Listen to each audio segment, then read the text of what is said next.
the old legends are to be believed, there was once a being born into the warp from the depravity and corruption of an entire species. Across thousands and thousands of Terran years, the ancient Eldari let themselves drift deeper into decadence.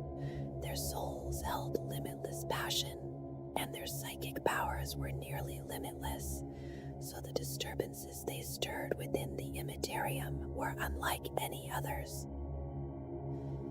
Even this faint piece of knowledge is little more than rumor to most who live in the galaxy.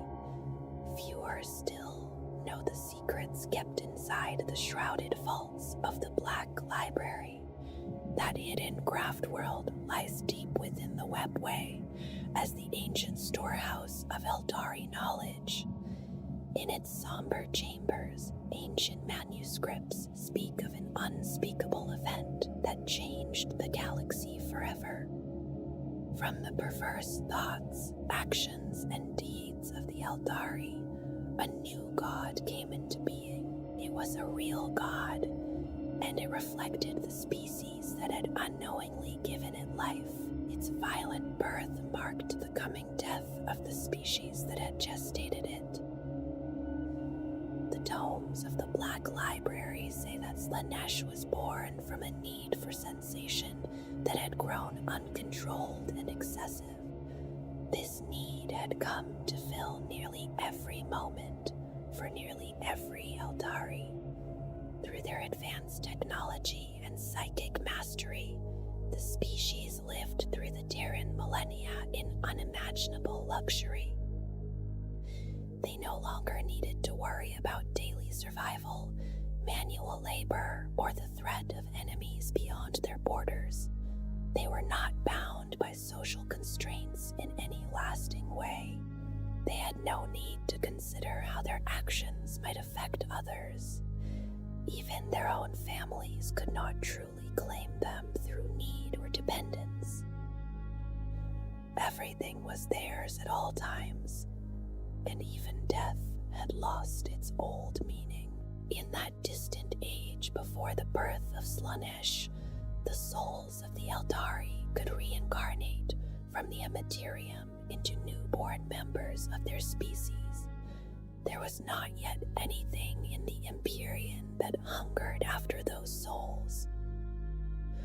The passions within Eldari souls burned deeply, and they were allowed to move without restraint.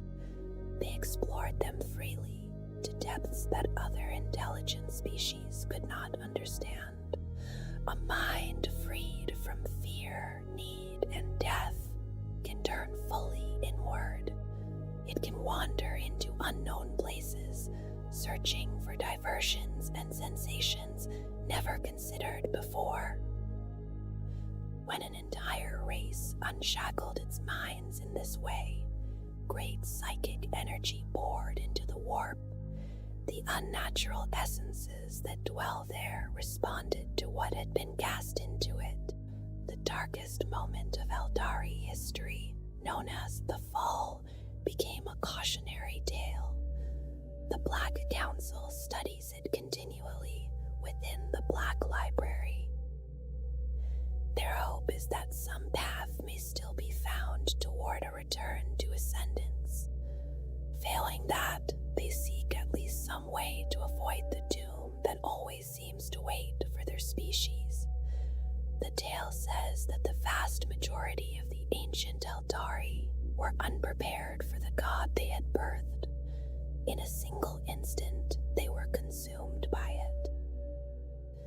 Their minds were connected to chaos in a way they had not foreseen. Worse still, their souls were bound to that darkness. They had become slaves to what they had made, and when their newborn master hungered, the souls of the Eldari were taken as its sustenance. For most of the remaining Eldari, the birth of Slaanesh changed the course of their history and their people. After the fall of their civilization, they withdrew to their craft worlds. There, they shaped a new way of life around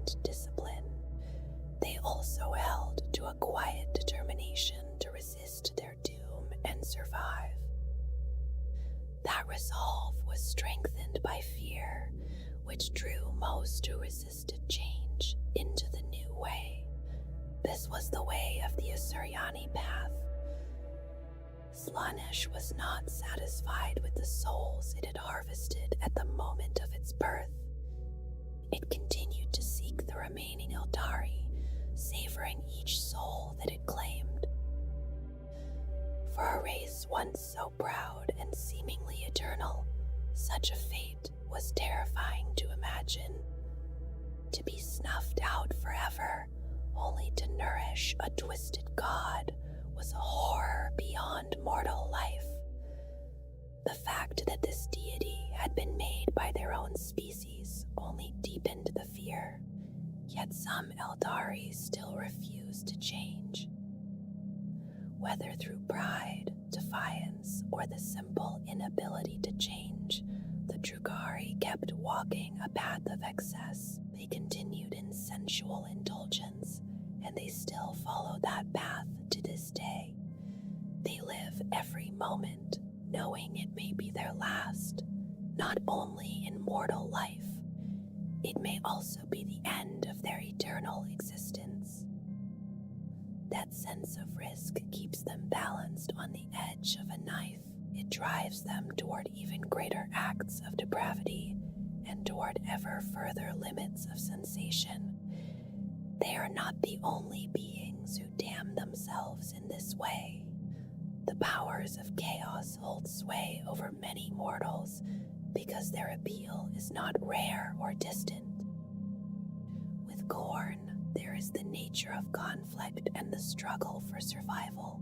With Nurgle, there is the certainty of death and decay, along with the fear and despair that follow. With Tzeentch, there is the changing nature of the universe. There is also the need for some measure of control through knowledge and worldly power. These are base instincts within every mortal mind. They are primal parts of life for every intelligent living thing in the galaxy. Slaanesh is no different in this. Its appeal rests in ideals that can seem innocent at first. Every being seeks happiness, and every being desires improvement in pursuit of it. Very little has more power over a mortal heart than desire in all its forms.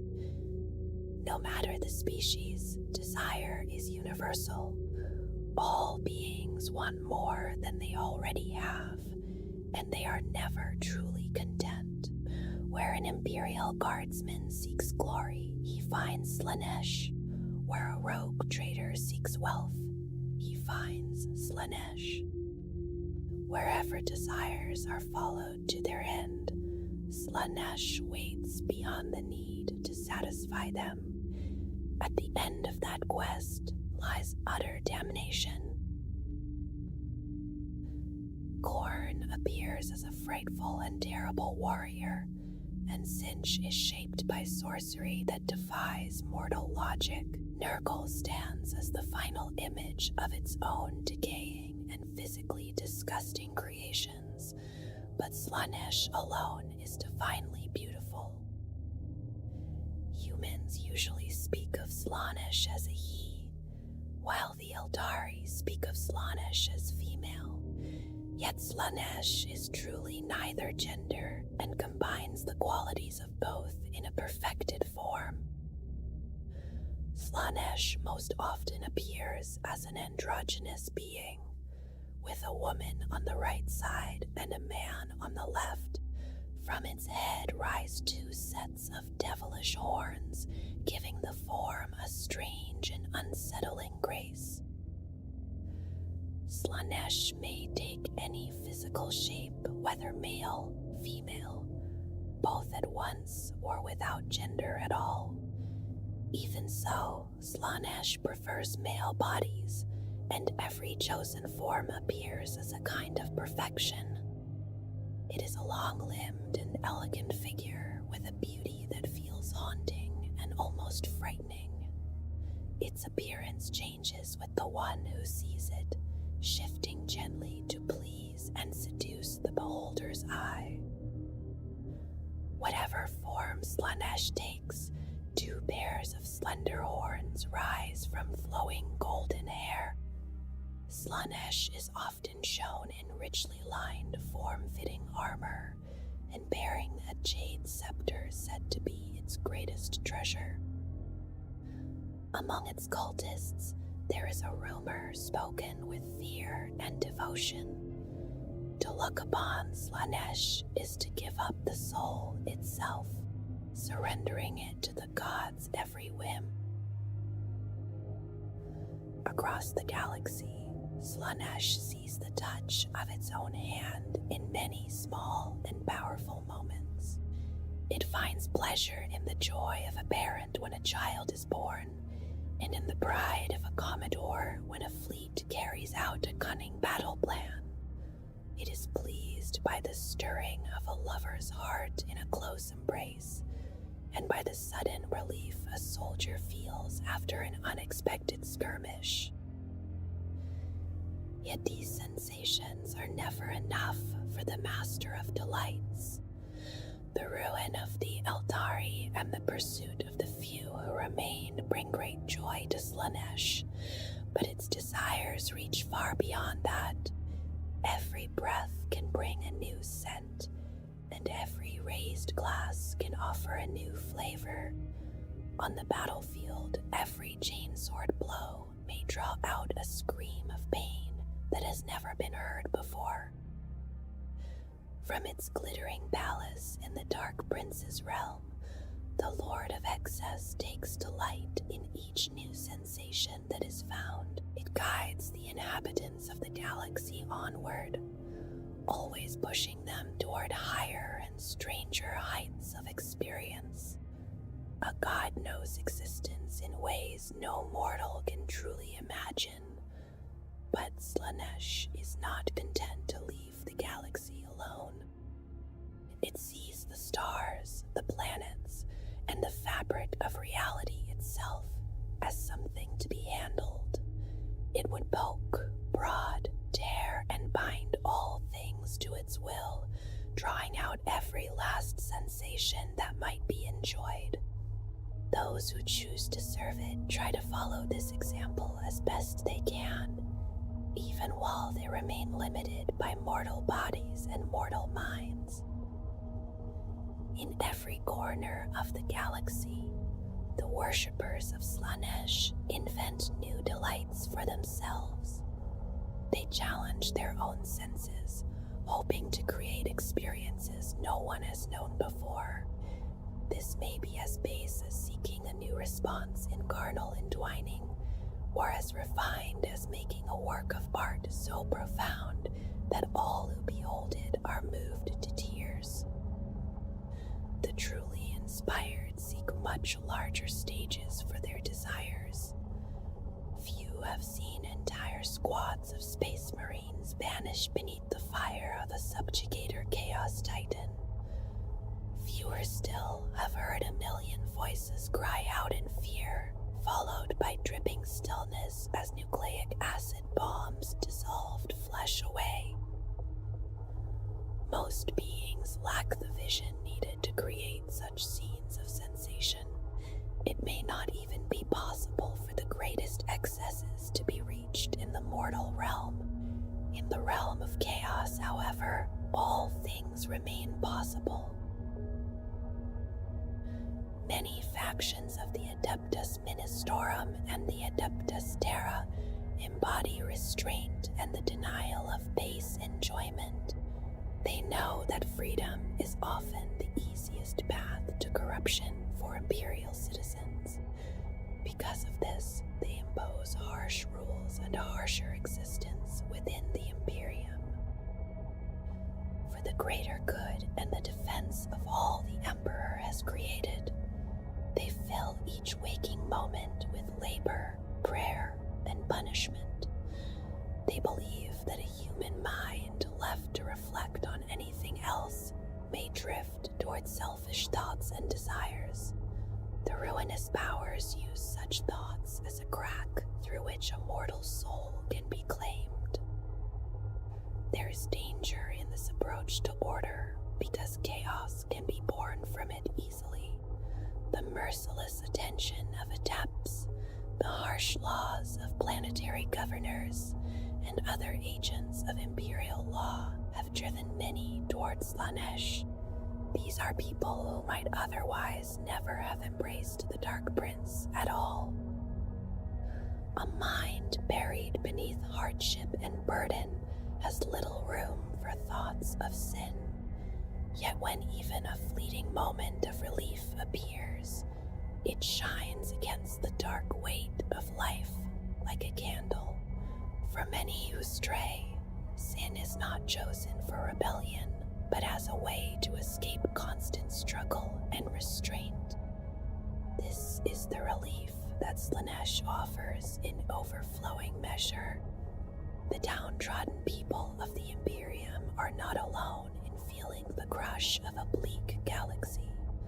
War is always present among the stars, and countless beings fight over limited resources. There are also humans on the edges of imperial rule, whose lives are little better than those under its full yoke. Life in the Imperial Center is harsh, though it offers a small measure of safety compared with frontier existence. Everywhere in the galaxy, life is cruel enough that any comfort can become difficult to resist. The Dark Prince uses this truth whenever it can. A little kindness or a passing moment of joy can be enough to begin a soul's path toward damnation. Yet comfort is only one sensation among many, and Slaanesh offers more than release from suffering. There are those who, like the Eldari of old, have known what it means to live in luxury. Removed from daily torment, people with time and means often find experimentation appealing. They may seek the finest foods, the most exotic incense, and music from ancient peoples long extinct. Obsession, however, does not belong only to the wealthy and powerful. A mind and body without luxury can still find delight in things others would never notice. The sound of wood crackling in a fire, the sight of drool soaking into cloth, or the taste of freshly cut fingernails can become the center of desire. All that is needed is the wish for more and the willingness to set aside restraint. Nearby homes hold wood that can burn, and the people inside have mouths that can give up drool. Their fingers have nails enough to be eaten once all attention has turned toward obsession. Whatever the craving may be, a mortal can only go so far alone. There are actions and sensations that need a dark mind aided by powerful allies. With the right mutations, fingers may become ethereal tentacles that pass through skulls and absorb pleasurable memories directly. With ritual devices filled with warp energy, a bold mortal can distill the fears of a tortured captive. From that fear, they can make an exquisite drink unknown even in the richest banquet hall. In exchange for something as small as a soul, a person may gain the power to heal any wound instantly. Such a gift can let them live again and again through the act of cutting out their own organs. These sensations and so many others are open to those who desire obsession through service. In this way, the Master of Excess offers indulgence without the comfort of limits. When the Dark Prince tore a hole in reality with its coming, its newborn form knew only hunger and cruelty. Slaanesh consumed billions of Eldari souls, taking delight in their horror as they met eternal damnation within its being. It soon turned to other torments, seeking seeking ways to devour the rest of the species that had given it life. The act of consuming its own creators gave Slaanesh a pleasure that few can understand. Since then, it has always pushed itself to discover new joys between its soul meals. Slaanesh delights in suffering and pain, and it basks in the adoration of those it punishes. Yet the Lord of Excess is not a simple being, and such pleasures can only satisfy godly desires for a time. Through its followers, Slaanesh continues to experiment with sensation. Mortal and demonic beings feel pride, seek more, desire improvement, and obsess over material and immaterial longings. The Lord of Excess gives such beings the power to claim what they seek. In doing so, it allows them to experience the sensation of gratification. The cruel trick is that Slaanesh gives its followers power and also gives them cravings that demand still more. It gives them addiction to sensation. As they feed their desires and become insatiable, Slaanesh binds itself to them and shares what they feel. Each bolter recoil against a Chaos Space Marine's shoulder becomes like a lover's caress. Each drug-induced dream is shared as though it were a rich meal. Each vile urge of the Dark Prince is passed back in a tiny measure to its followers. They are rewarded for obsessive acts and then driven onward toward greater deeds. Even the other dark gods of chaos can satisfy the desires of Slaanesh through their servants. A berserker who kills in the name of Khorne feels pride in his work and satisfaction in the gore he has made. Slaanesh feels that pride along with the hunger for greater glory. A spy who topples a regime is rewarded for service to Sinch and takes delight in stealth. Slaanesh feels that spark of pleasure, then deepens the mortal need to perfect their abilities. A diseased plague victim who draws strength from Nurgle to survive rests in comfort. Slaanesh feeds their love of the indolence and serenity that follows. In these ways, the actions and sensations of all beings can serve its hungers. Through pride, comfort, skill, and craving, the perfect prince is nourished again and again. Slaanesh is the youngest of the Chaos Gods, and among the ruinous powers, the Prince of Chaos alone appears truly beautiful to mortal eyes. It can seem innocent, gentle in manner, and deeply tempting in speech, with a grace no mortal can safely endure. Slaanesh may take any alluring physical form it desires, and any mortal who looks upon it loses the soul to its slightest wish. Those who long for charm and fellowship may turn towards Slaanesh, because its gifts can make them admired, popular, and inspiring. Poets and artists may be drawn by promises of fame and inspiration, just as hardened warriors may crave applause and loyal followers. Yet the pleasures offered by Slaanesh slowly lose their first sweetness, and its servants begin to need greater sensations. They are driven further into self-fulfillment and excess, until only acts of deep decadence and debasement can move them.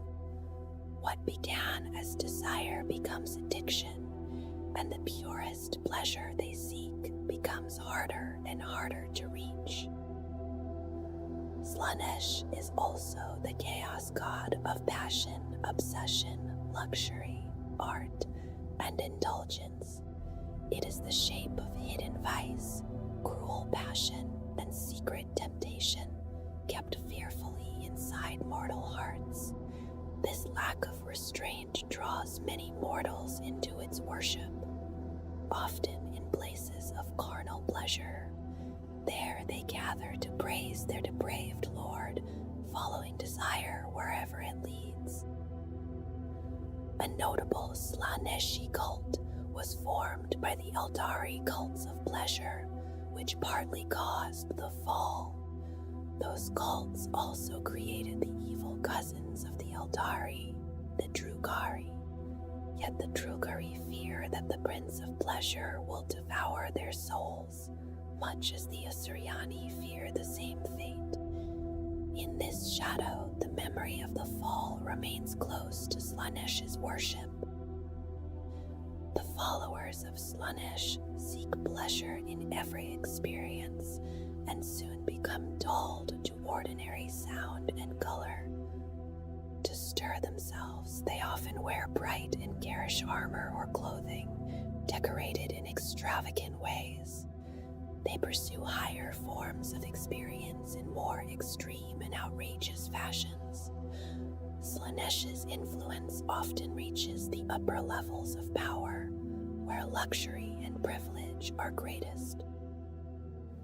The Prince of Chaos corrupts nobility and the wealthiest imperial families with quiet patience.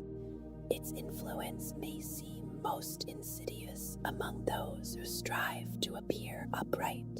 It takes a particular joy in corrupting souls who proclaim their own rectitude. Even a pious pontiff of the ecclesiarchy must eventually rest, and in dreams, unconscious desires may betray him to the master of carnal joys.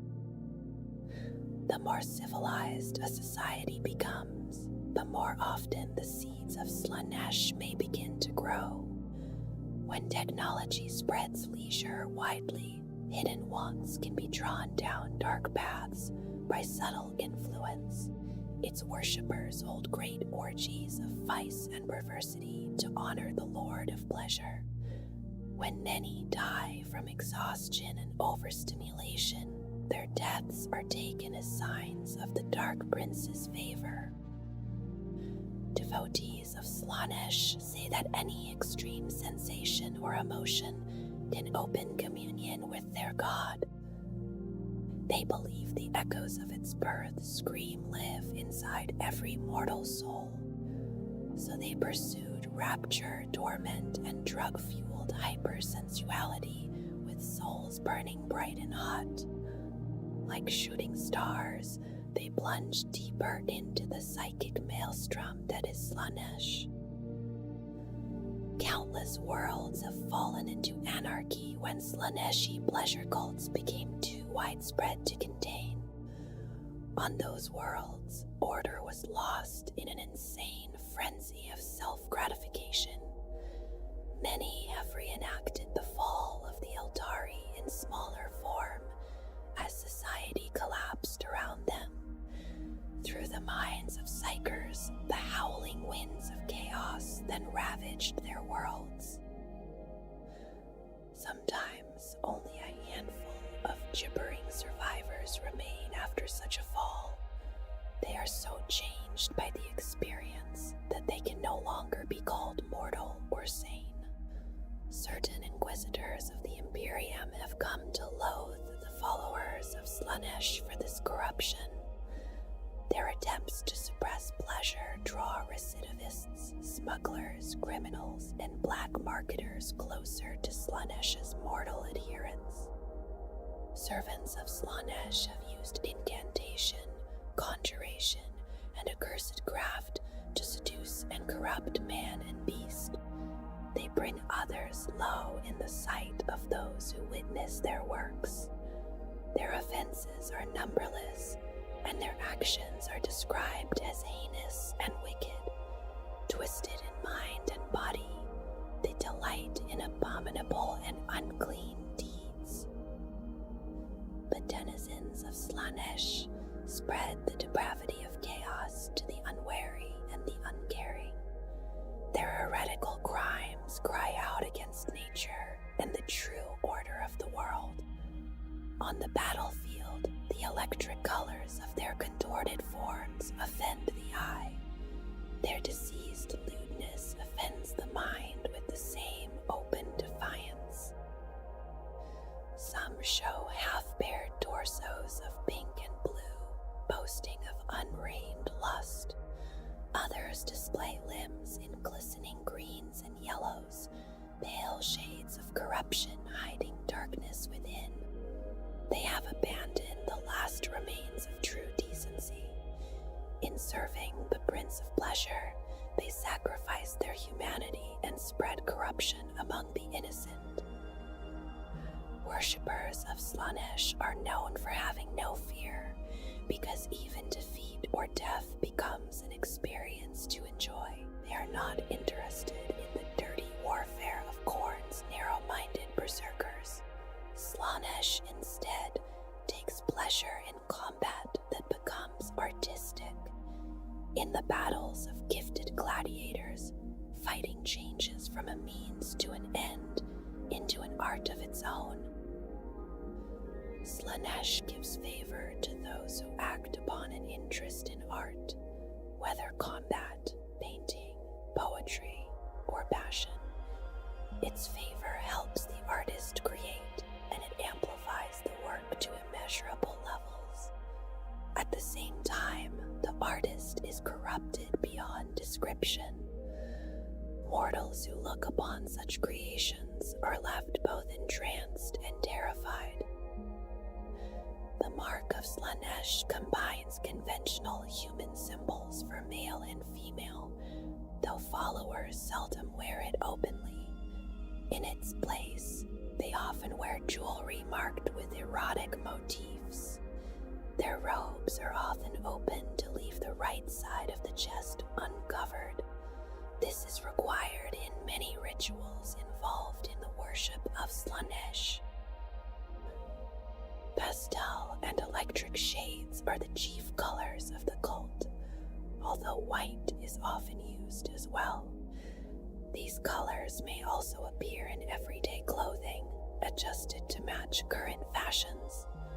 Whatever else changes, Slaaneshi followers wear garments of sensuously high quality. Slaanesh is served uniquely by the Chaos Space Marines of the Emperor's Children Trader Legion, hedonistic psychopaths who wield unique sonic weapons in battle.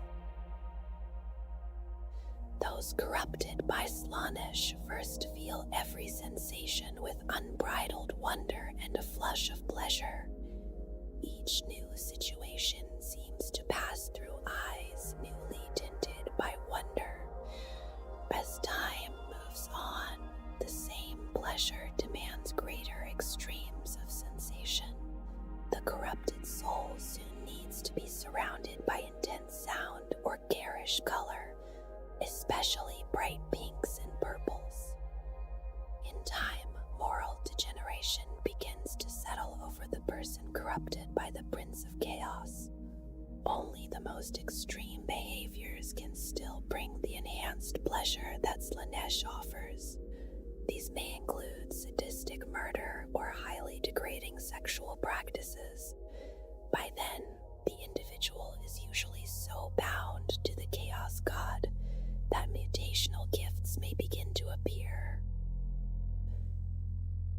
These gifts come from the Dark Prince and are meant to increase pleasure or physical perfection. Groups corrupted by Slaanesh, whether knowingly or unknowingly, often turn toward radical body modification.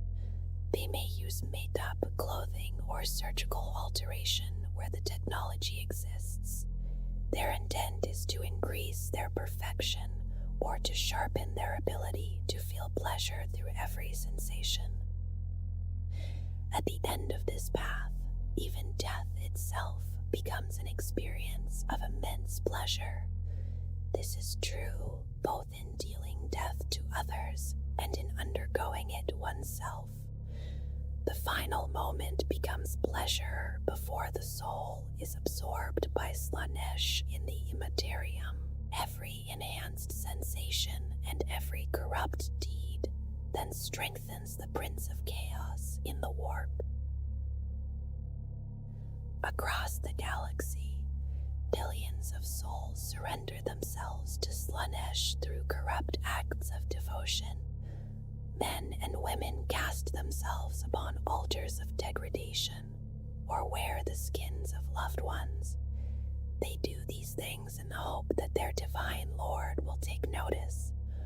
For most of them, the effort is futile in a galaxy already filled with the insane and depraved. Common sin is not enough to draw the attention of a god of insidious excess. It takes something greater and something closer to true artistic achievement in pain and pleasure to be recognized as one of the most devoted wicked souls demands effort beyond most mortals.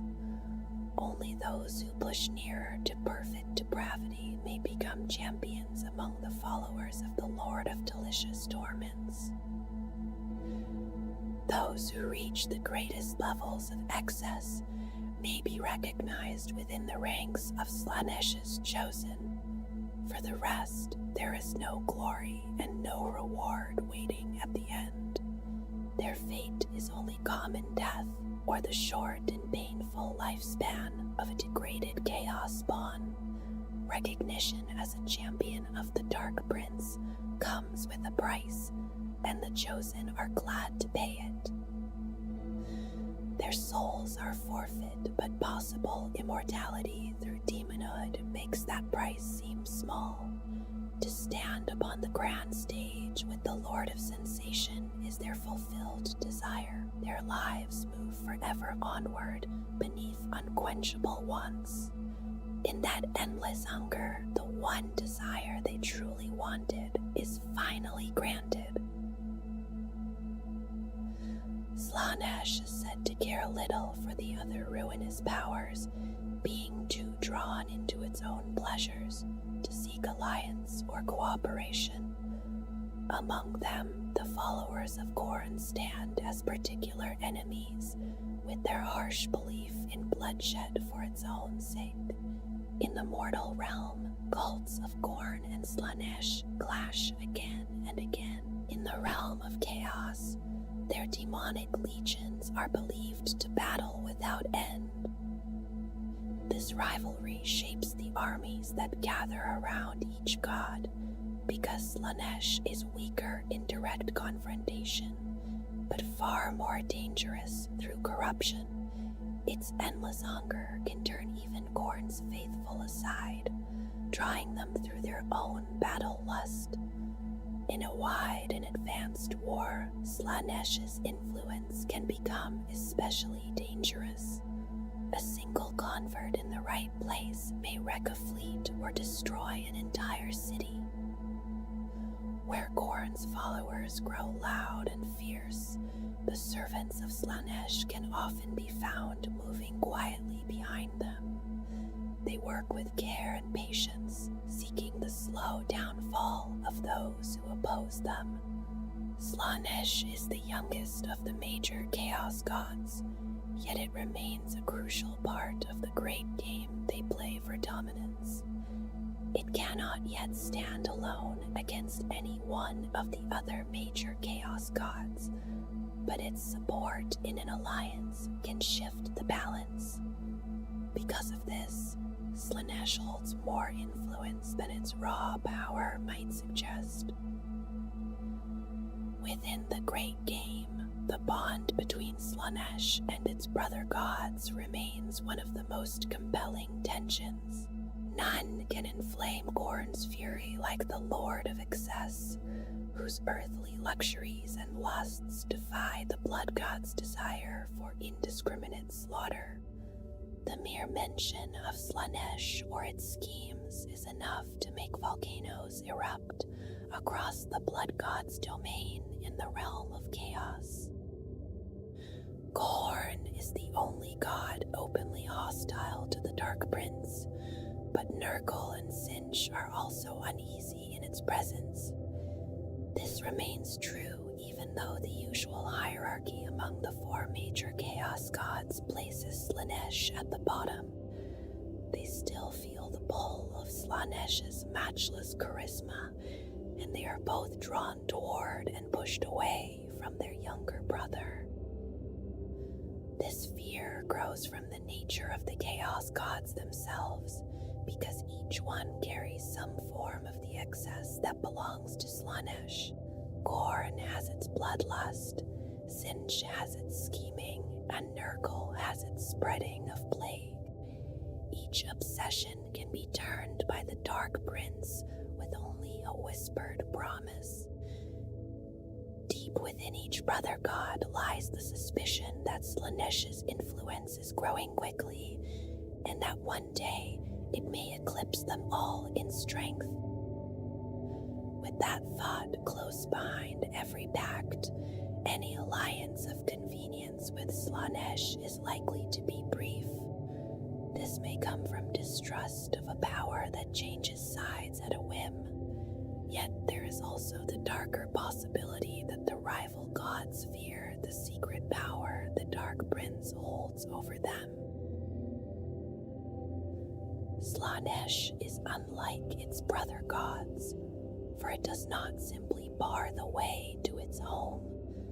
In the realm of chaos, the Dark Prince's realm opens itself like an invitation, drawing others inward toward the gleaming palace at its heart. The tales of the heretic Cardinal Wakalta speak of the Palace of Slaanesh, also called the Palace of Pleasure. They place it at the center of the Dark Prince's empire, with 6 other domains gathered around it in great concentric rings. Each ring offers a different temptation to those who wander there, asking them to surrender to the pleasure set before them. Temptation serves the Dark Prince as surely as any chainsword or bolter might serve a warrior. Some traps catch the weak and the dim, and those who fall are not simply left behind. Their bodies are taken by the land itself, or reshaped into statues that make the view more beautiful for those who follow. The souls of the lost and damned feed the hunger of Slaanesh, which is never satisfied. It invites them inward so they may sustain both the god and its realm. Those who pass the earliest tests may draw the god's notice, and for a time their struggle may amuse it. Yet the struggle is only another part of the seduction waiting around them. Those rare few who reach the outer walls of the Palace of Pleasure may receive a visit from the Lord of Excess itself.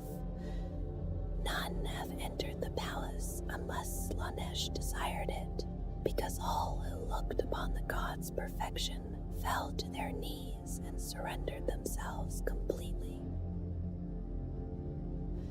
The ecclesiarchy uses tales of wayward souls like the heretic cardinal to warn its servants against temptation. These warnings draw from wild descriptions of the Dark Prince's domains and its minions, whether those accounts came from true experience or from ravings born of fever or drugs, real or imagined. Such stories can still guard simple minds from dreams of wealth and the pleasures wealth can buy. In the first ring of the Dark Prince's realm, day fades into night as golden hues give way to soft blue. Above the land, the sky shimmers without rest, and the heavens glitter with diamonds that seem almost close enough to take.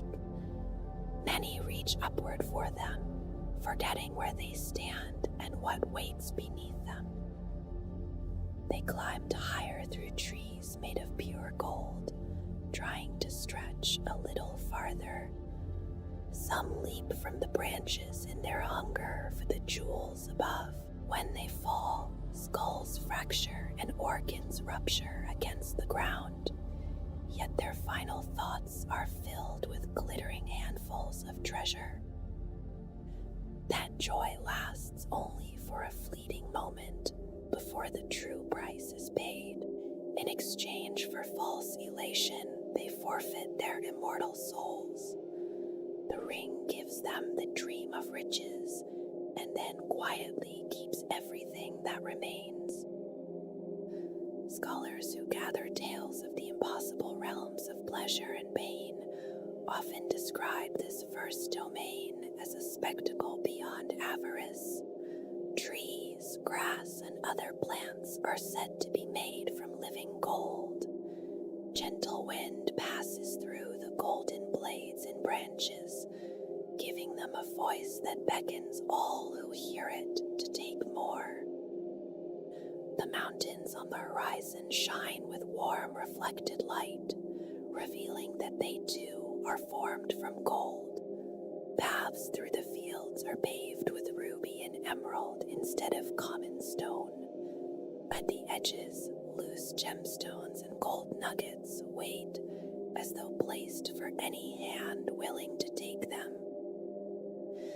There is always room, or so the temptation seems to whisper, for one more glittering stone. There is always space for one more pebble of gold in a pouch or sleeve. The wandering soul would be wise to look away from the treasure, if only for a moment. The legends say that a clearer gaze would find dull bone among the shining things.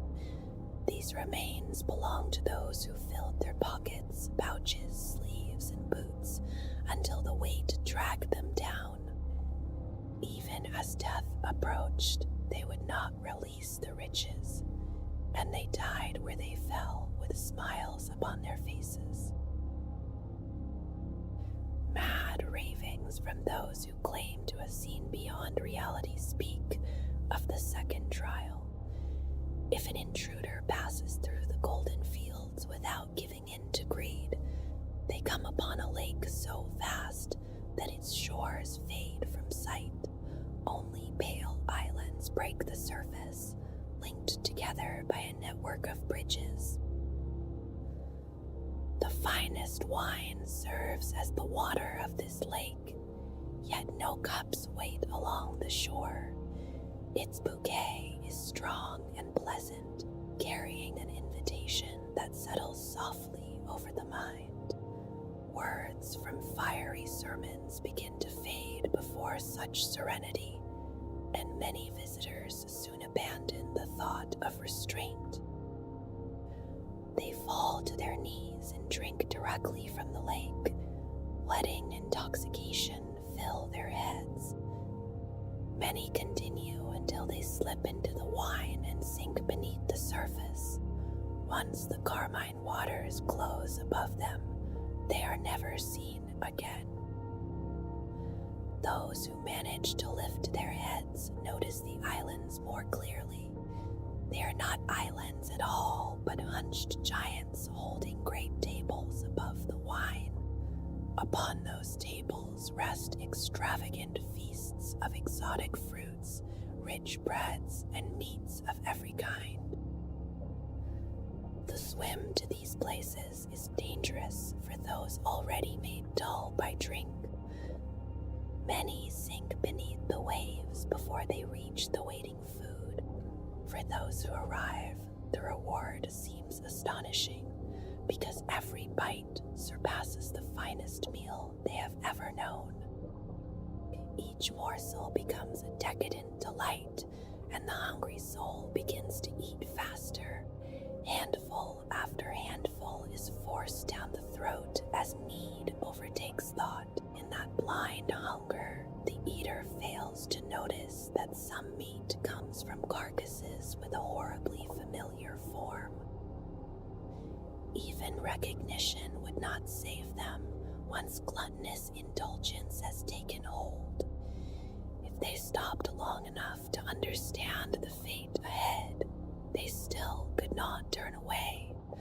The mortal only ceases eating when the body fails, and then they collapse into the feast that waits for the next diner.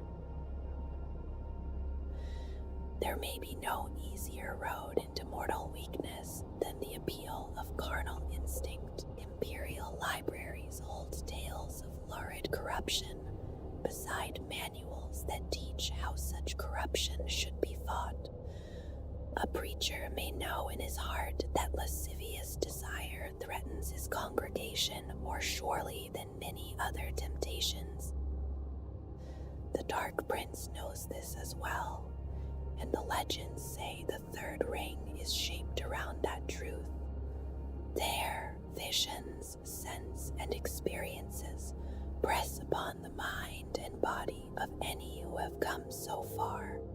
Rich fields of pleasing grass spread beneath teasing golden light, offering softness beneath every step. Soft tents made from spun dream threads reflect visions drawn from the deep subconscious. They form sinuous corridors so narrow that travelers brush against them as they pass. That touch becomes a cloying embrace, drawing them from one decadent tableau to another.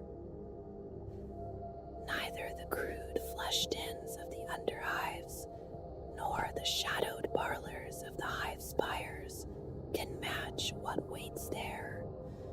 Daemon and mortal bodies twist together until they become one shape, forms of almost unbearable beauty lie couchant nearby, beckoning to those whose resistance is already failing. Sight and sound alone are enough to enthrall most who come into this ring. Yet the assault on the senses does not end with what can be seen or heard. The air hangs heavy with an intoxicating musk, so rich that it seems to pass through flesh and open the senses further. Flesh becomes sensitive to the gentlest breath of air or the lightest caress. From braziers, incense smoke stirs memories of past amorous encounters. In such a state, the mortal becomes easy prey for those who offer the pleasures surrounding them. Demonettes close around their willing victims with soft flesh and razor-fanged mouths. They offer kisses that wound and embraces held by piercing claws. The ring does not need force when the victim has already been led to desire the snare.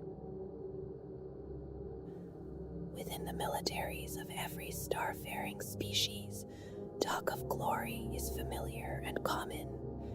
Commanders use speeches to drive troops beyond what they believe they can endure. When battles are won, the returning heroes are lifted high and covered in praise and adoration. Such adoration can settle deeply within the hero who receives it. He begins to believe that more is possible and that greater glory may still be his. Yet beneath that longing lies fear, because glory once gained can be lost to failure and derision. In those thoughts, a path to Slaanesh is set before the hero. This path is not reserved for soldiers, since governors, church leaders, and cult leaders all seek approval as well. Even fathers may long for their children to look up to them.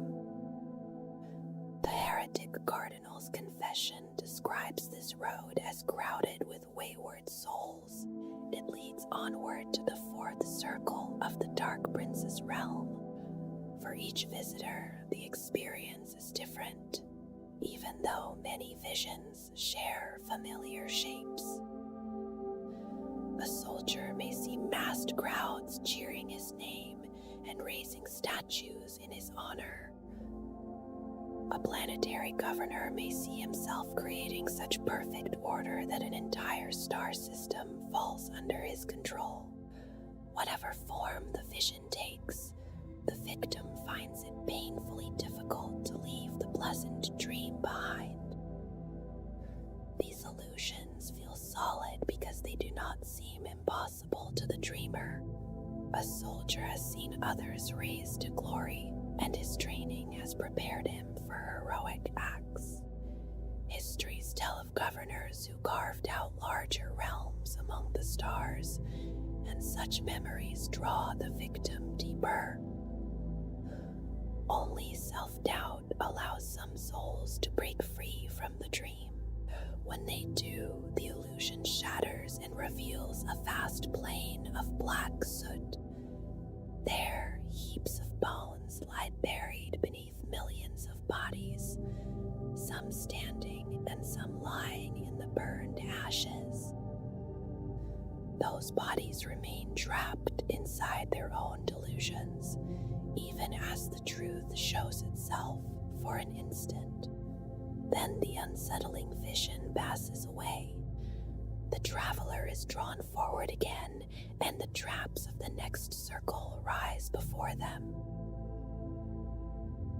When the corpse god of the Imperium created the Space Marines, legend says he faced a difficult task.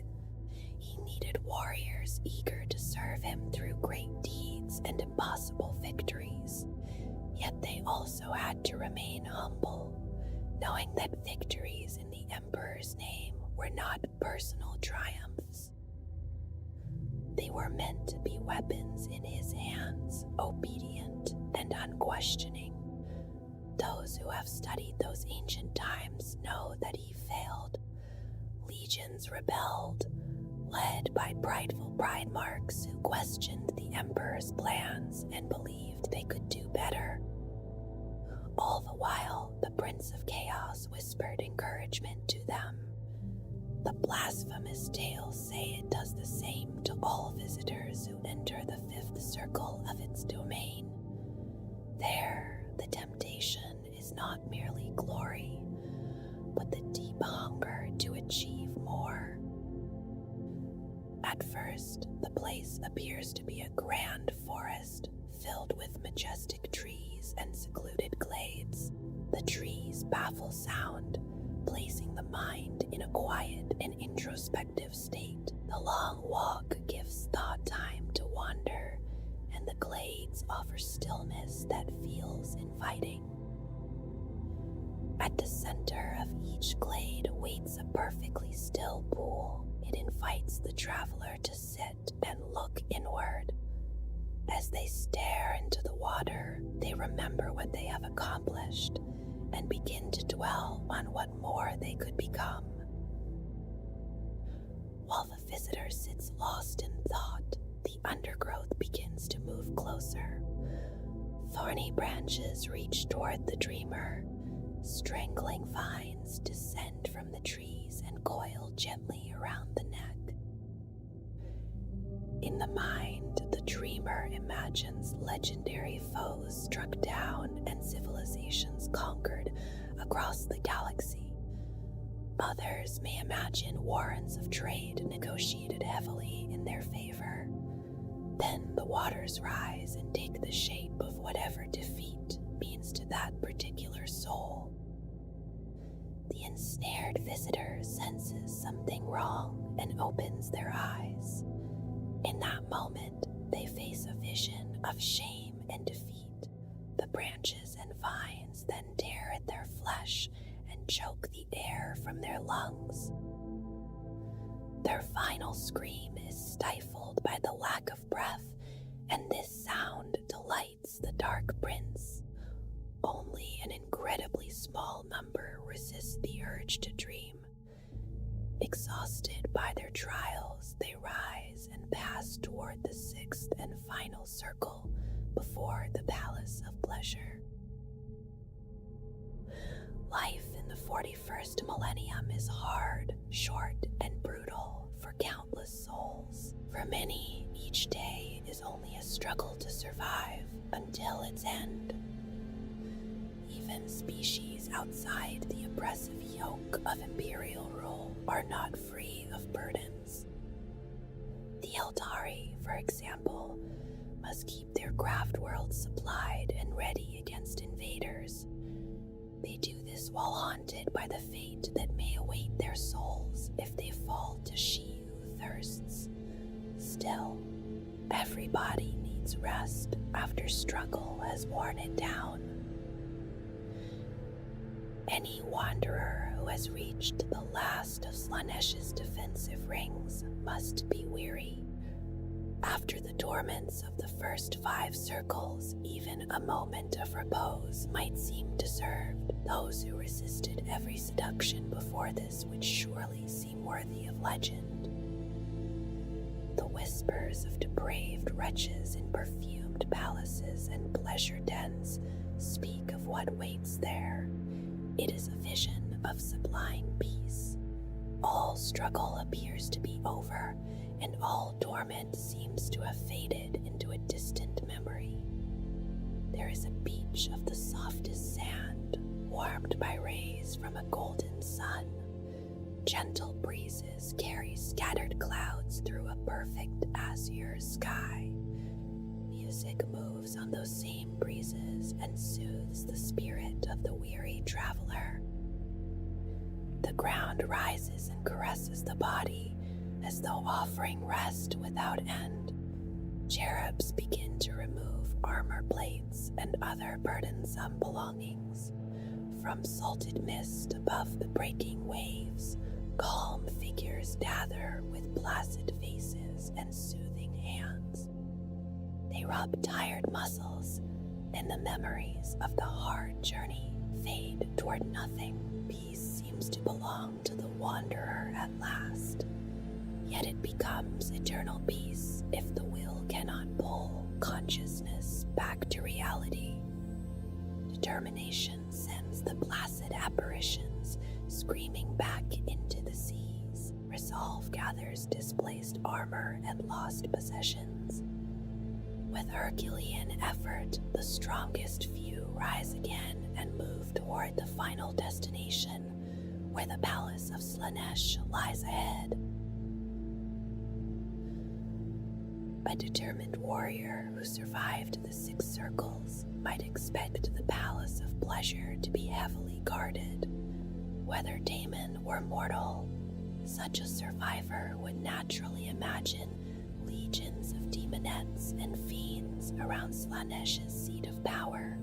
He might expect keepers of secrets at the gates and thick walls around the towers of the Dark Prince's domain. Slaanesh has no need for such defenses.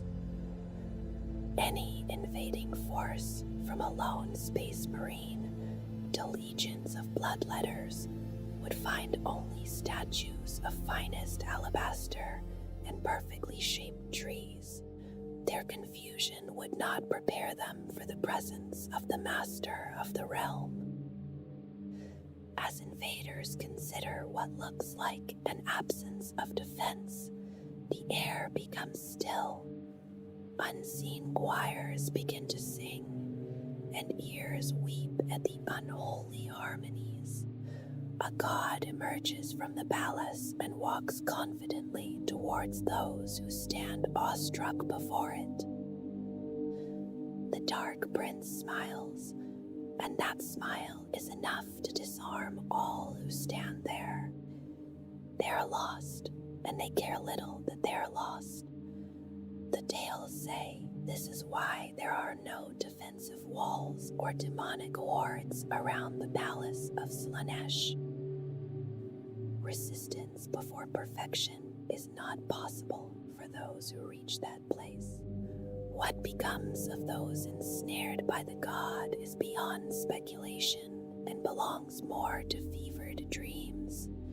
Not one soul has walked upon the grounds of the Palace of Pleasure and returned to tell the tale. Scholars of the obscene and decadent debate the fate of those who come so far. They also debate the structure of the grounds and the palace itself. With no first-hand accounts, none can say with certainty what form the citadel takes. Some say the palace is a single humble dwelling. In that telling, the plainness of the home makes the Prince of Pleasure appear even more grand. Others say it is the most opulent structure ever conceived, stretching for kilometers in every direction and rising far upward. Most agree that it must be magnificent in some form. A god of excess and perfection would surely have a home to match.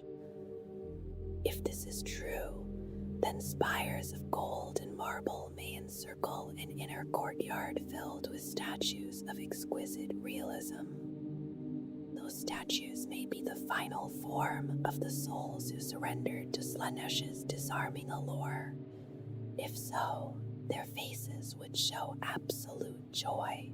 They would preserve forever the perfect moment of grace, felt in the presence of perfection. It may be that Slaanesh itself is the only inhabitant of the Palace of Pleasure. Perhaps no demons are needed to adorn the inner sanctum, or perhaps the palace is full of life, a den of iniquity where unrivaled decadence continues eternally.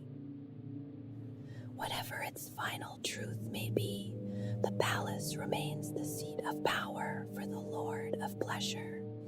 It belongs to the master of painful delights and the prince of obsession. Above all, it is the home of Slaanesh. At the end of the time Imperial histories call the Age of Strife, in the early 30th millennium, Slaanesh was born. For the Eldari, that birth marked their downfall, and they would come to name Slaanesh in the feminine form as she who thirsts. The name spoke of a hunger that never rested, a hunger for the souls of their people.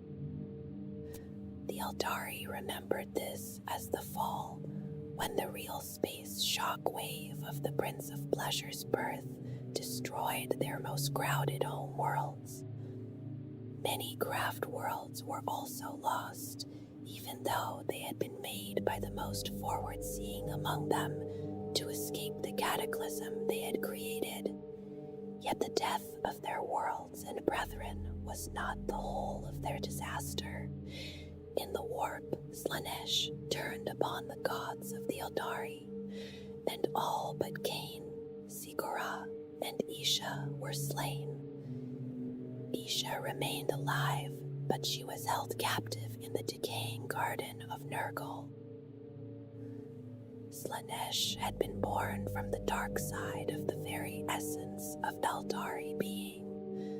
Since that moment, Slaanesh has fed upon them, and most Eldari souls are taken if they die without a spirit stone. When no such stone is present to receive the soul, it is consumed by Slaanesh in the warp.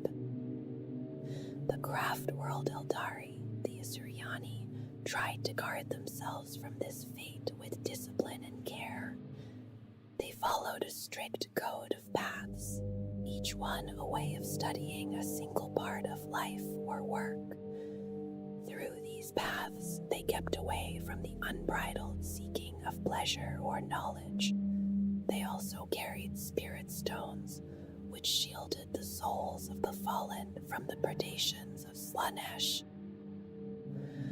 The Harlequins followed a more hidden road, and their sect remained enigmatic even among the Eldari. They passed through what was known only as the ritual, and through it they were believed to be freed from the fate awaiting other souls. It was thought that they then stood beneath the protection of Sigora, called the Laughing God or the Great Harlequin.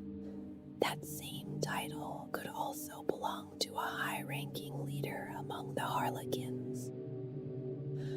Among them were the rarer beings known as solitaires, set apart by their strange and lonely role. They alone could play Slaanesh in the rarest dances of the Harlequins, and for that reason they were said to already belong to Slaanesh. They were considered cursed, yet another belief followed them in death. When a solitaire died, Sigurag was said to emerge from the webway to fight Slaanesh for that soul. The Drukari did not seek protection from Slaanesh in the same way. Their souls were devoured by chaos while they still lived, because they had continued the hedonistic and sadistic acts that had brought Slaanesh into being. In the Eldari domains of the Webway, they kept to those ways, and the Dark Prince could draw upon their life forces through the warp. To slow the draining of their souls by the Prince of Chaos, the Drukari embraced immortality as their only defense. They psychically drank the souls of others, and by doing so, they prolonged their own lives. This need drove their constant slave raids across the galaxy as they tried to hold back the hunger of she who thirsts. Being the youngest of the dark gods, Slaanesh's demon host is still smaller than those of the other ruinous powers. Yet its numbers grow with every passing moment, and those demons should never be treated lightly. The demons of Slaanesh carry something of their master's perverse and unnatural beauty. It is a beauty that stirs loathing and desire together until the two feelings seem hard to separate. Their presence can bring a tide of sensuality strong enough to drown a living soul. Their promises are soft and seductive, yet they can enslave even the stoutest heart. Their forms are beguiling and monstrous at the same time.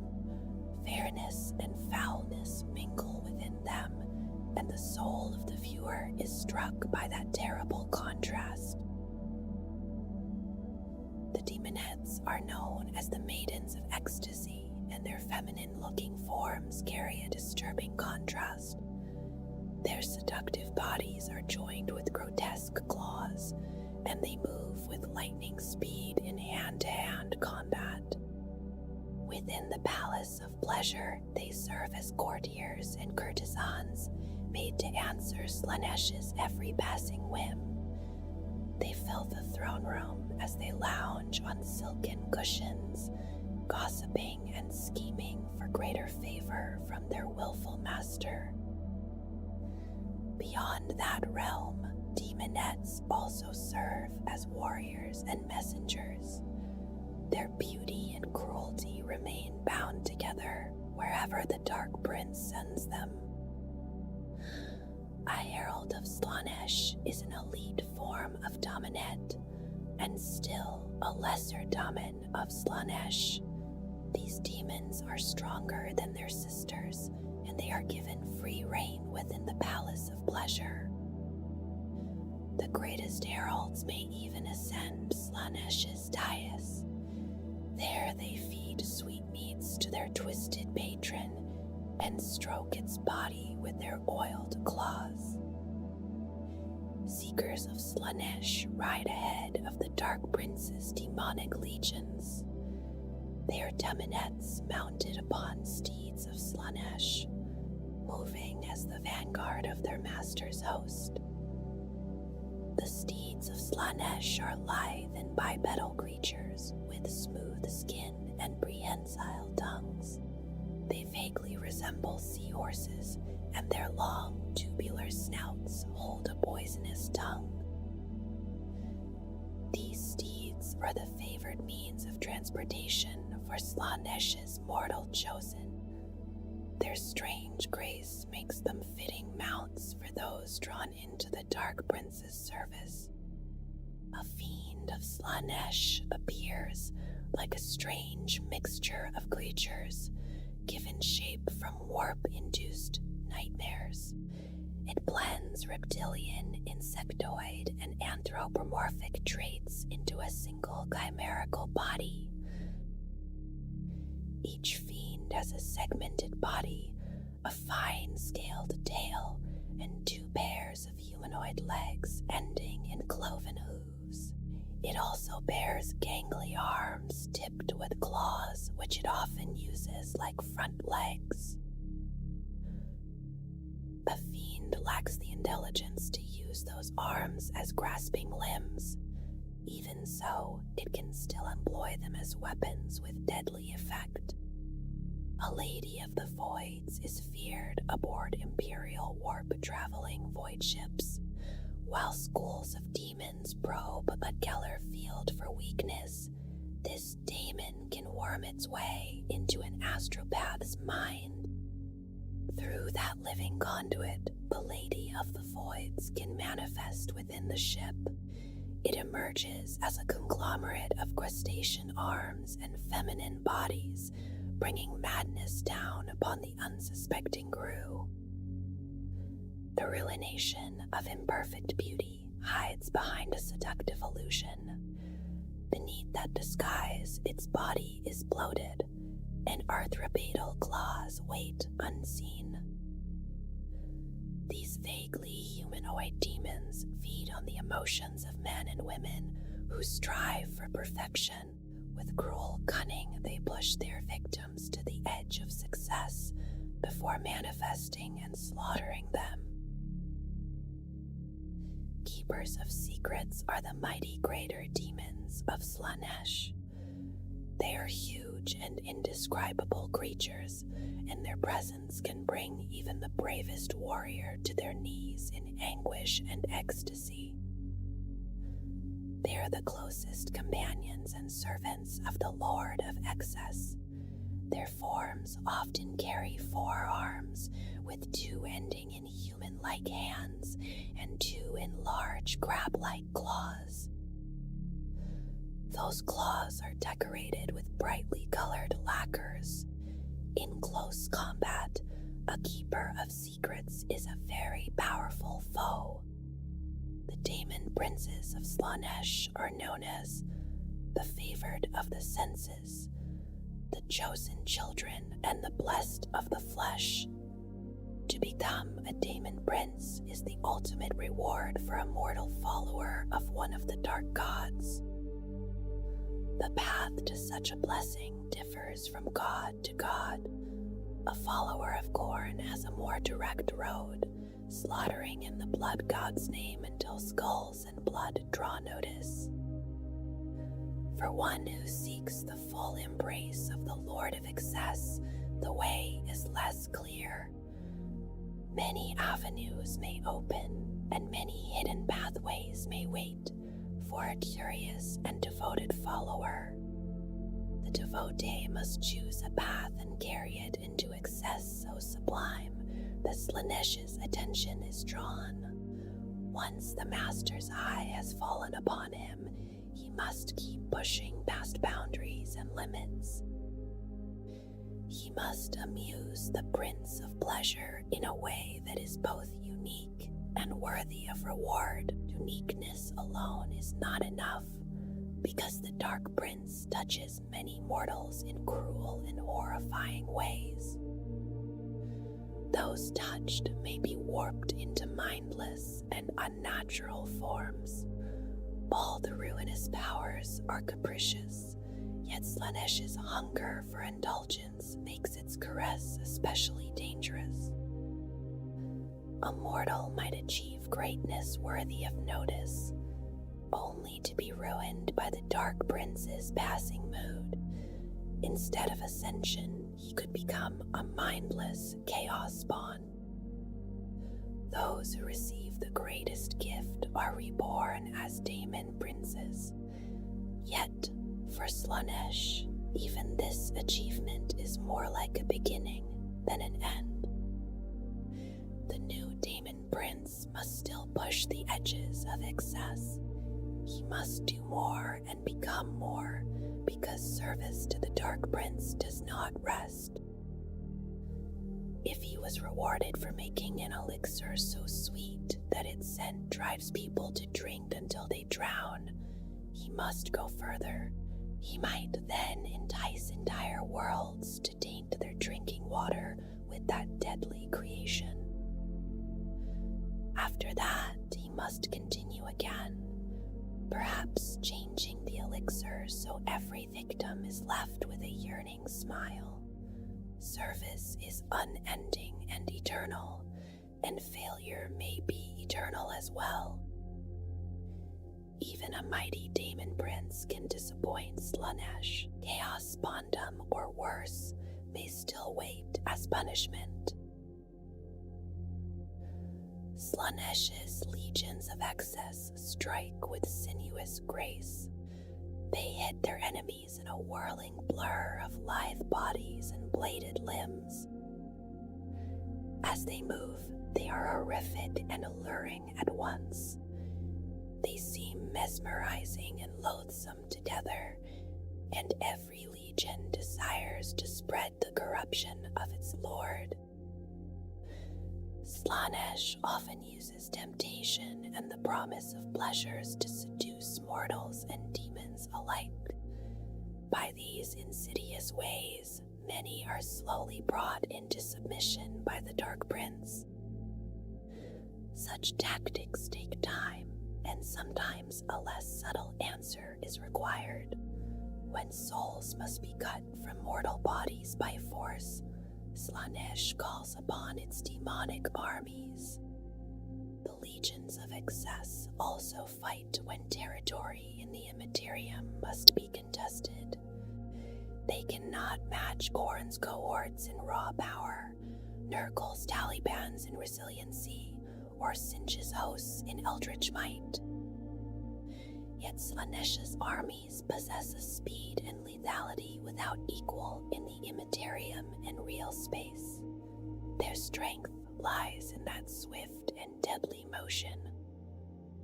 The Dark Prince is a god of whims and strange fancies. It encourages personal fulfillment in its generals, the keepers of secrets who form the dark heart of a legion of excess. There are also noted cases of legions of excess led by daemon princes.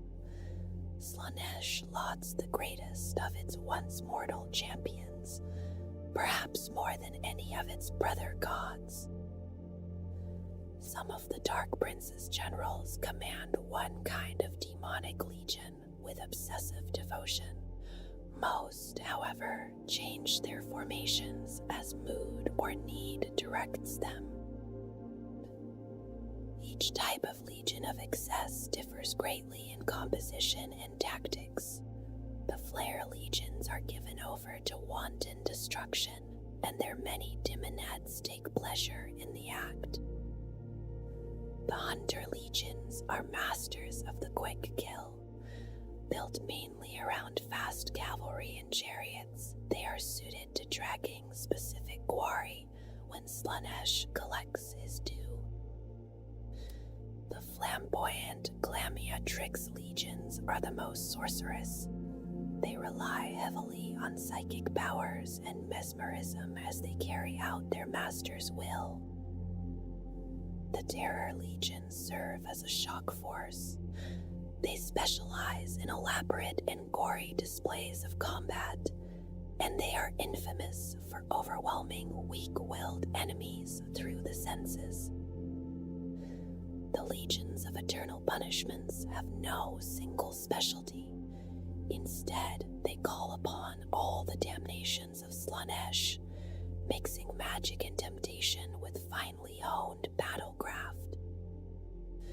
The Khorande legions may be the strangest of all the legions of excess. To them, battle is a dance, and their garish demons whirl around one another as they kill.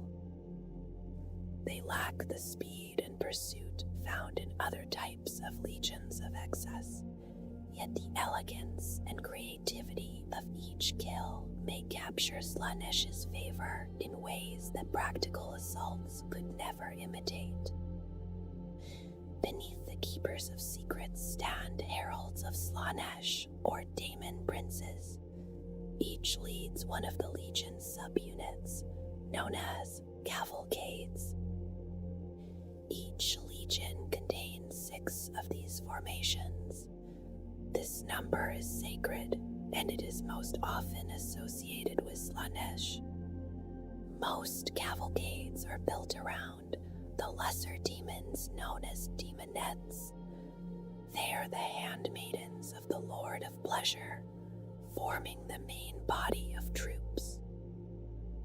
In legions that favor speed or hitting power, The cavalcades often include many seeker cavalry. Hunter and terror legions may also be supported by seeker chariots and hellflayers. Any type of legion can include the demonic beasts known as fiends. They appear most often in Glaniatrix and terror legions, and only infrequently among the Goranti legions. The birth of Slaanesh remains more than an ancient tragedy, for it lingers as a wound in history and as a warning carried through the hidden places of the galaxy. In the shrouded vaults of the Black Library, where ancient manuscripts are kept deep within the webway, the fall is not treated as a distant myth or a fading superstition. It is studied with grave attention because it shows how even a species of immense power, freed from hunger, labor, fear, and death, could still become the maker of its own doom. The ancient Eldari had reached heights that few mortal civilizations could imagine. Their technology gave them lives of unimaginable luxury, and their psychic mastery allowed their passions to move with a force unknown to lesser beings. In that distant age, even death had not yet become the final terror it would later be, for their souls could pass from the Immaterium and return again through newborn members of their kind. There was not yet a god in the warp that waited to claim them. Yet a mind freed from need does not always turn toward wisdom, and a soul without restraint does not always become serene. Across vast spans of Terran time, the Eldari turned inward, searching for sensation, novelty, and pleasure beyond the limits that had once bound them. Desire became a hunger without rest, and every indulgence cast its shadow into the Immaterium. Every excess stirred the darkness beneath reality until the warp began to answer what had been poured into it. When Slaanesh was born, it did not come as something wholly separate from them. It was the reflection of their longing, their arrogance, their need for sensation, and their refusal to be content with any pleasure already known. The god that emerged from the warp was made from the corruption of an entire species, and in the violent instant of its birth, the vast majority of the ancient Eldari were consumed by the very being they had unknowingly created. Those who remained inherited a fate that could no longer be ignored. For the Asuryani, survival became discipline, and the craft worlds became refuges against the doom that still pursued them. Their path was not merely a tradition, but a shield raised against the same excess that had destroyed their civilization. Slaanesh still hungered for them, and every soul it claimed was not simply killed, but devoured and made into sustenance for the god their people had birthed. For the Drukari, the lesson was rejected, twisted, or simply endured in another form. They continued along the road of excess, seeking sensation and depravity, while knowing that each moment might be their last, not only in mortal life, but in the deeper sense of eternal existence. Their lives remained balanced on the edge of a knife, driven onward by the same hunger that once helped call Slaanesh into being. Yet the danger of Slaanesh was never confined to the Eldari alone. Its allure is quiet, intimate, and terribly familiar, because it begins with desires that can seem harmless at first. Every mortal wants happiness. Every mortal wants improvement. Every mortal wants something more than what they already possess. Where a warrior seeks glory, where a rogue trader seeks wealth, and where any soul follows desire beyond restraint, Slaanesh waits at the far end of that longing. There, beyond satisfaction, beyond pleasure, beyond ambition, and beyond every promise that one more indulgence will finally be enough, lies the Prince of Chaos. And at the end of that path, there is only damnation.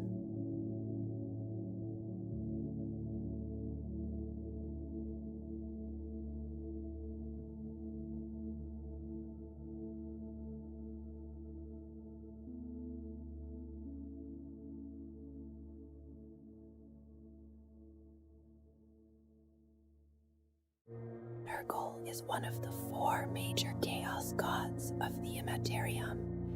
He is most often called the Lord of Decay, yet many other names gather around him. Some know him as the Fly Lord, the Plague Lord, the Great Corruptor, or the Master of Pestilence. His power rests in entropy, morbidity, disease, and the slow corruption of the flesh. Among the 4 great ruinous powers, Nurgle is said to be closest to the ordinary lives of mortals. His hand is felt through raging fevers and shaking chills, from the cradle to the grave. Few mortals pass through life without feeling some touch of the plagued god. For this reason, he is sometimes called the Lord of All, because everything strong and secure falls at last to corruption and entropy. Every chaos god embodies the hopes, fears, and deep emotions that mortal beings create in real space. For Nurgle, the fear of death and disease is the source of his greatest strength. When mortals cling to life in desperation, no matter the cost, that fear gives him a way into their souls. The whispered prayer of a parent over a fever-struck child feeds him gently. The anguished plea of a dying man for one more day of life also becomes meat and drink to Nurgle. The power of Nurgle rises and falls as his pandemics move across the galaxy. When untold billions fall to the newest plagues, his strength can overshadow even Khorne for a time. At other times, the power of the plague god withers and lies quiet. It waits until the right circumstances allow it to burst outward once again. There is nothing in all of creation that does not decay in time. No civilization endures forever against the plans of its rivals. No king survives every plot made by his enemies. No life avoids the slow touch of decay. Not even the false emperor with his deluded sacrificial supplicants and attending tech priests will escape the passing of time and his eventual death. The question is, what follows when the ending finally comes? Nurgle is the answer to that question. Each certain ending carries within it the equally certain beginning of something new. When a Catachan spiker traps and consumes a careless Imperial guardsman, the soldier's life ends and another spiker grows. Rotted flesh that falls from the arm of a diseased underhive ganger is left in the sewers. There it feeds the plague rats, scraping through dark tunnels filled with maggots. Even a rogue trader whose contract is terminated must look for new paths of commerce. There is no ending that does not bring some hope of renewal. Because of this inescapable fact, many know Nurgle as the Lord of All. Nothing happens anywhere that does not serve his ends. No being, no action, and no outcome fails to move his aims forward. In truth, Nurgle could simply wait for the universe to unfold according to his design. yet he is not content to sit in stillness. He has too much energy and too much enthusiasm for his work. From deep within his manse, he brews contagion in many forms. Some are physical plagues, and others are virulent ideas. He and his followers then release these things into the mortal realm. He welcomes those who try to resist him because every defense teaches him a new way around it. Each cure breeds a newer and stronger disease. Every victory won by his enemies is Pyrrhic because the cost leaves them open to his tender and ever-changing boxes. This is the nature of Nurgle as it slowly reveals itself. Resistance defeats itself in the end. Change only delays what is coming. Running and denial may buy time, but they buy it with suffering. Time has no meaning in the realm of chaos. The records of many sentient species say that Nurgle corrupts and brings ruin to all. In a small way, those records are correct, yet their judgment is narrow and it misses the greater truth. More primitive races often understand the master of certitude more clearly. Life is struggle and erosion. To face the dawn is to wait for the dusk. In turn, to endure the dusk is to pass into night. On a greater scale, a being might watch empires rise and then fall away. That same witness might see suns being born and later collapsing into swirling masses of cosmic destruction. With such a view, the observer would surely recognize the rightful place of Nurgle as the shepherd of destiny. Only Nurgle's fondness for rot keeps more beings from accepting his truth. The harsh nature of disease and decay is difficult for mortals to welcome. It can be hard to accept that a rotting limb is a blessing. It can be just as hard to see blessing in the expulsion of one's entrails. Yet it is so. Even the decaying form of the Emperor of Mankind, held within his golden throne, stands as a testament to Nurgle's greatness and his truth. Each day, 1,000 souls give their fleshy bodies and immortal souls to that false idol. They do this in a vain attempt to preserve his rotting presence. It is a losing battle, yet the bodies spent in that struggle still serve a purpose. They serve Nurgle's purpose. Each mortal that falls brings forth new life and new hope. This is the trade in which Nurgle deals. Flesh is the coin of his realm, and hopes are the interest paid upon those investments. In this way, Nurgle embodies the nature of all things, and so he earns the honorific of the Lord of all. To understand the physical glory of the Plague Father, the learned reader in the Black Library stands close to the primitive warrior by an orc bonfire. One may read secret texts hidden in that shadowed place. The other may listen within the wandering Gale Cruiser battleships of marauding orcs. Yet neither is truly ahead of the other. Nurgle does not have one single form that can be recorded and passed between mortal minds. Like the other major chaos gods, he cannot be fully shared or held in thought. His majesty reaches beyond what the mortal mind can conceive. He is often called he and spoken of in masculine terms. In truth, like all chaos gods formed from psychic energy, Nurgle has no gender. Still, when the old histories and galaxy-wide myths are placed beside one another, certain shapes return. Other gods within the realm of chaos carry dozens or even hundreds of depictions. The Plague Father has fewer such variations.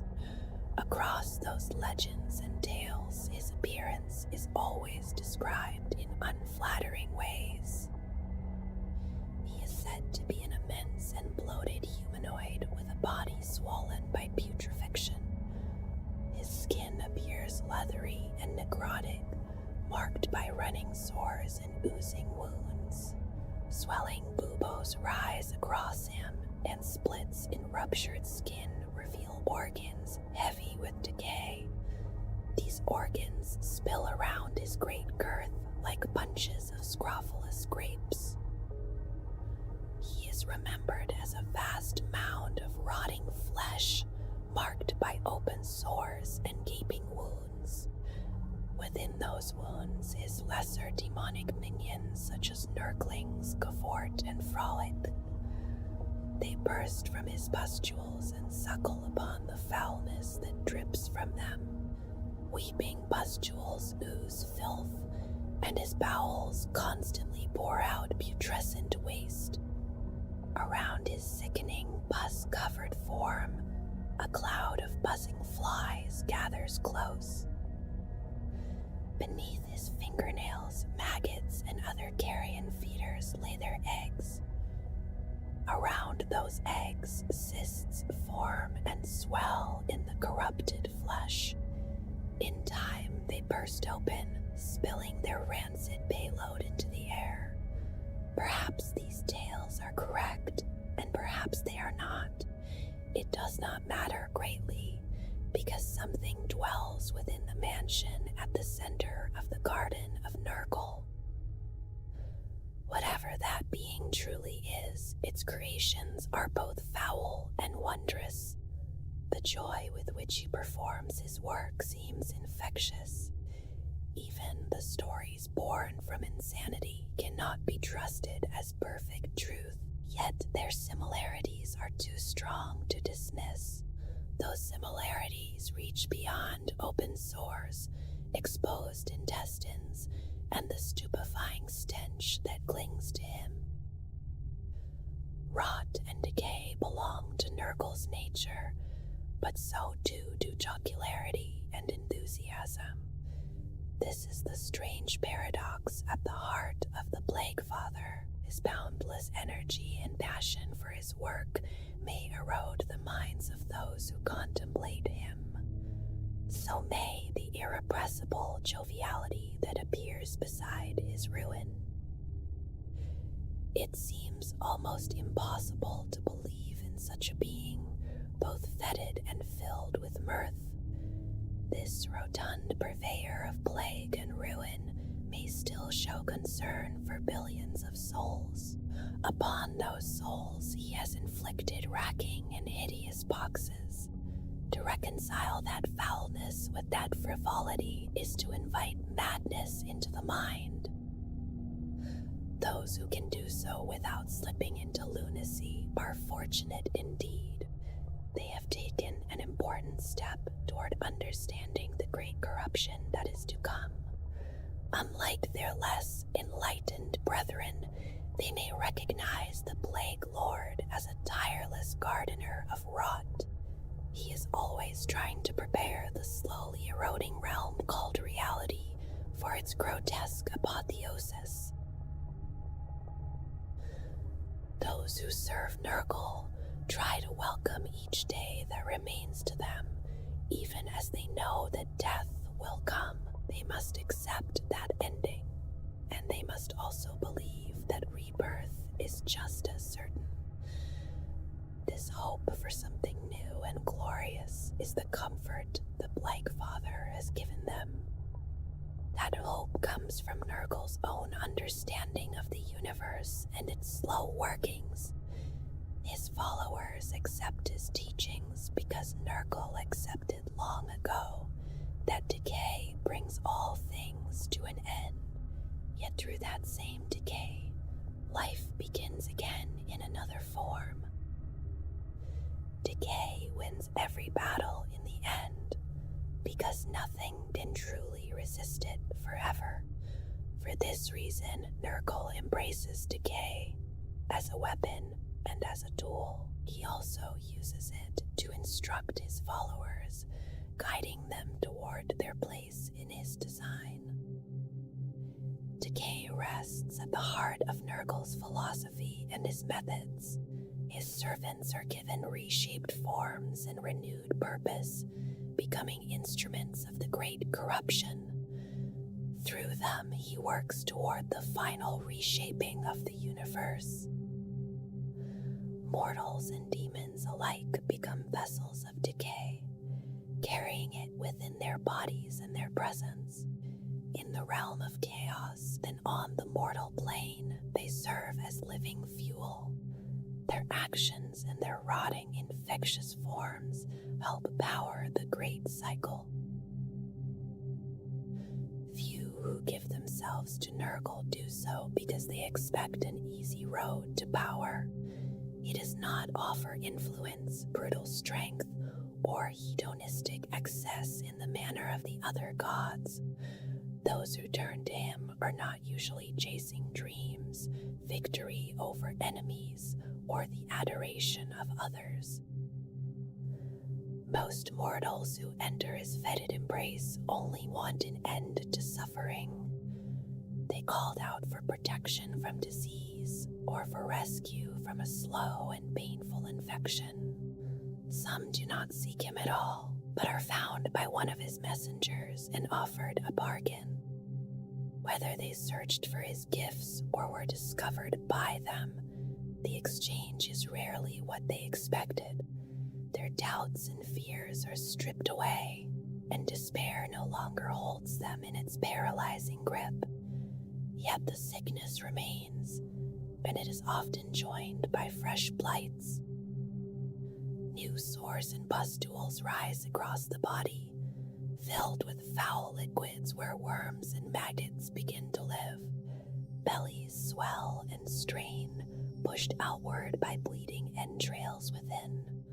Old wounds tear open again on their own, welcoming new infections into the flesh. The diseases and weaknesses they once wanted to escape settle deeply into body and mind. This becomes the first lesson Nurgle teaches them, that decay cannot be avoided and must be seen as glorious. For his followers, this knowledge brings a strange and steady light. If all things decay, then each remaining moment becomes a gift to be used. There is no reason to sit in sorrow when there is still work to do. As these thoughts move through the newly converted, they begin to notice that their pain has softened. Even with fresh afflictions and rancid corruption spreading through the flesh, the suffering has begun to fade. Hope comes to them at last, quiet and certain. It feels as if morning fog has lifted, and the world is seen clearly through new eyes. They wonder why they once complained about their boxes and failing bodies. They wondered what selfish desire made them resist the fate placed before them. Rot becomes their constant companion, teaching them and guiding their path. To the servants of the Lord of all, this rot is no longer a curse. It reminds them that they were fortunate beyond measure to receive Nurgle's gifts. Many even learn that the first malady which drove them to seek salvation came from Nurgle himself. That knowledge does not bring anger to them, but joy. They believe they were chosen from the beginning. In their minds, they were marked for greatness as true champions of Nurgle. Most who receive Nurgle's blessings never rise far above the place of a small but welcome maggot. They still do their part, eating away at the rotting corpse of a decaying universe. A few, however, set themselves apart by living his teachings with unmistakable devotion. These champions reflect Nurgle's philosophy and echo his corrupted form so clearly that none can doubt who owns their souls. They are the Plague Father's mortal champions, and through their foul deeds, his great corruption is advanced. Many of Nurgle's greatest accomplishments are carried out through such servants.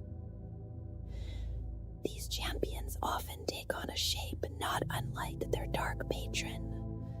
This is not strange among the Plague Father's followers, since great unclean ones are said to be smaller versions of Nurgle himself.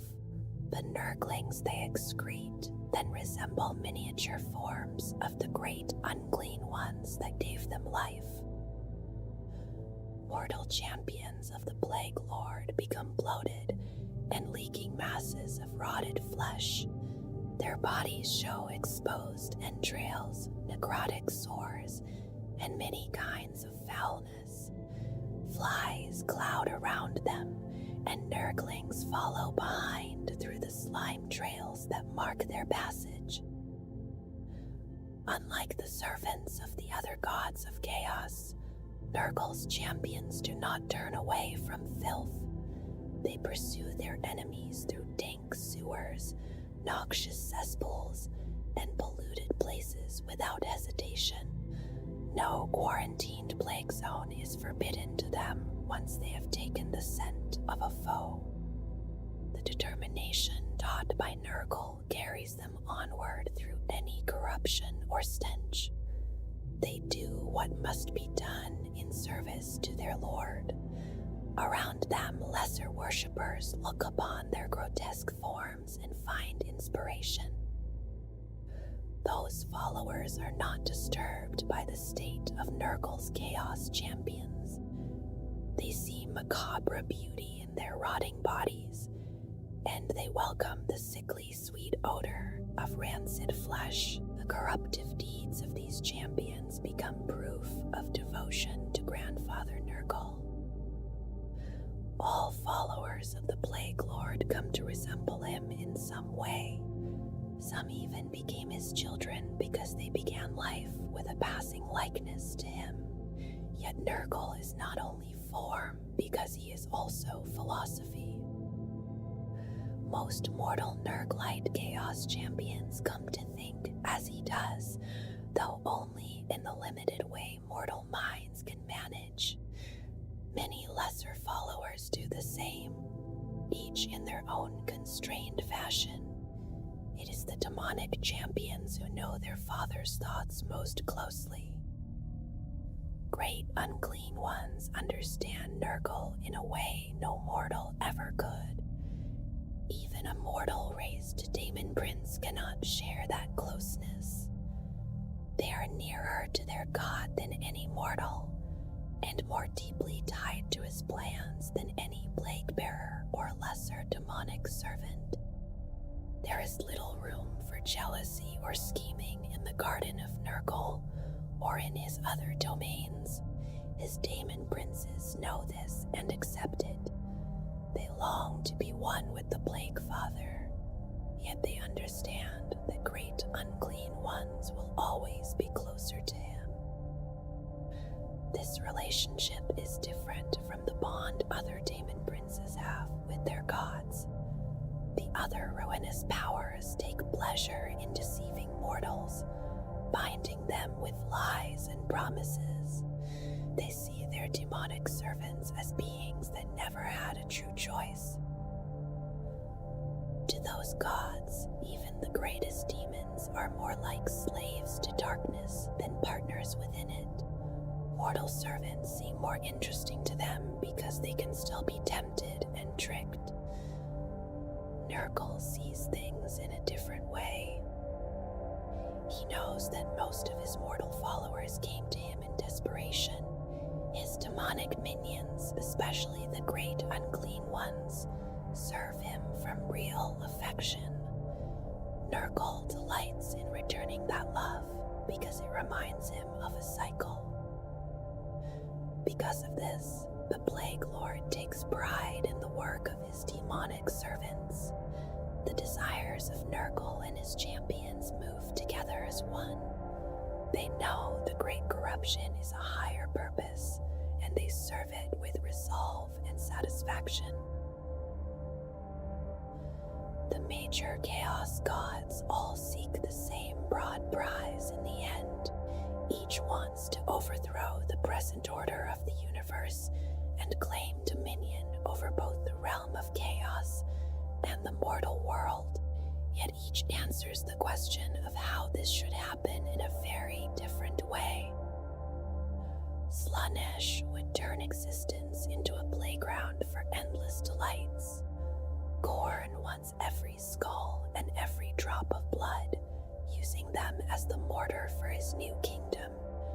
Tzeentch surely has his own vision for reality remade in his image, though he has not shared it. Perhaps Tzeentch does not even know what that final shape would be. To Nurgle, these dreams are much the same. They are self-indulgent fantasies, lacking greater purpose and lacking true understanding of how things are. Nurgle sees the ambitions of the other gods as small beside his own. Reality will be remade because both the mortal plane and the realm of chaos have always moved along a path of decay. From decay come death and endings, but endings are not the same as finality. Nurgle alone seems to understand that difference. The other gods imagine a destination at the end of the path. Nurgle motes that the journey bends back upon itself, returning always to rebirth, renewal, and new beginnings. This deeper difference places Nurgle at odds with the other ruinous powers. It means they are not truly working toward the same thing that he is. From the outside, the methods may seem different, while the result appears much the same. To the others, the surface goal seems to be the destruction of the Imperium of Man. They also see the enslavement or destruction of all mortals, and final dominion over all existence. Yet that understanding is only superficial. The differences show themselves in smaller moments. Slaanesh may allow Plague Marines to wound an army through blight and disease, then wonder why Nurgle's servants take the broken bodies away. The Prince of Pleasure is denied the chance to explore new delights with the wounded. Khorne may work with Nurgle to blast a crude colony into oblivion, yet he cannot understand why the Plague Lord leaves the former homeland untouched. To Khorne, it would be natural to burn it down into charred and lifeless stone. These incidents pass, and the other gods treat them as the eccentric habits of their jolly brother. Tzeentch is different because he will not give Nurgle his due. He will not allow him to follow his own path without interference. The Lord of Change tweaks, twists, diverts, redirects, and alters what lies before him. He cannot accept what Nurgle knows will surely come to pass. He keeps trying to change the rules to favor his own desired ending. Even when the consequences of Nurgle's wishes seem small, Tzeentch may still interfere with them. Nurgle knows this meddling is pointless, because the journey down the path does not stop. Still, the machinations of his brother vex and irritate him. The actions of Khorne and Slaanesh are only small inconveniences by comparison. Tzeentch's games disrupt Nurgle's plans and create setbacks that do not need to happen. They work against Nurgle's goals and also against the aims of the other dark gods. Very little causes Nurgle's smile to fall, but Sinch seems able to do so at will. When this universe dies and rises again, Nurgle holds one of his greatest hopes. Like the corpse god of man, he hopes Sinch will not be reborn with it. Nurgle is the mighty lord of decay, and over physical corruption and morbidity in creation, he holds his slow dominion. Disease, putrefaction, and the steady decline of all things are the favors he gives to the universe. Mortals turn to the Plague Lord because they wish to be freed from despair, from the old dread of disease, hunger, and death. Though his appearance is horrific, Nurgle is remembered by his servants as warm and welcoming. He takes pride in those who follow him, and he grants them his most hideous diseases while shielding them from pain and the cold sleep of death. Since the fear of death lives in every sentient heart, many mortals across the galaxy are willing to give up their immortal souls. In return, they seek the corrupted preservation of their bodies for all time. Many followers of Nurgle do not come to him by free choice. Unlike the servants of other chaos gods, his taint spreads easily through beasts and humanoids, and Nurgle's rot may strike even the strongest person. Those afflicted by that awful arcane illness may become outcasts, marked like lepers before the eyes of others. Yet Nurgle still takes interest in the victims of the diseases he sends, seeing these afflictions as gifts. He cares for them in the manner of a loving grandfather, which is why his servants often call him Grandfather Nurgle. Because of this strange care, some who were never touched by infection seek disease for themselves. They may even poison their own bodies, hoping to earn the favor of the Lord of Pestilence. His deranged worshippers say that he creates many contagions for the material universe, and that he does so for his amusement. Many of the most infectious and horrible diseases are believed by them to be among his proudest creations. Those same worshippers believe that people who die in the grip of his terrible boxes are carried to his domain. They say such souls are swept into the land of the Plague Lord. Others who sing his praises loudly enough may be spared so that they can carry his blessings onward.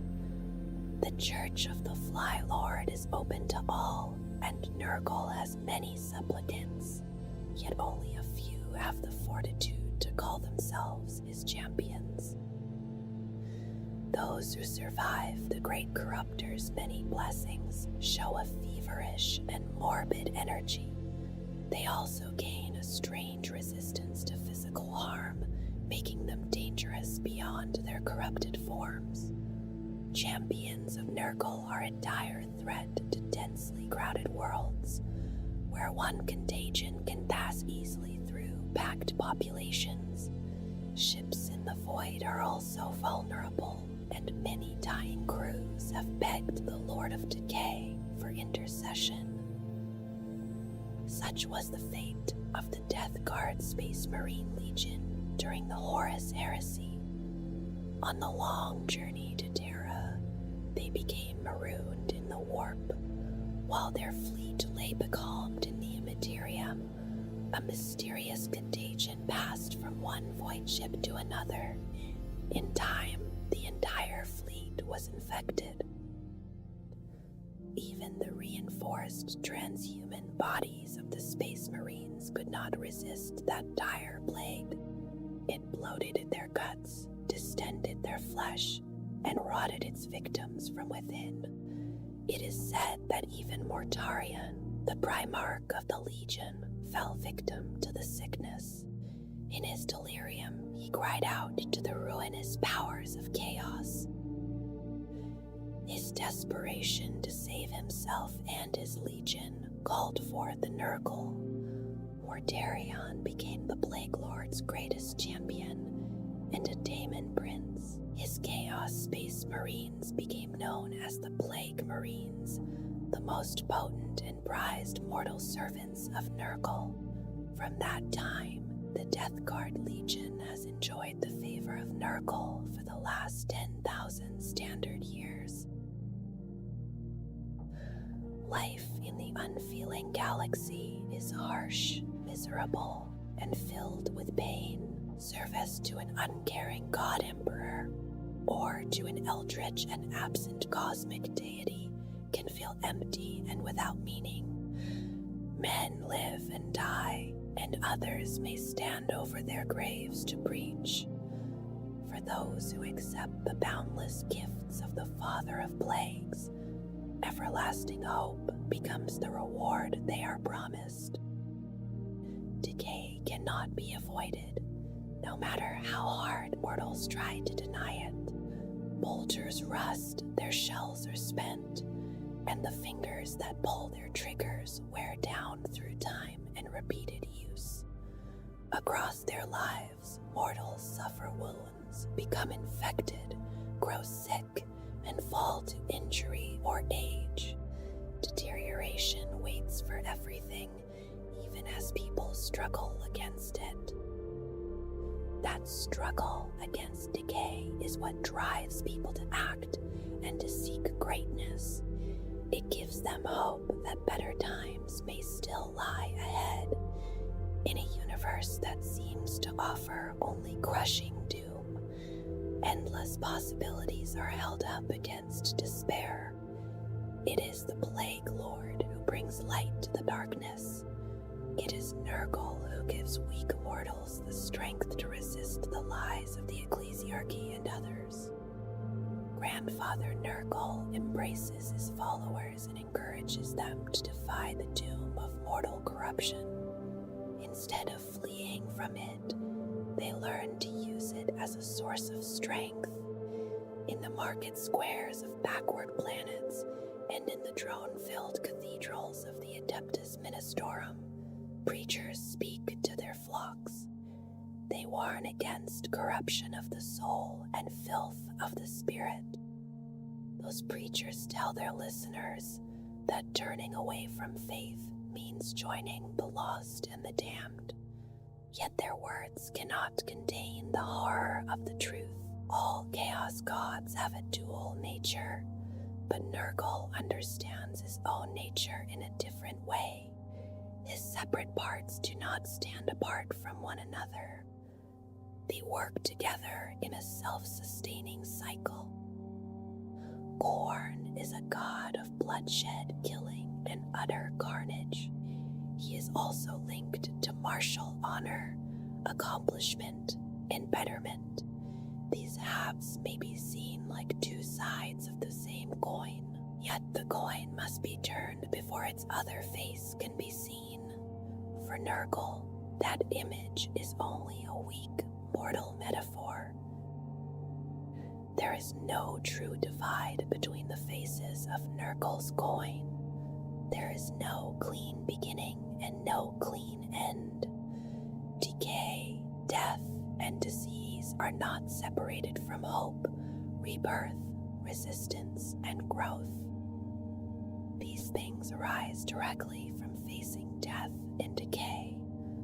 The seers of the Asuryani craft worlds and the inquisitors of the Imperium will not share this truth with those who believe their lies. For a chaos god, Nurgle's actions can seem strangely harmonious, even caring. To receive his blessings, one only needs to want to live and to do whatever is needed to cling to life. After that, everything else follows naturally. Worshippers of Khorne must seek greater destruction and carnage, even when it endangers themselves or their allies. Those devoted to Sinch must reject their place in life and seek to change everything. Followers of Slaanesh look away from reality through sensation and self-delusion. Yet to feel Nurgle's caring touch, one only has to see life for what it is. One must want to make the most of that life. All that is needed is faith in the future that Nurgle provides. An invitation to walk Nurgle's pox-strewn path should be received as an honor. Not all people see it that way. To waste away under a skin-eating disease seems painful to the afflicted and repulsive to those around them. When a child's flesh turns sickly pale green and her eyes become dull and milky, her father learns his own helplessness. He sees that he cannot prevent her suffering. A friend may watch a battlefield wound turn black and begin to ooze blood-tinged pus. The stench of rot fills the barracks air, reminding all nearby of mortal frailty. If such decay comes from Nurgle, through a rusted blade or a supernatural plague, many will curse his name. Those who cannot see beyond the pain are terrified by what is shown to them. They do not understand that suffering lifts the veil from life and death. Some blessed mortals can look past the putrescence and see decay as a gift from the Lord of all. That gift opens eyes even as it liquefies them. It weakens the legs of its recipients, yet gives them the strength to march toward a greater purpose. Nurgle's great ambition is to hurry the universe toward its final end. He does this by eroding the foundations of reality, as disease erodes the bodies and spirits of the infected. His careful and endless experimentations began in his wondrous garden within the realm of chaos. From there, they were unleashed across the galaxy. Slowly and surely, the pillars that support existence are weakened. A time will come when they collapse entirely, and the universe will begin a massive transformation. The old ways will be swept aside like a troublesome fly. All that was will cease to be, and from the rotted ruins a new reality will emerge. It will be a reality dominated by Nurgle and his beloved children. Those who walk with Nurgle help bring about what he calls the Great Corruption. They do so with joy in their hearts. They know that Nurgle's victory is assured. When all things end and life begins anew, they will have helped make it so. This gives their lives meaning, both despite and because of the gifts of their caring master. Nurgle, the Plague Lord, is the psychic manifestation of the most common fear shared by sentient beings. He rises from the fear of death itself. He embodies disease, decay, and the death that these states finally bring to all living things. Among those who serve him, few come willingly at first. Many Nurglites enter his service after contracting a deadly disease, or after being forced to face their own mortality. To them, Nurgle offers an escape from the pain of illness and the terror of an untimely death. The prize is the soul, and the result is eternal damnation. Across the major intelligent species of the galaxy, humanity fears death and non-existence most deeply. For that reason, humans have always made up the greater part of the Plague Lord's servants. In return for allegiance and service, Nurgle offers his worshippers immunity to disease and pain. He does this by infecting them with every natural disease in existence. He also infects them with many unnatural afflictions, born from the arcane power of chaos reaching into real space. Champions of Nurgle can become some of the most powerful servants of chaos in the galaxy, yet they also suffer some of the most complete and disgusting mutations that chaos can grant. Nurglites become swollen walking bags of pus and putrescence. Their skin swells and rots from their bones, even as they leak infected organic fluids. Those fluids carry loathsome bacteria, viruses, fungi, and other infectious agents that imagination can summon. In return, the Nurglites become immune to these diseases and to all disease. Their rotting bodies also become physically robust. They can withstand wounds and damage that would destroy even those in the strongest health. At the same time, despite their seeming weakness, those who give their souls to Nurgle feel no pain. Many report the opposite feeling. They speak of power and an almost narcotic well-being, more pleasurable than anything they felt before their mutations began. The Death Guard are a traitor legion steeped entirely in the power of Nurgle. Their essence reflects the god of plagues and all that vile chaos god represents. Their bodies are hives of filth and decay. Their flesh rots forever, even as it is renewed by the ceaseless rhythm of death and rebirth. Once, the Death Guard were the strongest and most resilient of the Emperor's Space Marine legions. They were the inheritors of the Primarch Mortarion, made in his genetic image. Before they bore their later name, they were the 14th Legion, known as the Dusk Raiders. They were founded on Terra in the late 30th millennium, created to reclaim the stars for humanity. For a time, they fought with distinction and were almost indistinguishable from the other Space Marine legions. The Astartes of the 14th Legion served as heavy infantry. They became known for survival, endurance, discipline, and relentless fighting. Their gray and plain power armor began to bear symbols of rank and decoration. These markings were modified from the armorial images of the Ironsides of Old Albia, a techno-barbarian nation of Old Earth before the Unification Wars. Most telling of all, their right vambraces, gauntlets, and shoulder plates were painted the deep crimson of drying blood. This came to symbolize the red right hand of the Emperor's justice. After the Legion was reunited with Mortarion on the feral world of Barbarous, he gave them a new name. He called them the Death Guard, after the mortal warriors he had led on his home world. Those warriors had helped cleanse Barbarous of the foul race of chaos sorcerers who had enslaved its people.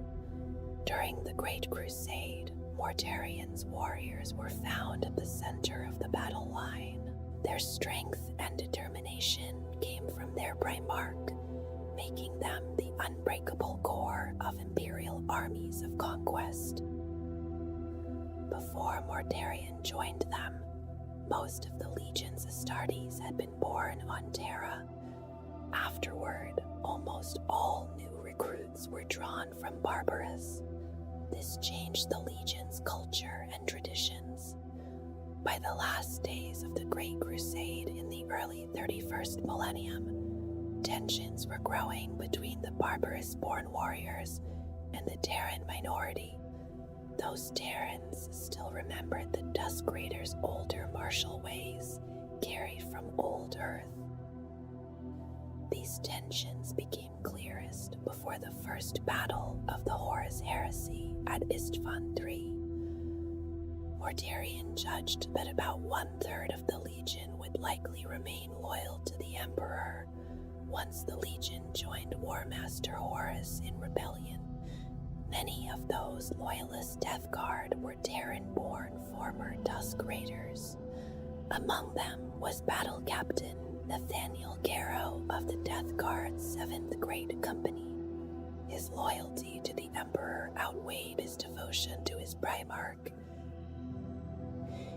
In the final days of the Great Civil War known as the Horus Heresy, the Death Guard were becalmed in the Warp. There they were assailed by warp-borne plagues so virulent that even their legendary resilience could not endure them. Soon, the entire legion was overcome by sickness. Their bellies swelled with corpse gas, their flesh sloughed from their bodies, and the strongest of warriors became crippled wretches. Delirium settled over them as the sickness deepened. None can say exactly what forces acted upon the soul of Mortarion. It is not known whether he was already damned, or whether he made his pact in fever. Yet he must have called out for deliverance, and his call must have been answered. When the fleet of the Death Guard finally emerged from the warp, its vessels and warriors were wholly changed. Their once gleaming white and gray armor was stained with filth. The noble warriors had become walking hives of death and abomination. Worse still, the Plague Marines of the Death Guard now carried the most virulent afflictions that Nurgle could create. Condemned to a deathless state of decay, they would spread pestilent diseases across the galaxy. They would do so for the greater glory of chaos. When the Horus Heresy ended, Mortarion led his legion into the Eye of Terror. Other traitor legions splintered into countless warbands, each one following its own agenda. The Death Guard remained largely whole, helped by their old strength and resilience. Mortarion brought them to a world that became known simply as the Plague Planet. He reshaped it into a new and despicable form, making it a virtual copy of Barbarous. To this day, Mortarion's Death Guard launch assaults through the Cadian Gate and into the galaxy beyond. At times, they strike in large bodies. At other times, they lend their strength to allied forces. Wherever they travel, they spread the joyful and exuberant boxes of Nurgle. They offer eternal life through the choicest blessings of the Plague God. Nurgle stands as the age-old enemy of Sinch, the Chaos God known as the Lord of Change. Their powers rise from mortal feelings and beliefs that face in opposite directions. Sincher's strength from hope, and from the mortal wish to change the path of fortune. Nurgle draws strength from defiance born out of despair, and from hopelessness before the certainty of death. In the mortal realm, the followers of Nurgle often set themselves against the servants of Sinch. Their struggles move through complex political intrigues where Nurgle's faithful try to slow schemes of change. They seek to mire those schemes in dull-minded conservatism and in narrow self-interest that resists motion. The corrupting influence of Nurgle's servants often succeeds against the architect of fate. They constantly erode what he has made, knowing that collapse into entropy leaves an inheritance behind. Whatever endures that fall may pass into Nurgle's keeping after ambition has weakened and order has come apart. Nurgle and Sinch are opposed in many ways because their deeper natures move against each other. The changer of ways seeks to build webs of power that grow ever more complex and improbable. Nurgle embodies continuous growth, destruction, and renewal, turning ruin toward another beginning. the war between them does not end, and it is played out across countless realities. What Sinch creates and evolves toward undreamed heights of complexity, Nurgle's servants slowly gnaw away. They seek to bring the whole edifice down so that new growth can rise from the fecund grave. The land of the Plague Lord is often known as the Garden of Nurgle, though it may not truly be a garden at all. Mortal minds that try to understand the manifested will of the Plague Lord must give it some shape they can bear. Forbidden tomes have often described it as a perverse and deadly garden, strangely beautiful in the only terms that sanity can still hold. Like a worldly garden, Nurgle's domain holds a bewildering mass of growing things and living creatures. Bright blue shovel-petal plants dig themselves free from the dirt where they grew, leaving the rich loam open for plague bearers to plant new skull seeds. As the skull seeds blossom, over-eager beasts of Nurgle bound toward their fruit and mistake it for the heads of new playthings. The fruits scattered violently into the air when the beasts strike them.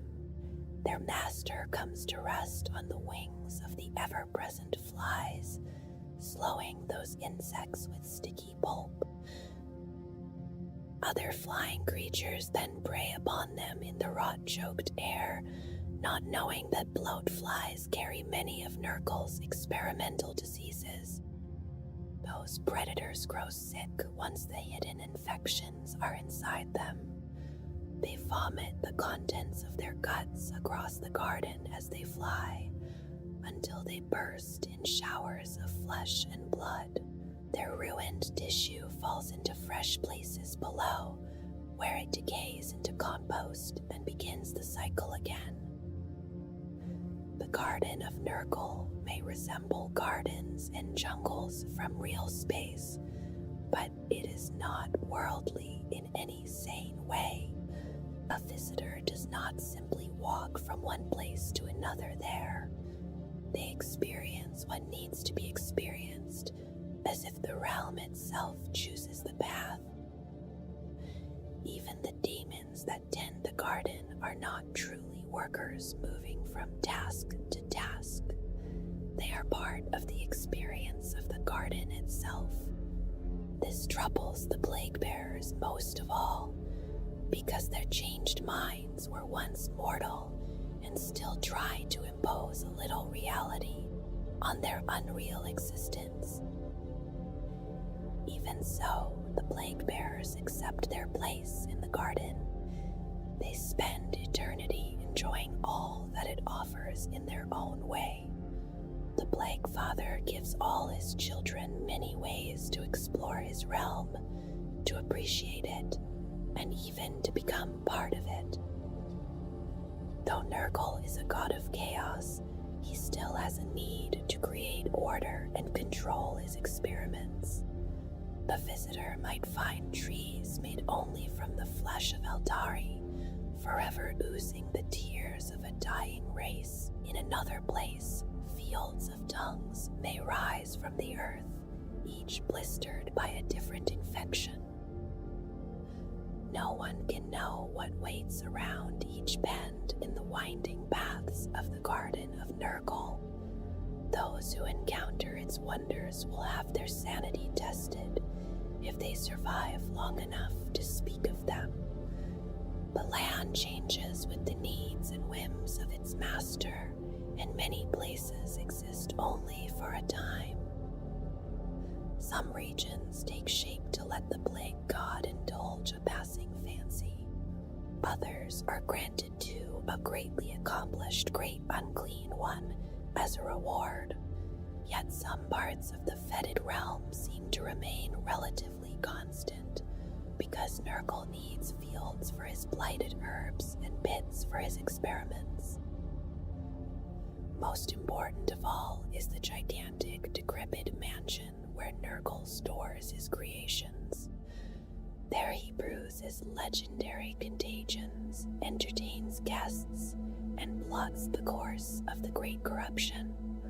While the mortal realm is laid waste by blight, the lands of Nurgle thrive on disease and corruption. The realm is tended by the Lord of Decay, and it is home to every pox and affliction imaginable. Rotten boughs twist with grasping vines above the moldering ground. Fungi break through the soft mulch of the forest floor, releasing choking clouds of spores into the air. Half-demonic plants wave by themselves, untouched by the insect-choked air around them. Their colors pierce the gloom like small havens of cheeriness in a dismal woodland. Along sluggish, muddy rivers, beetles with human features flit near the banks. The reeds rattle softly in that corrupted place.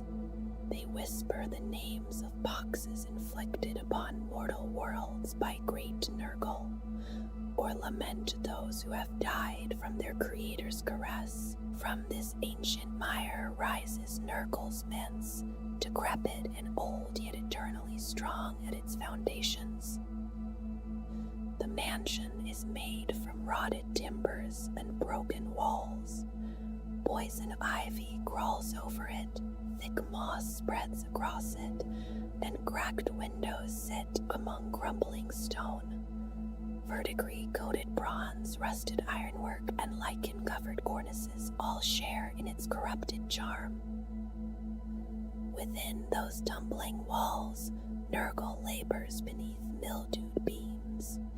He works for eternity at a rusted cauldron vast enough to hold all the oceans of all the worlds. He chuckles and murmurs as he creates contagion and pestilence, which he treats as sublime and unfettered forms of life.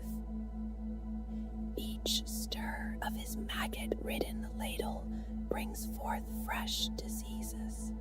They flourish and scatter through the stars.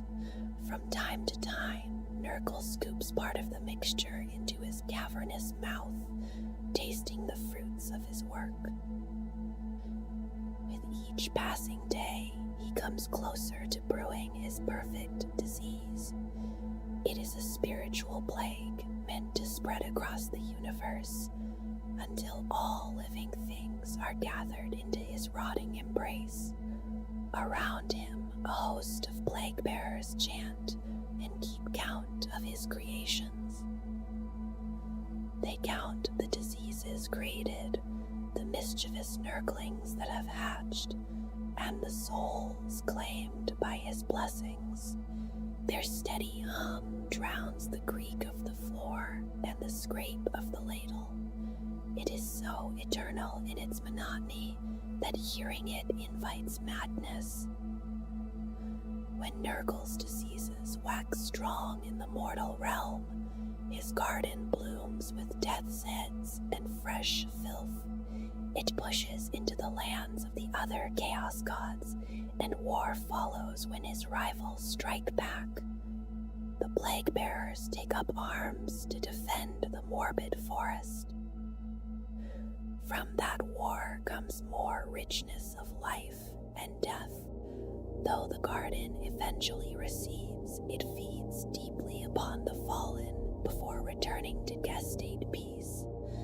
There it waits until it is ready to swell once more through time and space.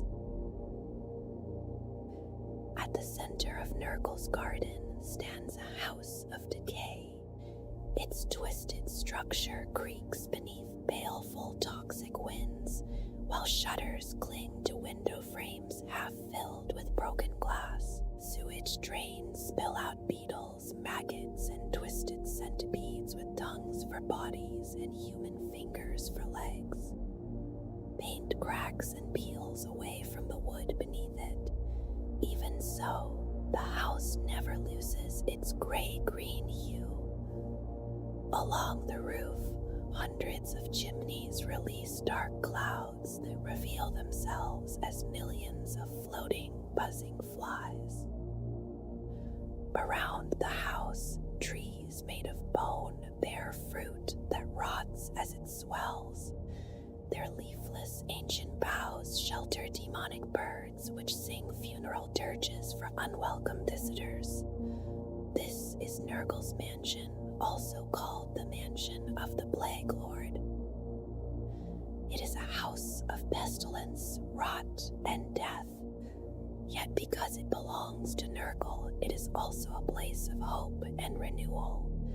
Nothing explains the strength that keeps it from collapse, except the presence of the Lord of all within it. His boundless energy gives the mansion a strange endurance. His eternal purpose and joy in his work rest beside the certainty of decay. Nurgle himself often sits in a massive chair near the mansion's front door.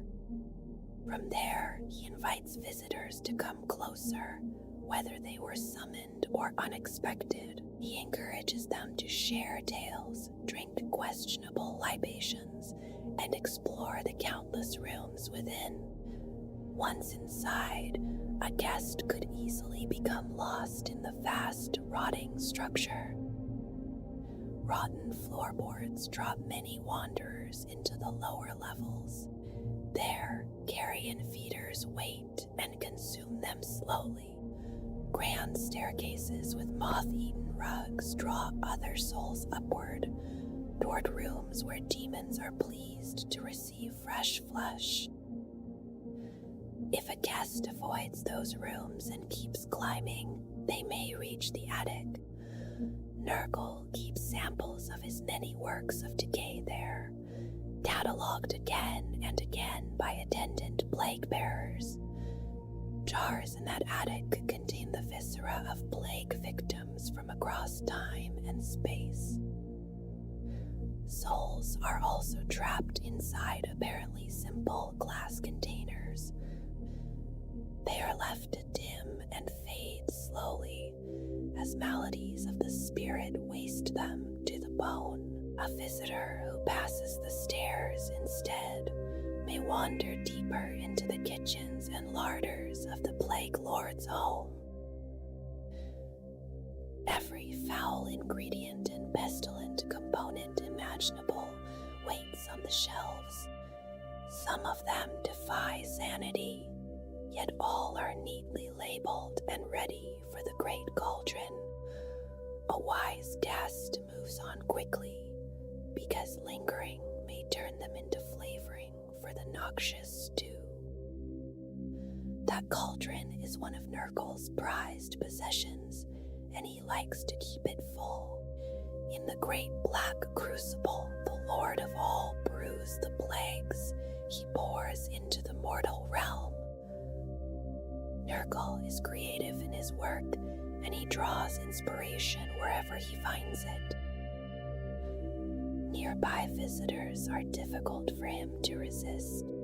When the chance appears, he may add them to his virulent concoctions. In the mansion of the Plague Lord, even hospitality can become part of the brew. Nurgle differs from the other ruinous powers in many ways, including how he sees his domain. Gorn rarely leaves his throne, barking orders to his generals from a mound of skulls. Slaanesh watches his kingdom from the palace of pleasure, or wanders the universe seeking mortal souls. Sinch seems to care little for the condition of his warped and broken lands. He spends his time plotting and interfering with affairs beyond his own realm. Nurgle, by contrast, cherishes the beauty and surprises of his garden.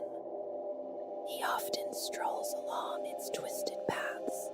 He cavorts with his demons and pauses to watch one of his diseases take hold of a wounded captive. In this way, Nurgle remains close to his land and to the many regions within it. During his wanderings outside the mansion, he passes some of his favorite places. Many have existed since he first thought of them. They may even be models for the reborn universe that is to come. Only a moment's journey from the mansion lie the deathbeds. Nurgle visits this place more often than almost any other, because it serves more than one purpose.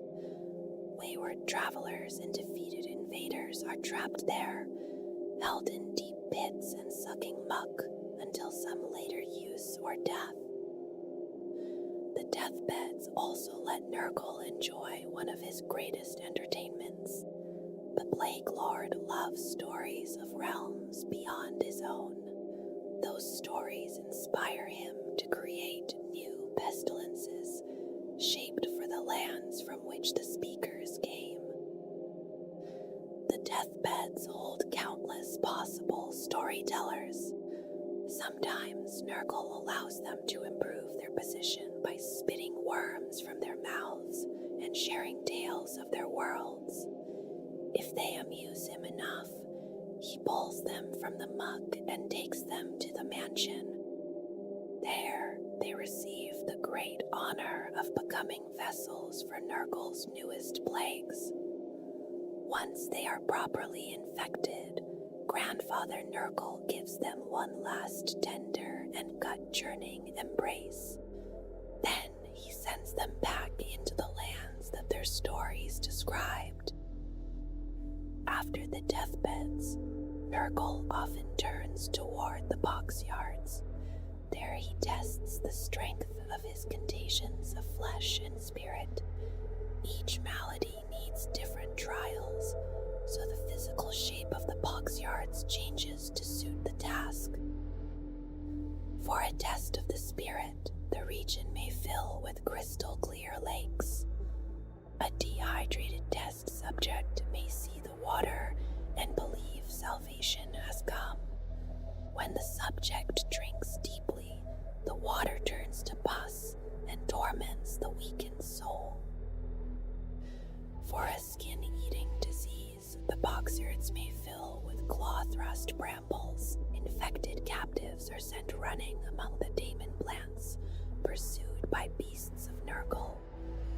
If they scream while passing through the razor-edged branches, Nurgle knows that they still feel pain. When the captives can still feel pain, the affliction needs refinement. Whatever shape the boxyards take, this corner of the garden always gives Nurgle new insight. Because of that, he spends a great deal of time there. Other places like these are always busy with activity and joy. In the Morabusium, the most precious and toxic herbs take root. In the Tunglash Arboretum, refined excrement hangs from trees like putrid, reeking vines. Many other regions offer ingredients and insights for Nurgle's work. They wade along the paths of his morbid estate, each serving the labor of the cauldron. After one of his invigorating walks, he returns to the mansion with what he needs. Beyond the mainstay regions of the land of the Plague Lord, many other places exist for less permanent spans. They come and go with the rise and passing of Nurgle's many plagues. Some may exist only in nightmare visions and untrustworthy hallucinations, seen by minds ravaged by disease. Yet the Garden of Nurgle is near infinite. It is not impossible that the recipient of one of Nurgle's gifts might glimpse the realm for a moment. Some mortals, with their last dying breaths, gasp that they hear faint bells tolling. Perhaps they are hearing the blossoms of the deathbell lily fields. When a mortal dies from one of Nurgle's diseases, one pale flower opens and gives a tinny chime. It marks the success of Nurgle's handiwork, and the ringing is without end. The hanging gardens of Thushbolg are another strange sight within the realm. This remote part of Nurgle's domain was given to the great unclean one, Thushbolg.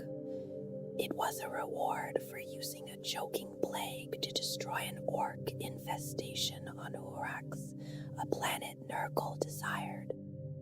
To remember his victory and show thanks to his lord, Thushbolg used his own intestines in the trees of his domain. With them, he hung every orc from the colony among the branches. They dangle and rot there, slowly dying but never quite finding release.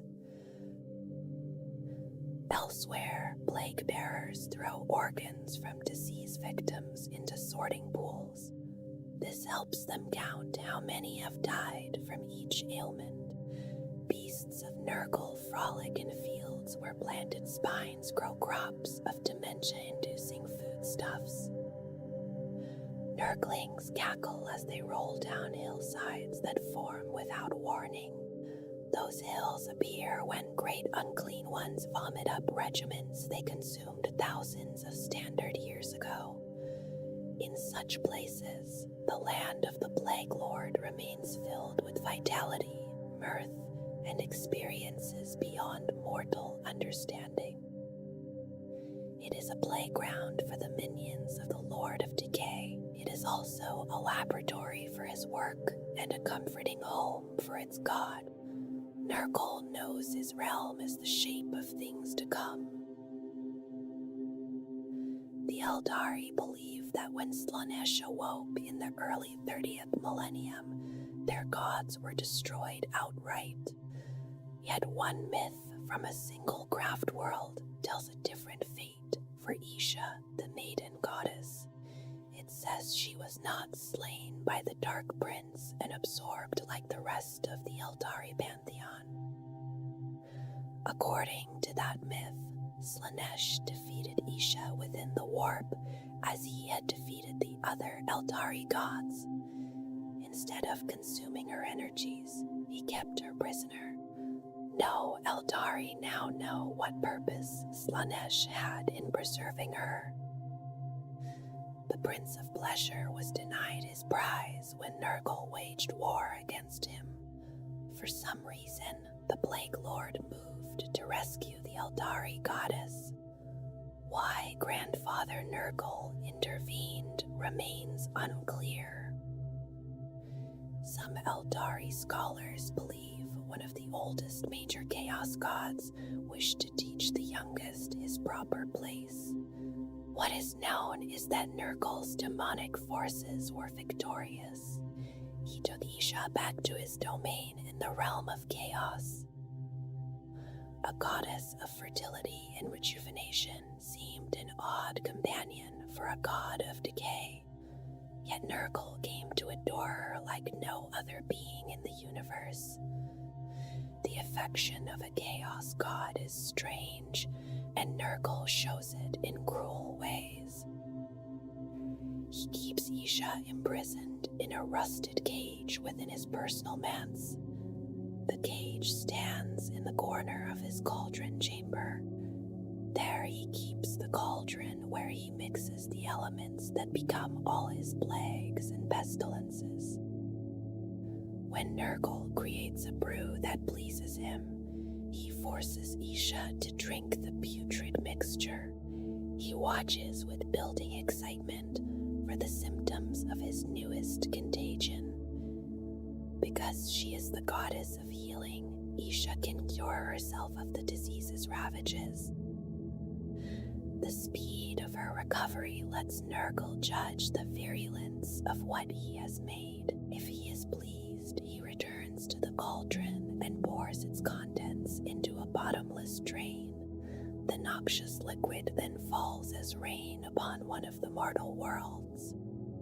If the brew does not satisfy him, Nurgle gulps down the contents of the cauldron. He vomits the mixture back into the pot and begins again. While the Plague Lord works, Isha accepts her lot with stillness. She resists the Lord of Decay's evil as she once resisted Cain. Isha whispers the cures to these new diseases into the universe. Through those whispers, mortals may learn them and resist the designs of Grandfather Nurgle. Very few mortal eyes have seen the land of the Plague Lord. Its swamplands breathe a fog of supernatural diseases, and living beings cannot endure even one breath of its foulness. Only Nurgle himself can spare visitors from the toxic affections of his garden. When he expects company, he opens a path through the gurgling fungus fronds with a generous gesture. Those who enter without invitation are judged very differently. The seers of Lugganath learned this at a terrible cost. The Eldari of that far craft world long told the story of the caged maiden. In that tale, Isha is imprisoned within Nurgle's mansion and held at the mercy of her grotesque admirer. These Asuryani believed their legends to be absolute truth, and they hoped one day to free their goddess. When Lugganath was ravaged by the brittle coma, its most gifted psychers sent their minds into Nurgle's realm. They sought the truth of Isha's captivity and hoped to end the deadly malaise of their craft world. They knew they would almost certainly die in the attempt. They believed their souls would be drawn back into the glittering spirit stones of their comatose bodies. Once safe in that crystal afterlife, they could pass Isha's message to the spirit seers. With that message, they hoped to lift Nurgle's curse from their homes. At first, their astrally projected forms moved easily through the grasping foliage of the garden. Their ghost helms kept them as insubstantial as spirits. Their rune-shielded minds cut through the dismal vegetation, sharper than any corporeal blade. The rot flies of the realm buzzed loudly in alarm. They whispered of the intruders into Nurgle's ear, just as the seers of Lugganath saw Grandfather Nurgle's manse in the distance. Plague bearers rose from the mud. The plague bearers came forward in a great host, chanting in a droning monotone. The seers channeled their psychic energy into blasts of cleansing blue fire. Those blasts boiled away huge pieces of Nurgle's army, while the seers darted beyond the clumsy reach of their foes. Still, more plague bearers emerged from the slurry and blocked their way. The battle lasted for solar days, and wide parts of Nurgle's garden were blasted into ruin. In the material dimension, the bodies of the trespassing seers began to convulse and shake. Their physical forms succumbed to the same plague they hoped to defeat. Slowly, their bodies shriveled, and their spirit stones turned to rotting mulch. Their trapped souls began to pass fully into the immaterium. The soupy air of the garden seeped into their lungs.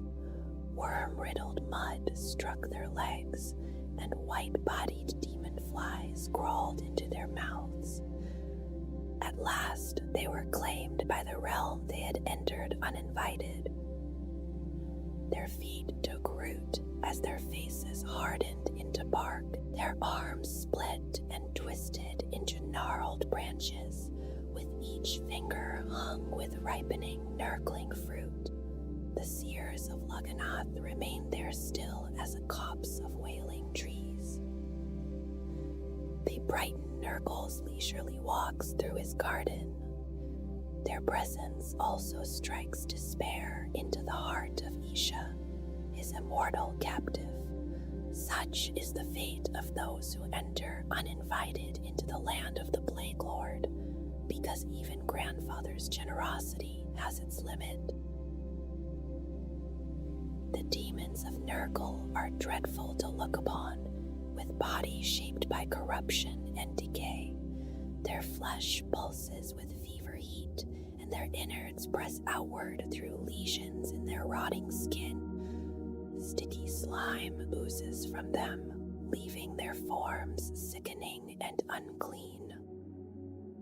Yet their manner is strangely cheerful, and their hideous appearance stands in contrast to their friendly nature. They move with energy in their work, showing pride in what they have made. To them, the groans of the afflicted sound like gratitude, fairly earned through their efforts.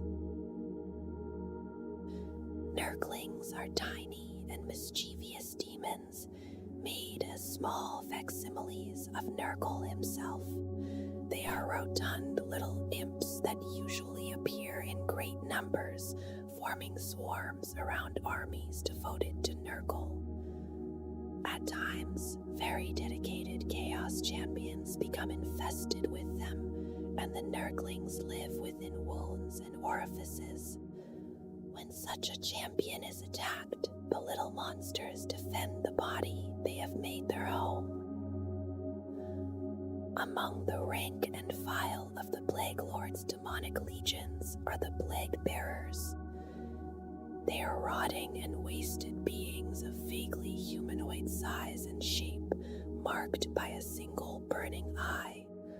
Flies buzz around them without pause, making them harder to fight in battle. The many diseases they carry can be turned against their enemies with terrible effect. Some high-ranking plague bearers are known as plague drones, a title that carries a sense of commendable humility. These overseers ride into real space, mounted upon rot flies. From above the battlefield, they can tally the diseases spreading below them. They can also intervene quickly when Nurgle's divine plans meet heavily armed resistance. Plague toads are also called rot eaters and sewerkin, and they are swollen sacks of brackish filth and pus. These mutated pseudo-amphibian creatures have wide maws that can swallow a man whole. They are drawn to places of disease and decay. In such places, sorcerers versed in the lore of the Plague Father can summon them and bind them to their will. Rot flies are colossal demonic insects, so repugnant in appearance that they scar the mind.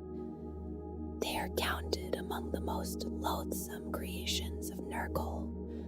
The forbidden tomes of the Eldari Black Library alone speak of the process by which they are birthed.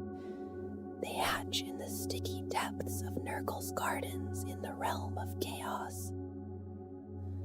The beasts of Nurgle are horrendous demonic aberrations with the soft and mottled body of a pallid slug. Their webbed feet flap uselessly beneath them.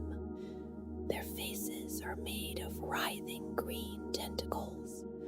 From their backs burst whiptail growths, constantly wagging from side to side. A herald of Nurgle is an elite plague bearer, raised above the common foot soldiery of the god of decay. In the land of the Plague Lord, it is a great honor to serve in those ranks. Some plague bearers are destined for greater things because of their power, ability, or capacity to bear loathsome diseases. These chosen servants receive further blessings from Grandfather Nurgle and become his heralds. The vile savants are horrific manifestations of demonic diseases that once claimed mortal lives. They appear as the putrescent remains of the flesh they wore. These avatars of plague and destruction wear sealed containment suits slick with filth and moisture. Within the suits, there is only putrefied liquid flesh and writhing vermin, held together by the sagging shape around them. Their boneless limbs stumble onward with macabre and implacable purpose, driven by the demonic forces within. A heavy aura of horror and rotting miasma surrounds them.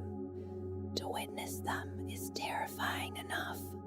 Worse still is hearing their buzzing voices inside one's head, or becoming the subject of their experiments in the death of flesh. A plague swarm appears in the corporeal universe as a rippling mass of locusts, beetles, flies, or similar creatures. These beings are twisted into horrific forms and are redolent with rot and decay. They move together as one implacable and unholy mass. As they pass over victims, they strip flesh away and taint whatever they touch. A great unclean one is a grotesquely corpulent greater daemon of Nurgle, the chaos god of disease, death, and decay. These loathsome demons are harbingers of the Lord of rot and ruin. They are among Grandfather Nurgle's greatest servants, carrying his most sacred plagues and boxes. Their bodies are squat and mountainous, covered in rotting flesh and open sores that weep foul pus. Their swollen bellies are torn open by huge rents, and hot ropes of intestines dribble from within. That horrific girth rests upon two impossibly small and atrophied-looking legs. Their large and bulbous heads are crowned with enormous stag-like antlers. To mortal eyes, a greater daemon of Nurgle is among the foulest servants of the ruinous powers. Each great unclean one is shaped in the fashion of Nurgle himself. Fly-blown and maggot-ridden innards spill through tears and gashes as he lumbers forward. Pustules and weeping buboes erupt across his hide, birthing small swarms of giggling nurglings. Noxious juices seep from infected sores, leaving a glistening trail of mucus behind him. Few mortals have the stomach or the will to stand against such a being. Great unclean ones are Nurgle's lieutenants and the field generals of his plague legions. Yet despite their nightmarish forms, they show a paternal affection toward those beneath them. Gregarious and sentimental, they look upon the creatures in their legions as their children. Their underlings see them as embodiments of Grandfather Nurgle, and each greater daemon watches his followers with care. He is proud of their appearance and their endearing behavior. He delights in their smallest boils, and he revels in the variety and effulgence of their boxes. Praise pours from him in loud proclamations offered with genuine pleasure. With a wave of his arms, such a monstrosity sends forth his tally bands across the battlefield. His booming encouragement and gurgling laughter follow them as they advance. This energy belongs to all great unclean ones. They work constantly to extend rot and decay, heedless of their own comfort, while parts of the galaxy remain untouched by Nurgle's bounty. A daemon prince of Nurgle was once a mortal or heretic Astartes servant of the plague god. Through great service to Nurgle, such a being has been transformed into an immortal daemon prince. These daemons are lumbering abominations, made nearly impossible to destroy by their unnatural resilience. They are swollen with power, and their groaning armor bursts open around the bulging flesh inside. Layers of rotting flab and putrid innards spill from their necrotic skin. This mass and ideas of pain or weakness have long been forgotten. Even tank-busting weaponry does little to slow them. A direct hit may pierce the body, yet it only sprays infected pus and slime across friend and foe alike. Their resilience is not their only power. A Daemon Prince of Nurgle can lift a battle tank and hurl it through the air. Their rusted blades and putrid claws smash enemy warriors from their feet. Many possess psychic abilities, shaping the energies of the Imperium into plague outbreaks and torrents of infectious slime. Others unleash wasting hexes or fly on insect wings and vortices of noxious fumes. Their bodies may release corrosive spores and deadly viral strains. Some become squirming hatcheries for clouds of plague flies. In every form, they carry the grotesque blessings of Nurgle into battle. Their advance is slow and dreadful, yet it is filled with the strength of corruption made immortal. To those who suffer their assaults, the demonic legions of Nurgle may seem like an amorphous mass. Beneath the shambling anarchy, there is purpose and design. Each plague legion follows part of an overarching cycle of fecundity and decay. Their existence is given to Nurgle's garden and to the spreading of his gifts. From the land of the Plague Lord come the Plague Legions, the dreaded demonic armies of the Great Corruptor. When they go to war in the realm of chaos or in real space, they bring the generosity of their master with them. They also carry the products of his endless labors. In their wake, they leave contagion, anguish, and death. All plague legions are creations of Nurgle, and all carry pestilence in service of his will. Yet each legion is linked to a specific stage in the Fly Lord's cycle of decay and regeneration. The fecundous legions make diseases, traveling across reality and unreality to gather ingredients for their god's cauldron. The worst ills of mortal races can be traced to their diligence. The Infecticus legions act as harbingers of infection, carrying new diseases that prepare the way for greater virulence. The Pathogenous legions are sickness fully bloomed, disease made manifest at the height of contagion. They are capable in attack and defense. They are often sent to guard key sites in the Garden of Nurgle or to lead an assault. The Epidemic legions contain the greatest number of demons, for they expand and proliferate. They spread outward so that initial gains become rampaging outbreaks. The Rot legions revel in decay, using festering powers and potent blessings to break down anything before them. More than any other demonic legion, their presence prepares the ground for the Garden of Nurgle to spread. The Morbidus legions are reapers and toll takers, bringing death wherever their work is needed. The Necroticus legions are the most resilient. They use hopelessness and despair as weapons, and they can absorb terrible punishment. So the demonic legions continue, each one bound to some grotesque part of Nurgle's cycle of birth, decay, death, and rebirth. Each plague legion is led by a great unclean one who acts as its general. These greater demons dote upon their charges like loving parents. Each one cajoles the legion's 7 Talibans toward its appointed tasks. Nurgle encourages eccentric traits among these powerful shepherds, and those traits shape both the army's composition and its tactics. Some great unclean ones favor airborne assaults,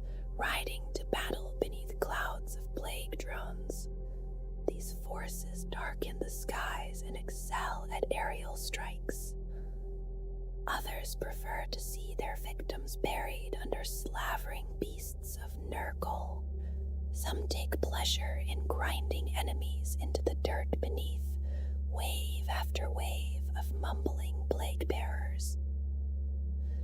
Across their immortal lifespans, great unclean ones pass through phases and take on new mantles. A great unclean one may first lead an epidemic legion to spread diseases. Later, he may command a rot legion, basking in the maladies that have followed. When the cycle nears its end, necrotic patches scab over his body. In this state of advanced decay, he lords over a necroticus legion. Soon after, his body sheds the rotting husk of its old skin. Fresh blooms of disease are revealed beneath it. Then he once again leads a fecundous legion, beginning the cycle in its next form. Beneath the great unclean one stand the leaders of the Legion's 7 Talibands. These leaders may be daemon princes or demonic heralds of Nurgle, such as poxbringers, sloppity bile pipers, and spoilpox scriveners. Each receives a grandiloquent title created by the general. These titles are chosen to suit the bearer's skills, habits, or tasks in war. Such titles may name them Lords of Fulsome Filth, or the Almighty Bringer of Rancid Decay. Another may be called the Slop-Toxic Master of Bubbling Bubbos. The names are ornate and foul, shaped by the general's invention. They belong to the strange order that exists within Nurgle's armies.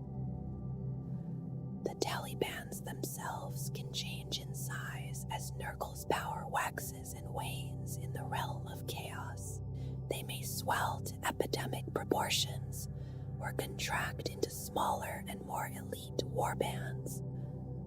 At their peak, a Taliband is made of 7 packs of lesser demons known as plague bearers or plague drones.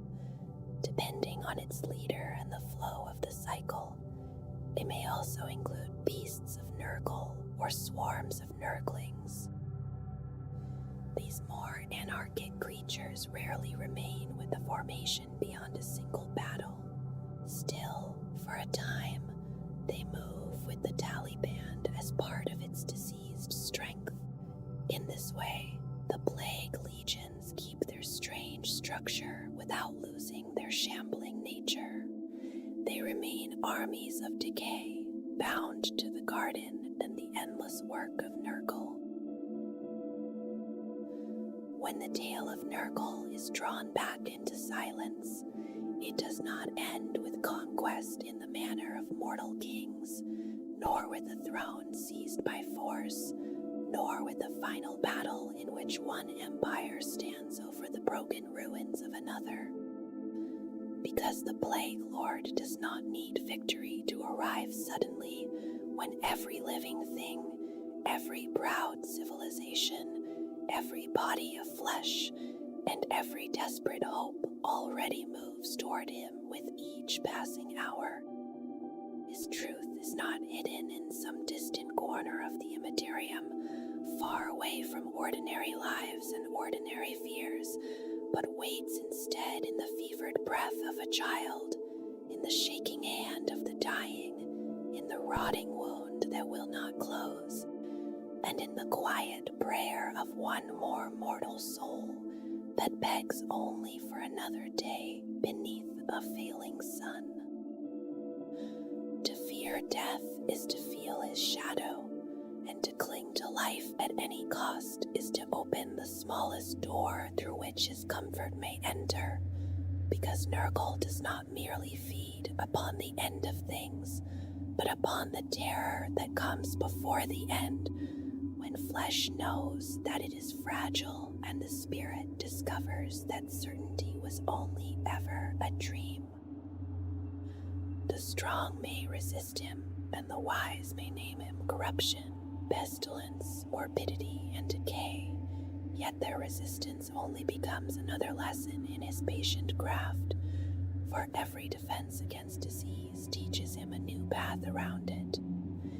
Every cure calls forth a stronger contagion, and every Pyrrhic victory leaves the victor weakened enough to receive the next tender gift from his overflowing hand.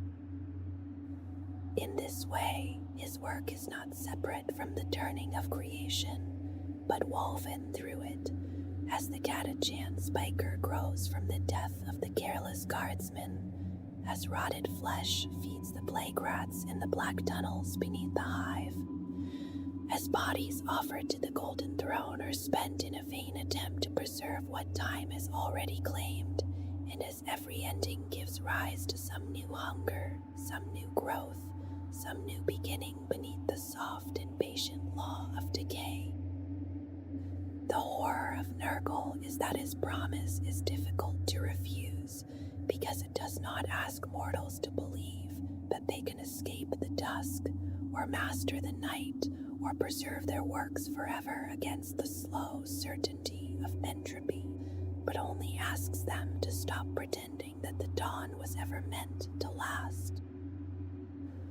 For those who cannot bear his fondness for rot, his blessings seem monstrous, and the gifts of the Plague Lord appear only as sickness, ruin, fever, entrails, and failing flesh. Yet beneath that disgust lies the colder and more enduring truth that no form remains pure, no strength remains whole, and no life passes through the universe without becoming the soil from which another life may rise. This is why he is called the Lord of Decay, the Fly Lord, the Plague Lord, the Great Corrupter, and the Master of Pestilence. Yet beyond all those names there remains the older and greater honorific, the one that gathers cradles and graves, empires and corpses, hopes and surrenders into a single patient design. Nurgle is the Lord of all, not because all beings praise him, and not because all souls understand him, but because all things serve him in the end, and when the last defense has failed, when the last body has softened, when the last prayer has faded into the dark, his answer will still remain, warm, patient, and waiting, wherever life gives way to decay, and decay gives way to life again.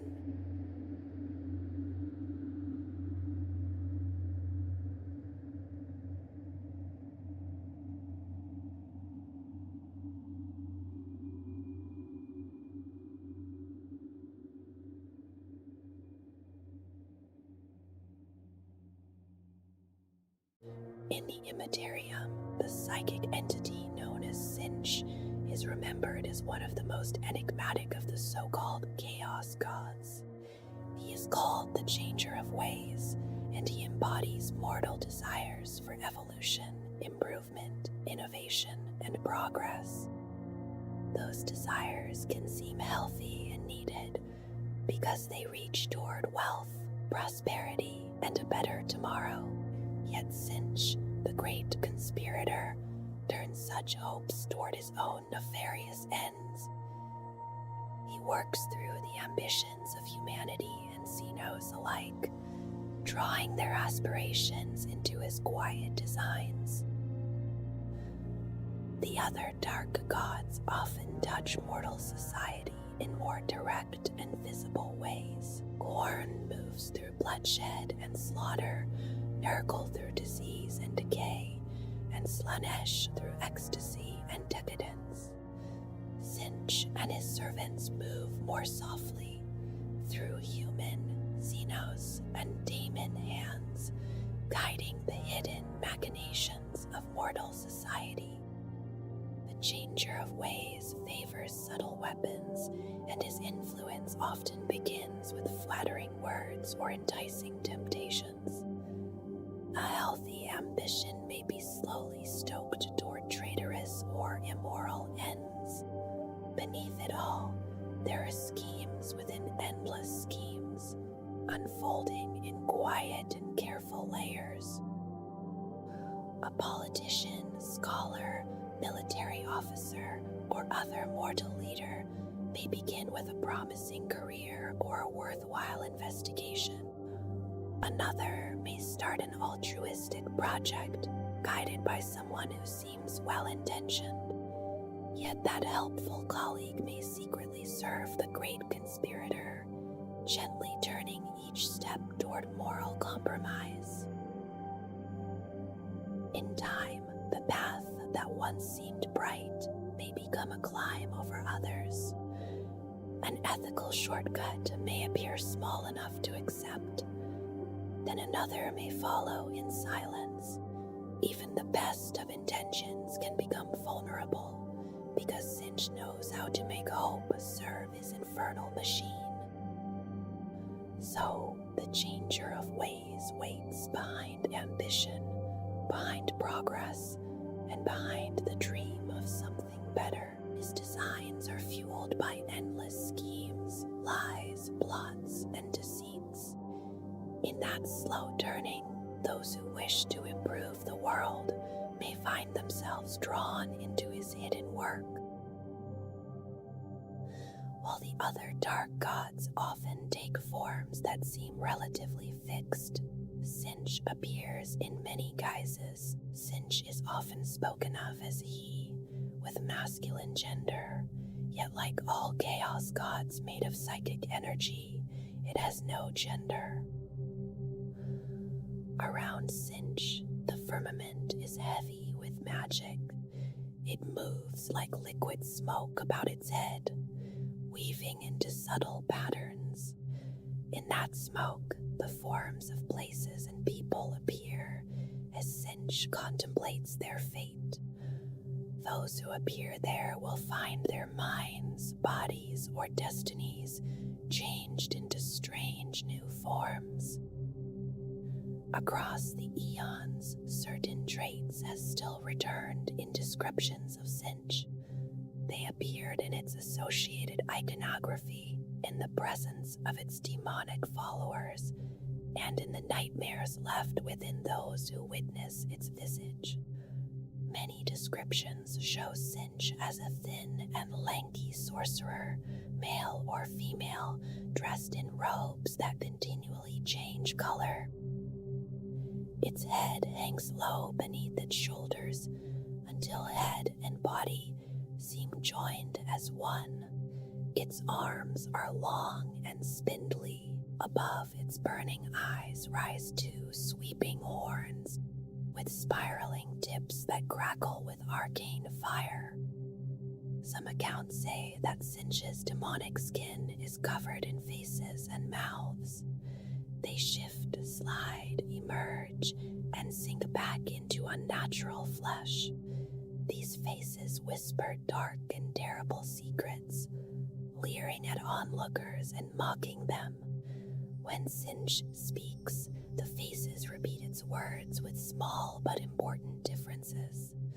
At other times, they offer commentary that casts doubt on the words of its primary mouth. Some daemon hunters of the Ordo Malleus understand that even these repeated traits may be another ruse. Like many things tied to the Great Deceiver, the appearance of consistency can serve a lie. A repeated form may be only part of a convincing confidence scheme. Other witnesses have described Sinch in ways that do not settle into a single shape. They have seen multicolored smoke, unknown crackling energy, faces in mist, and a writhing mass of fleshy protoplasm. Some have seen burning dark tongue runes hanging in space, searing the very air around them. At times, these forms appear within the same observation. Other visions show malformed birds, fish, or perverse hybrids of both. These shapes swim through the air and fly through the sea. Birds and fish appear often in descriptions of Sinch, iconography and in the forms taken by its demonic and mutated mortal followers. The most powerful servants of Sinch are the greater demons called the Lords of Change. They resemble giant humanoid birds. Its screamers and the discs that carry Sinch's champions to battle often appear as flying aquatic manta rays. They hunt through the great ocean of the Empyrean and through real space, like the legendary Carcharodons of primordial Terra. Some commentators have suggested that Sinch has no fixed shape at all. When the great mutator chooses to manifest physically, its tangible form is a mass of shifting flesh.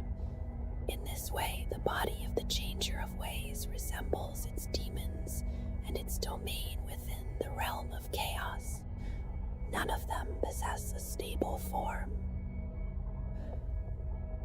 Others have said that Sinch's physical shapes are only images made by mortal minds. These images try to grasp something far more abstract, an agent of pure change, mutation, and flux. Such a form may be closer to metaphor than reality. Perhaps it suits this ruinous power more than any sight of flesh or metal could capture. If there is truth in that thought, then mortal minds may link Sinch with birds and fish for a reason. Birds live in air, and fish live in water. Both belong to fluid worlds shaped by wind, tide, waves, temperature, turbidity, and moving bodies. These changing realms make fitting symbols for the Changer of Ways. Yet with much that concerns the Great Changer, everything returns to conjecture and supposition. To seek the true form of the Master of Mutation is to move toward madness. Any description of Sinch will be inaccurate, and it may already be touched by the manipulations of the Great Deceiver. For that reason, the most accurate descriptions of the Changer of Ways must admit their own imprecision. Any attempt to fix this dark god in words, images, or ideas will fail. It makes no difference whether the purpose is scholarly, tactical, self-serving, or unholy. Even if mortal minds could perceive the true nature of Sinch for a single moment, that nature would change the next. The understanding would become obsolete as soon as it formed. Whether one remains loyal to the Emperor of Mankind, serves a xenospecies, or studies the ways of chaos, it may be best to hold the architect of fate only at the edge of the mind's eye. Even those who sail knowingly upon the shifting breeze of Sinch can never see the true face of the Chaos God who wears 1,000 masks. An excerpt from the works of the Chaos Sorcerer Ahriman speaks of the number most sacred to the Changer of Ways. 9 is the number that belongs most closely to Sinch. Only when the 9th sigil is traced do the runes of a change scroll begin to glow. Then they shift and their true nature begins to show. Ahriman writes that an acolyte must master 9 distinct rites before certain secrets can be unlocked. Those secrets permit the worthy aspirant to pierce the veil. Through that process, the aspirant may draw upon the boundless energies of the immaterium. A summoning symbol must also follow the great sorcerer's enneatic rules.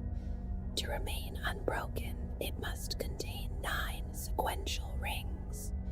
Each ring must be perfectly executed within a 9-fold process. The chants of the Kyric cultists are 9 in number. For casting, a Coven of 9 is far more powerful than other groupings. Yet the mortal rites are not the only things that obey these rules. The number 9 is woven through the unfathomable structures of the architect of fate's own realm within the warp. These structures are ever-changing, yet the sacred number still appears within them. The Lords of Change are the greatest servants of Sinch and commanders of his convocations.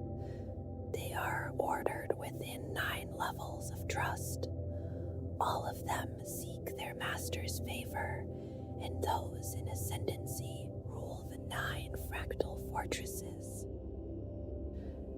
Beneath each of those exalted rulers are 999 legions. Each legion is divided into 9 hosts. It is said that when demons are slain, their immortal spirit appears within the impossible fortress.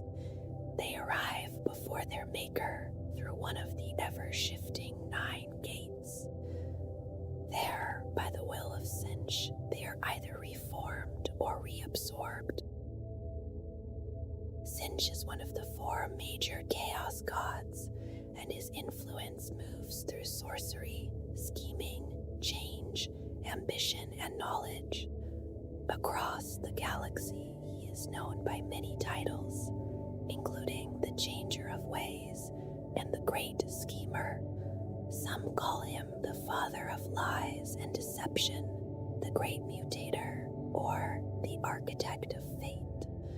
Others know him as the Great Eagle, the Shifting Breeze, Jar, Shunch, Chen, and many more names from countless tongues.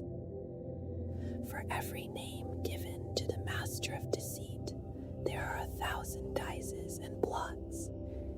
Everything around the Master of Change shifts, mutates, evolves, and transmogrifies. Many have gone mad trying to study even the smallest threads of the Great Schemer. They tried to describe him and to hold him to one shape, one form, one motive, or one truth. Perhaps Sinch is best understood by not fixing him in place at all. Over time, he differs from himself more than he differs from any other being. Like his endless schemes, he constantly shifts, morphs, and transforms. To mortal minds, he is the most disturbing and least comprehensible of all the chaos gods. Plotters and schemers are drawn towards Sinch, especially those who hunger for psychic or sorcerous power. Politicians and leaders, magisters and chaos cultists all follow the twisting paths of fate. They use Sinch to reach their dreams and ambitions. In the end, each of them is drawn into a part within his own eternal schemes. No mortal can fully understand the full nature of Sinch's intricately woven and many-layered plots. To attempt such understanding can only lead toward insanity. Yet Sinch has no grand plan waiting at the end of all things. He has no final goal to fulfill. For Sinch, the act of plotting is purpose enough. The weaving of brief mortal fates is enough for him. His scheming has no end, because he desires no end to the creation of change. If Sinch could ever achieve an ultimate aim, ambition and change would come to an end. That would also mean the end of the Lord of Destiny. Many beings follow Sinch, though not all of them know what they serve. Some willingly and knowingly follow the Architect of Fate. Others are deceived by the Father of Lies and his servants. They believe they are advancing their own agendas while they blindly serve the Changer of Ways. Many rogues, renegades, heretics, and Chaos Space Marines also serve him. the reach of the Architect of Fate stretches far across the galaxy, his attention falls especially on regions where the warp and reality become one. The Eye of Terror, the Maelstrom, the Great Rift, and the Screaming Vortex all lie beneath that long reach. He is the master of the 1001 plots, each more intricate and devious than the last. None save Sinch himself can imagine all of those plots. Still less could any mortal hope to fathom them. Such is the changer of ways, and such is his control over the foolish efforts of mortal beings. His influence is not always obvious, but it is patient and deep. His followers are not as numerous or as obvious as the followers of Khorne. Even so, Sinch holds a strong grip on the hands and minds of mortals. Many more mortals serve him than they ever realize. His many names and hidden schemes often obscure the true force behind events. The mortal worshippers of Sinch are often sorcerers, psychers, scholars, and educated elites. They desire greater knowledge, and they desire greater power. Some of them become very powerful sorcerers in his service, yet Sinch has a tendency to mutate those who follow him. The highest levels of power are said to be difficult for his mortal followers to reach. Many are changed into mindless beasts called Chaos Spawn before they unlock his most potent mysteries. Those who do attain great power, however, become extremely dangerous foes.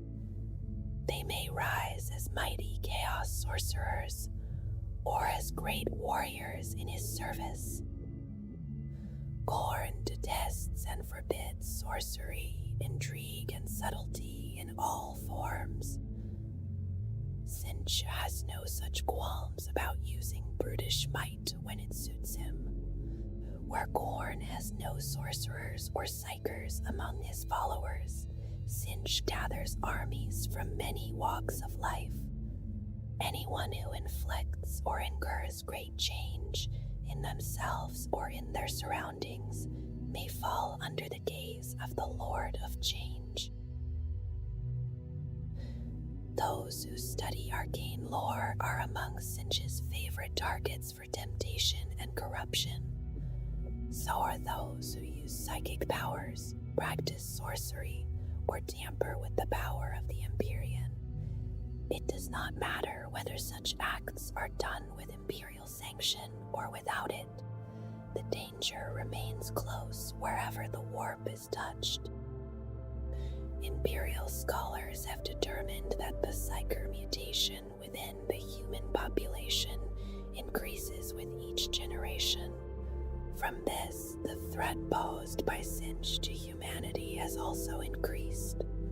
Because of that danger, the Inquisition, the Adeptus Astra Telepathica, the Adeptus Astronomica, and the Schola Stia Sicana must remain forever vigilant. They must prosecute any trace of chaos influence with extreme prejudice. Many checks and restraints exist to protect Imperial psychers from the influence of warp entities. Even so, every security system can fail. The people who maintain those systems can make errors in judgment. They are also vulnerable to temptation and darker influences. Even with safeguards in place, the threat is treated with severe care. Imperial commissars operate under strict orders concerning sanctioned psychers. At the first sign of possession or demonic influence, they are ordered to execute them. Sinch is the changer of ways, the chaos god of change, sorcery, and intrigue. He may embody the heart of chaos itself more directly than any other universal force.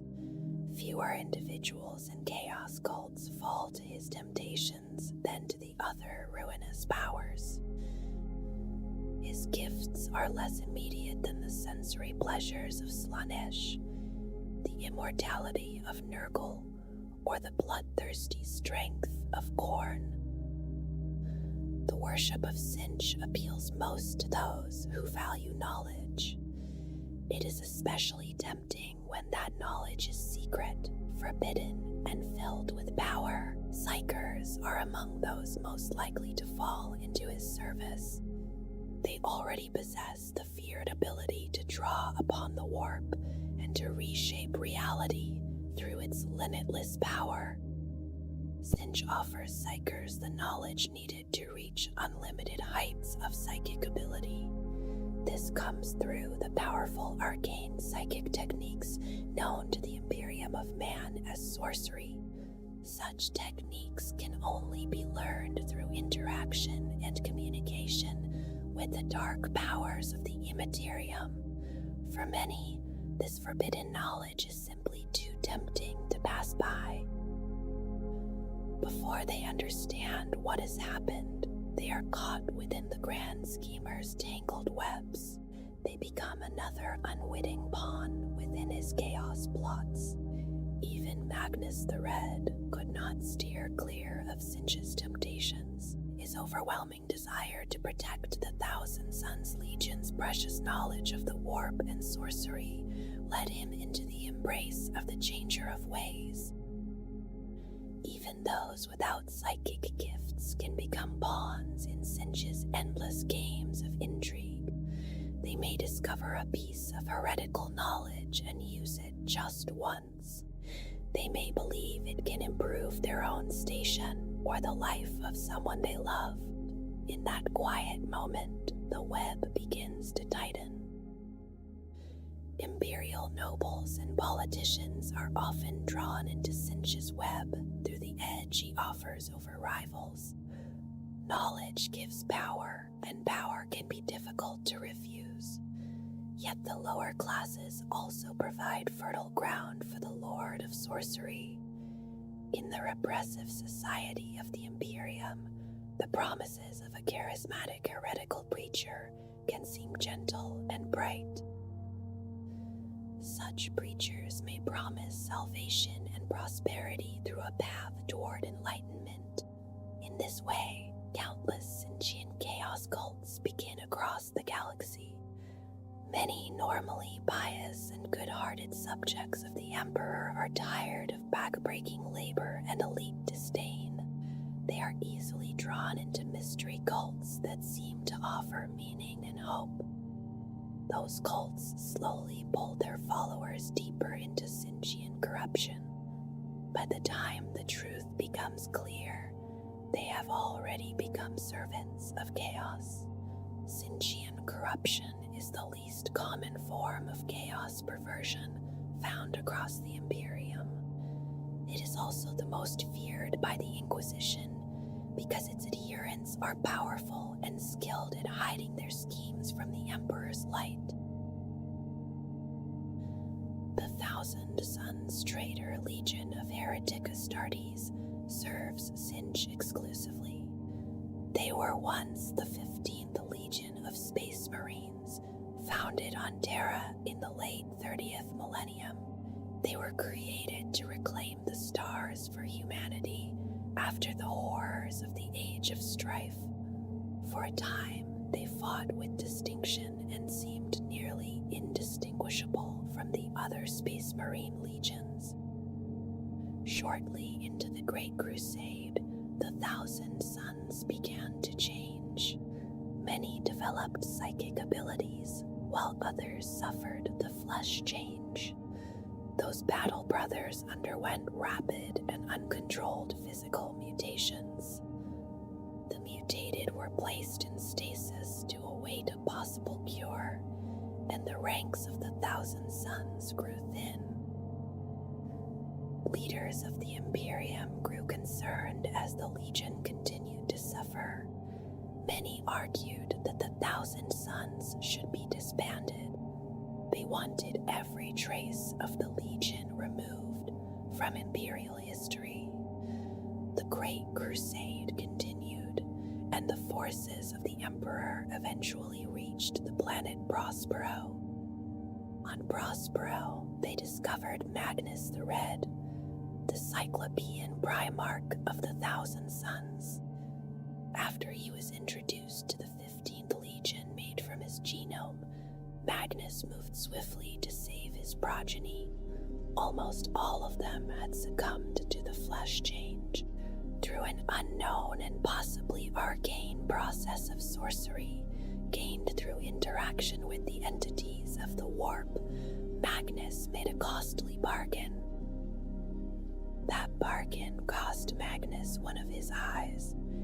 Through it, he stabilized the gene seed of the Thousand Suns. By then, their numbers were small indeed. Under his guidance, they rebuilt their legion and recruited new battle brothers from the population of Prospero. They also reorganized themselves under his care. The Thousand Suns developed the most powerful librarians of that era of Imperial history. They also used unconventional tactics built around sorcery and diplomatic trickery. This path ended with the Council of Nicaea. The Emperor decreed the abolition of sorcery and other psychic powers in the Imperium and among the Space Marine legions. Those events led toward tragedy, and toward the day the Thousand Suns turned away from the Imperium forever. At the beginning of the Horus Heresy in the early 31st millennium, Magnus tried to warn the Emperor of Horus's treachery. He used sorcery to reach across the vast distance between Prospero and Terra. The Emperor rejected the warning, believing it to be a deception by Chaos against his beloved son Horus. The Emperor sent Leman Russ, Primarch of the Space Wolves Legion, to bring Magnus back to Terra for trial. Russ came with his legion, along with elements of the Sisters of Silence and the Legio Custodes. The charge was Magnus's violation of the Council of Nicaea's ban on sorcery, yet Horus maliciously changed the orders, turning the mission into an outright attack. Russ attacked, and the homeworld of the 15th Legion burned. That terrible campaign became remembered as the Fall of Prospero. Some of the Thousand Suns escaped, including Magnus the Red. With the help of their new patron Sinch, they sided with Horus against the Emperor in search of vengeance. They became traitor marines and fought beside War Master Horus and his forces. Their attempt to overthrow the Emperor and his servants failed. Now and forever aligned with the Changer of Ways, the Thousand Suns use their powers for knowledge and glory. They pursue these things for themselves and for their patron god. After embracing Sinch, the Thousand Suns continued to favor guile and trickery in war. They preferred ranged weapons and sorcery over close combat. Their legion colors changed from crimson to blue and gold, the favorite colors of the Changer of Ways. They also added elaborate headdresses to their helmets. The flesh change had been held in check by Magnus's intervention, but it began again after their exile. They had taken refuge in the Eye of Terror, on the daemon world known as Sorterius, the planet of the sorcerers. Their exposure to the power of the warp brought radical mutations to many of them. Then the machinations of Ahriman led to the horrific spell known as the Rubric of Ahriman. Ahriman was the chief librarian of the Thousand Suns, and Magnus's second in command. His rubric permanently solved the flesh change, though not as he had expected. It It prevented further mutations in those with psychic abilities and skill in sorcery, yet it changed the non-psychic brothers into dust and sealed their souls inside their ensorcelled suits of power armor. Those dust-filled warriors became undead, rubric marines. The Thousand Sons who still possessed psychic powers found those abilities greatly enhanced. They now lead their phantom battle brothers into war against the Imperium of Man. They fight against the corpse emperor they believe betrayed them long ago. When Magnus learned of the failure of the rubric, rage overtook him. He banished Ahriman from the planet of the sorcerers. This became the first of many schisms within the Thousand Sons. Over time, those divisions caused estrangement from their own Primarch. Because of this internal strife, the Thousand Sons no longer truly function as a legion. They fight as isolated warbands and individual warriors. Some serve Sinch with devotion, and others serve him begrudgingly. Others exist as mindless conduits for the devastating sorcerous power of the warp. The Changer of Ways is most often seen standing against Nurgle, the Plague Lord, in a rivalry that mirrors another deep divide among the ruinous powers. Gorn, the god of war and wrath, most fiercely opposes Slaanesh, the prince of decadence and depravity. In that quiet opposition, Nurgle shows chaos as stagnation and dissolution, a slow power of despair and decay. Sinch shows chaos in another form, shaped by change and development, and fed by hope, potential, and progress. Where Nurgle brings deterioration and ruin, Sinch turns toward germination and development. To many students of the ruinous powers, the ideas surrounding the Changer of Ways seem clearer when placed beside Nurgle, who appears as his antithesis among the dark gods. Across innumerable occasions, the intricate plots of Sinch have been undone by the malign influence of Nurgle. Their demonic and mortal servants clash with one another often, as well as with their shared enemies in the Imperium and among the Xenospecies. Even with this intense rivalry against Grandfather Nurgle, Sinch remains the Chaos God with the most influence over the other major ruinous powers. There are times when the Chaos Gods must unite and act together, when their separate plans can only reach fruition through rare alliance. They did this against the Emperor at the time of the Horus Heresy. In such moments of chaos undivided, it is always Sinch who brokers the alliance. Yet Sinch never acts from altruism, and every movement toward unity carries another purpose beneath it. Whenever he gathers the powers of chaos together, it is ultimately for his own unfathomable goals.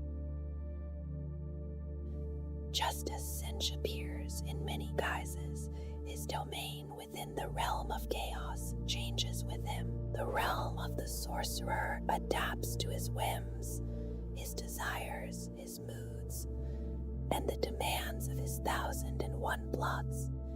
Human observers, Xenos witnesses, and demons have all perceived this place in many different ways.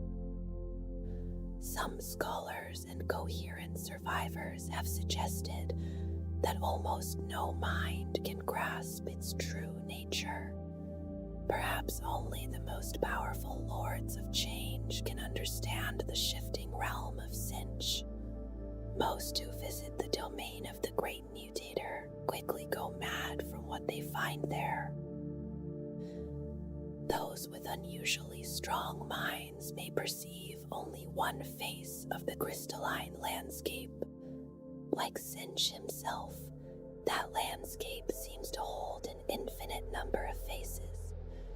Many commentators believe the mortal mind can only read such warp energy through symbols and metaphors. It tries to turn pure chaos and constant change into images it can endure. Even the act of perception is often described through impossible comparisons. Witnesses speak of sculpting with fog or describing a dream while it is still happening. Others speak of singing silently or painting with mist. The great ocean of the warp is a sea of madness and insanity, and Singe's realm is that essence given form. Even so, certain common visions appear in the surviving descriptions of this domain. Some observers describe an enormous crystalline labyrinth spread across the landscape. They speak of a luminescent plane that shimmers like a polished and modeled opal. The passages appear, dissolve, merge, split, and change direction without warning. Only the Lords of Change and the irrevocably mad can hope to follow that design. Sinch needs no demons standing guard as sentinels inside his realm. The labyrinth itself protects the great schemer from those rash enough to enter it. Anyone foolish enough to assault him must first survive the maze. Those who gaze into its crystalline surfaces may see far more than reflected light.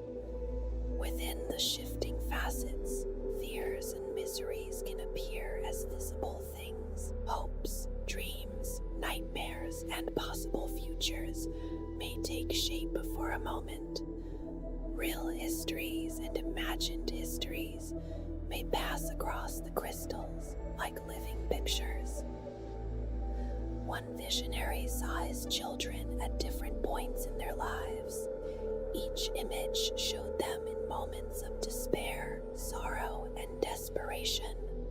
Another survivor described the experience as one of exultation and ecstasy.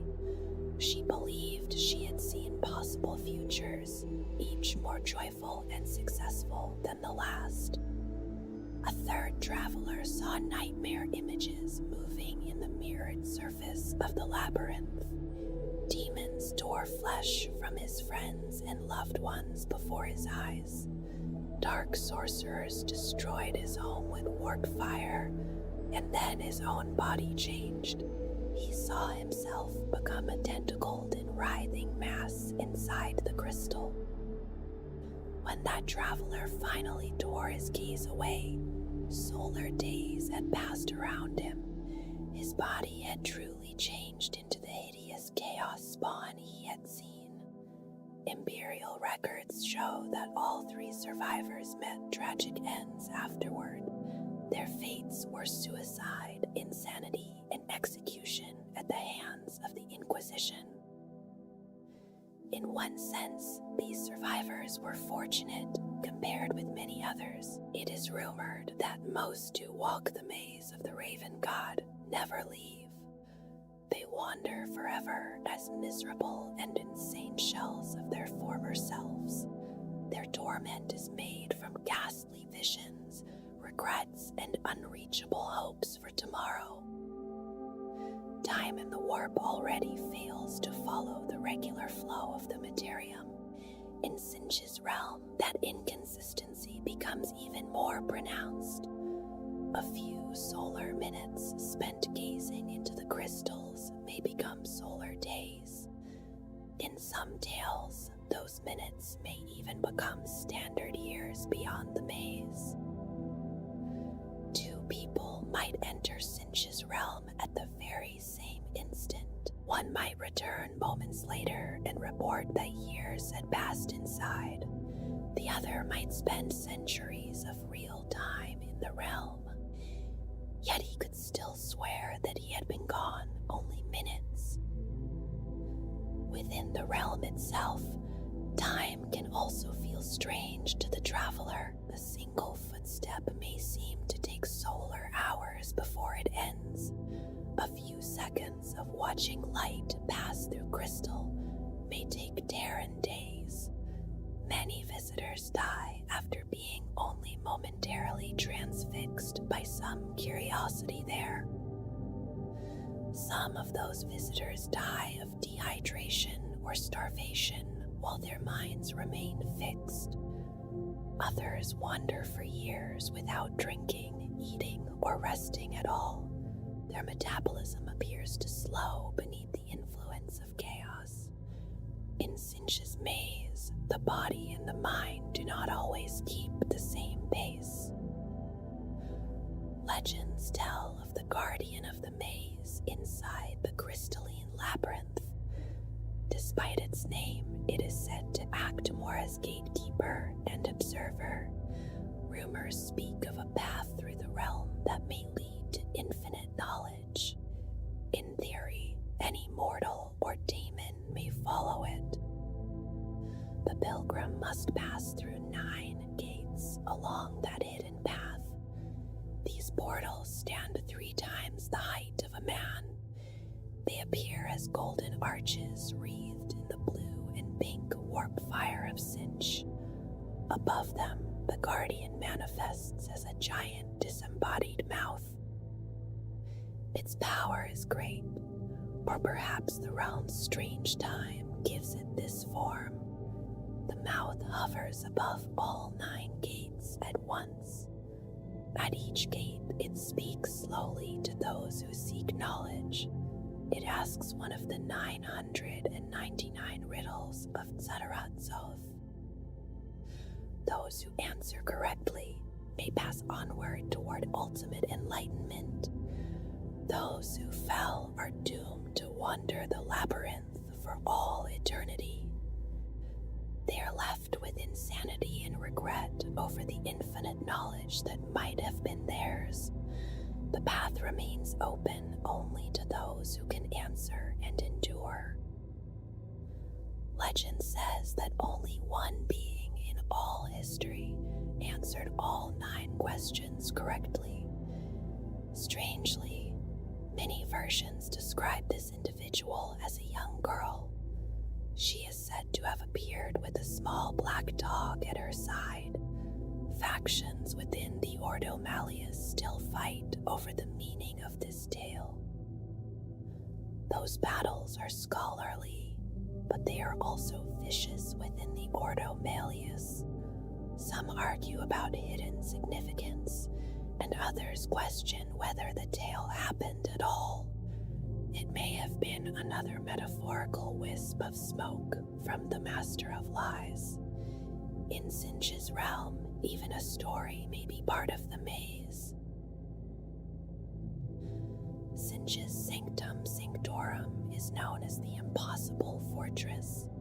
It is said to lie at the center of the crystalline maze, yet such a word as center may not truly apply in this inconstant realm. Some consider it closer to a central belief than an actual location. Nothing in that place has physicality as mortals would normally comprehend it. The Impossible Fortress is an etheric edifice, and it remains in constant flux. Many accounts describe it as a crystalline castle made from the same material as the labyrinth. Its form changes while it is being seen. Imbalanced spires rise suddenly from the ever-shifting foundation of the fortress. Towers of blue and pink flame also emerge there, along with searing warp fire. Gates, doors, and portals open slowly, as if yawning with the ennui of ages. Then they slam shut like the mouths of terrible beasts. After closing, those gates and portals may simply disappear from sight. Mortal minds shaped by lives in the material realm cannot fathom such design. The habits and expectations of physical existence become psychological manifestations architecture is perverse beyond mortal planning. As its name implies, even visionary heretical designers could not draft its plans. Few demons can navigate the corridors of the impossible fortress. The most powerful lords of change are among the rare beings able to do so, yet other demons still thrive there as intelligent distillations of that surrounding madness. Deep within the impossible fortress lies Sinch's fabled hidden library, according to some profane accounts. This infinite collection holds tomes, scrolls, and parchments of every kind. It contains every scrap of knowledge and thought ever recorded in creation. It also holds stories written and unwritten. The library preserves true histories and alternate histories beside one another. It contains accounts of futures that are potential, actual, and imagined. Many volumes are so heavy with knowledge that they gain a kind of sentience. They spend centuries chattering to passers-by and arguing with one another. Some of these volumes rewrite themselves before reorganizing their own placement. Magical chains of warp flame help protect the books and hold them in place. Horrors serve as grotesque librarians within this impossible collection.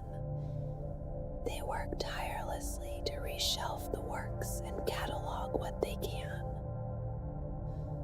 These horrors also maintain what passes for order in the impossible fortress, yet order itself is anathema to the great mutator. No mortal mind could possibly fathom the design behind such a system. In that library, even careful arrangement belongs to the changer of ways. As with so much around Sinch, few things are always as they seem. The crystal labyrinth, the impossible fortress, and the hidden library often appear as described. Yet these descriptions do not match every narrative from those unfortunate mortal souls who visited his domain. Some witnesses returned with very different visions. Bog Samael was called the lunatic scrivener of Hamclove Prime by his Hive City patrons. He claimed to have traveled to Sinch's realm in the early 41st millennium. Samael said he returned from that place after seeing almost nothing expected. He attested that he saw only a bleak hill with a single leafless tree. Dela Style was the heretic illuminator of Phalon 10, later executed for heresy. She described Sinch's realm as a barren desert landscape. In her account, deformed and headless humanoids populated that waste. They continually split apart and reformed into new bodies. Other witnesses described a realm of pulsating and constantly morphing protoplasm. Some spoke of towers of fungus and mold rising through the domain. Others saw continents of sentient vegetation and vines without finite length. Still others described vast landscapes made only of barren stone and ash. It is likely that Sinch's realm is all these things and many more. Some have suggested that observers interpret it through their own minds. They may filter structured warp energy through personal expectations and experiences. Yet it may be most probable that Sinch himself decides each perception. The master of lies may shape what each mortal or demonic individual sees there. He may do this to suit his needs, his whims, and his conspiracies. In this way, even the appearance of his realm becomes part of his design. The impossible fortress remains impossible, because no single vision can contain it. Like all the dark gods, Tzeentch commands many kinds of minions, from demons shaped from his own will to mortals who serve his whim without knowing it. They are all treated as puppets by the architect of fate, and few ever wonder about the strings that guide them.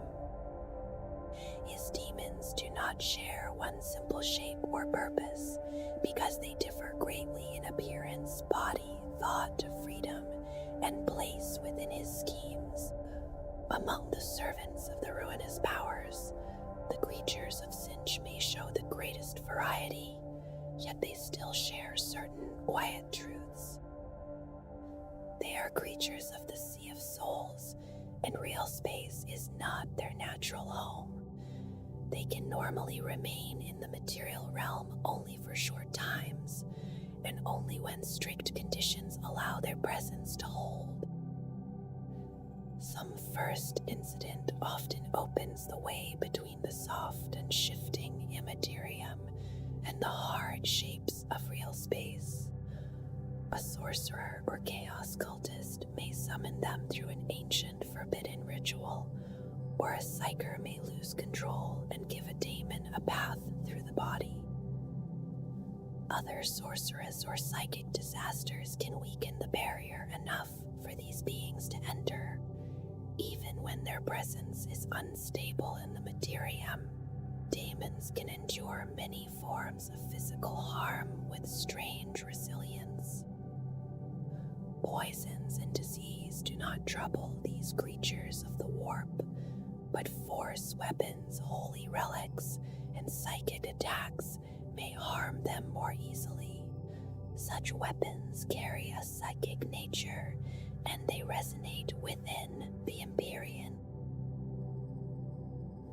The lesser demons and constructs of Tzeentch appear in many restless forms, each serving the will of the changer in its own strange way. A burning chariot of Tzeentch is a demonic construct made from an ornate disc of Tzeentch pulled by screamers.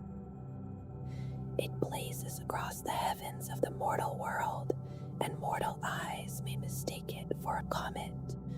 Such a sight is understood as an ancient omen, warning of terrible days to come.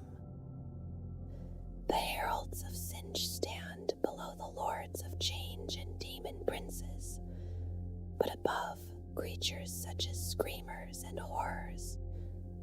They serve as field officers, guiding his troops when demonic hosts march to war. Some heralds look almost the same as the lesser beings they command. Certain scholars of the Ordo Malleus believe many may be no more than especially powerful horrors. Most are lanky and multi-limbed, with bodies that remain in constant flux. Many can shape warp energy and cast spells, ordering the fiery and changing mass of demons into a devastating attack. Discs of Tzeentch are disc-like blends of psychic energy, metallic construct, and lesser daemon. They often carry mortal champions of Tzeentch, and they may lash nearby enemies with short bursts of lightning. At times, they can also manifest powerful tentacles through magic.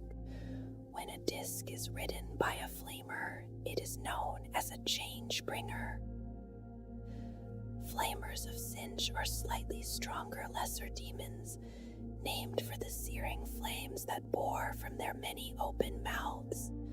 They often fight beside horrors, and like them, they can unleash magical blasts of energy against their foes. Horrors are the most common lesser demons of Tzeentch, shifting masses of flesh, limbs, and flame-spewing openings.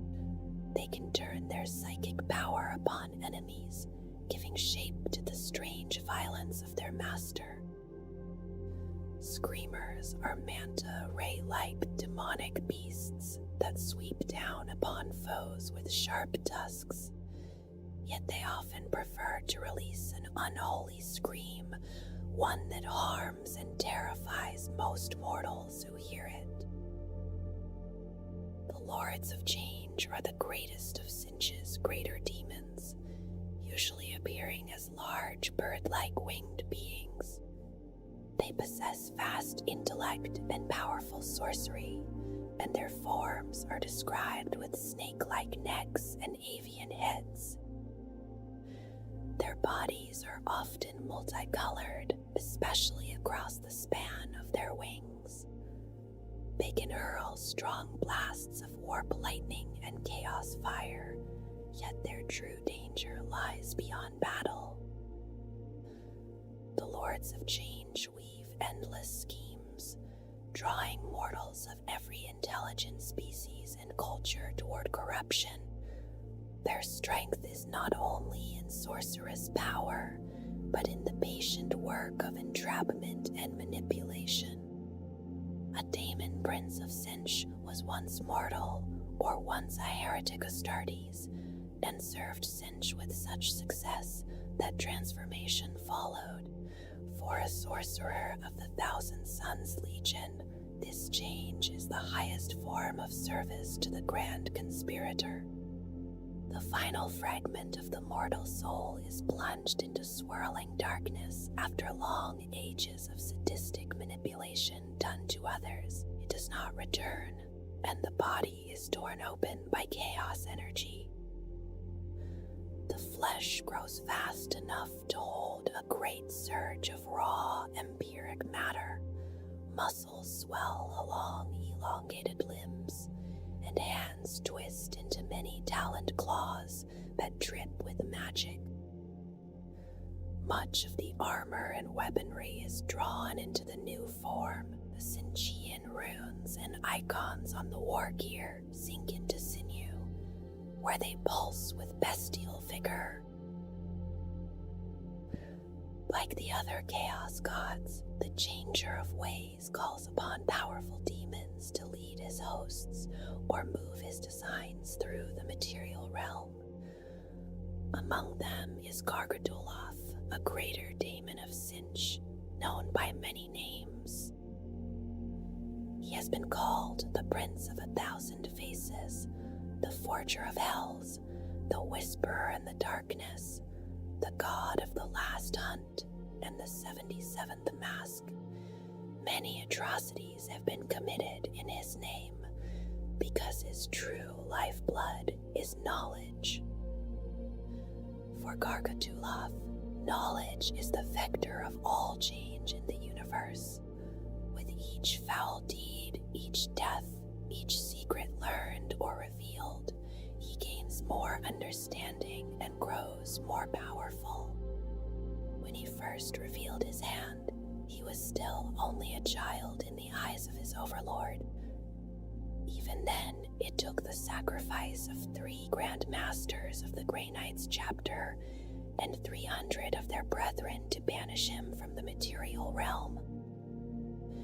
10,000 standard years later, on the eve of the 13th Black Crusade of Abaddon the Despoiler, his plans bore fruit. Gargaduloth was reborn on the almost forgotten world of Vulcanus Ultor in the Segmentum Solar, far south of the Imperium's main defense, around the Cadian Gate. For mankind, Justicar Alaric confronted him and banished him a second time. Even so, Gargaduloth remains a threat beyond the Veil, though the Emperor's Tarot says the banishment will last 1,000 standard years.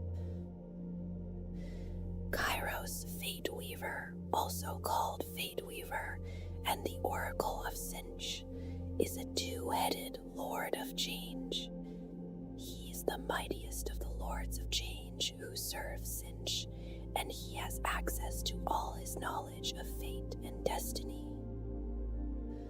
Fate Weaver has gained infallible knowledge of both the past and the future, but not of what happens in the present. As with all gifts of chaos, this blessing carries a catch. One of Kairos' heads always gives the truth, but the other answers at the same time with a contradiction. The false answer is as believable as the true one, leaving certainty just out of reach. Magnus the Red, the Crimson King, and the Red Cyclops is the daemon Primarch of the Thousand Suns Traitor Legion. He fell to Sinch during the Battle of Prospero at the beginning of the Horus Heresy. In the 41st millennium, he is among the most powerful servants of the Lord of Change. He has become fully active again in the Era Indomitus, leading his forces into battle. Magnus has also relocated the planet of the sorcerers from the Eye of Terror. It now lies near the husk of ancient Prospero. The blue scribes of Sinch are two blue horrors, named Pteryx and Shirat P. Sinch has tasked them with learning every spell in existence, because each spell holds a lost fragment of the god he wishes to reclaim. Through this task, he seeks ultimate dominance in the great game with the other chaos gods, and dominion over all creation. The scribes ride their disc of Sinch through mortal and daemon realms, binding those lost fragments in parchment and ink. Sinch gave the scribes extra intelligence, but he also placed safeguards against betrayal. Pteryx can write the syllables of magic spells into profane chaos runes and glyphs, yet he cannot read his own work. Zira P can read his brother's scrolls, but he cannot understand them.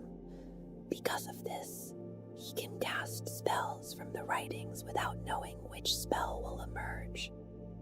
In battle, the blue scribes create havoc through random psychic effects against those who threaten them.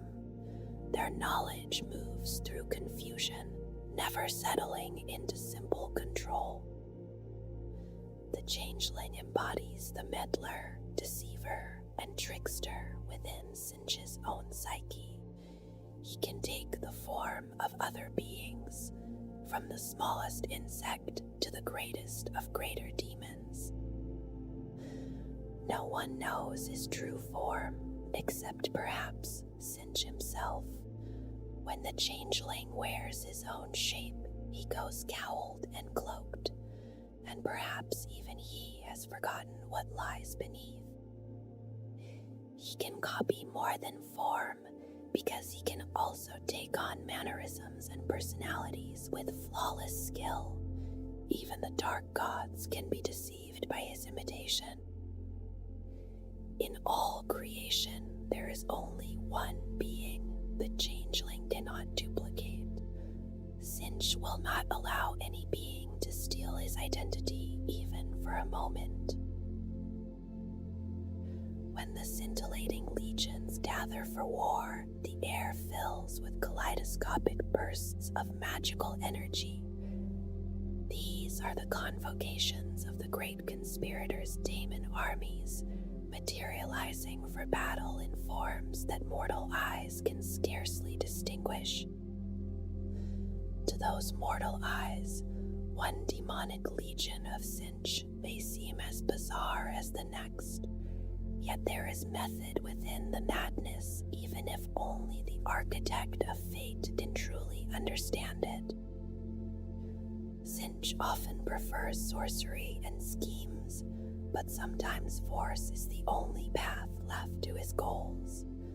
When that moment comes, his daemon legions enter real space as armies unlike anything normally seen there. They go to war in a capering, bounding, spell-wielding carnival of violence.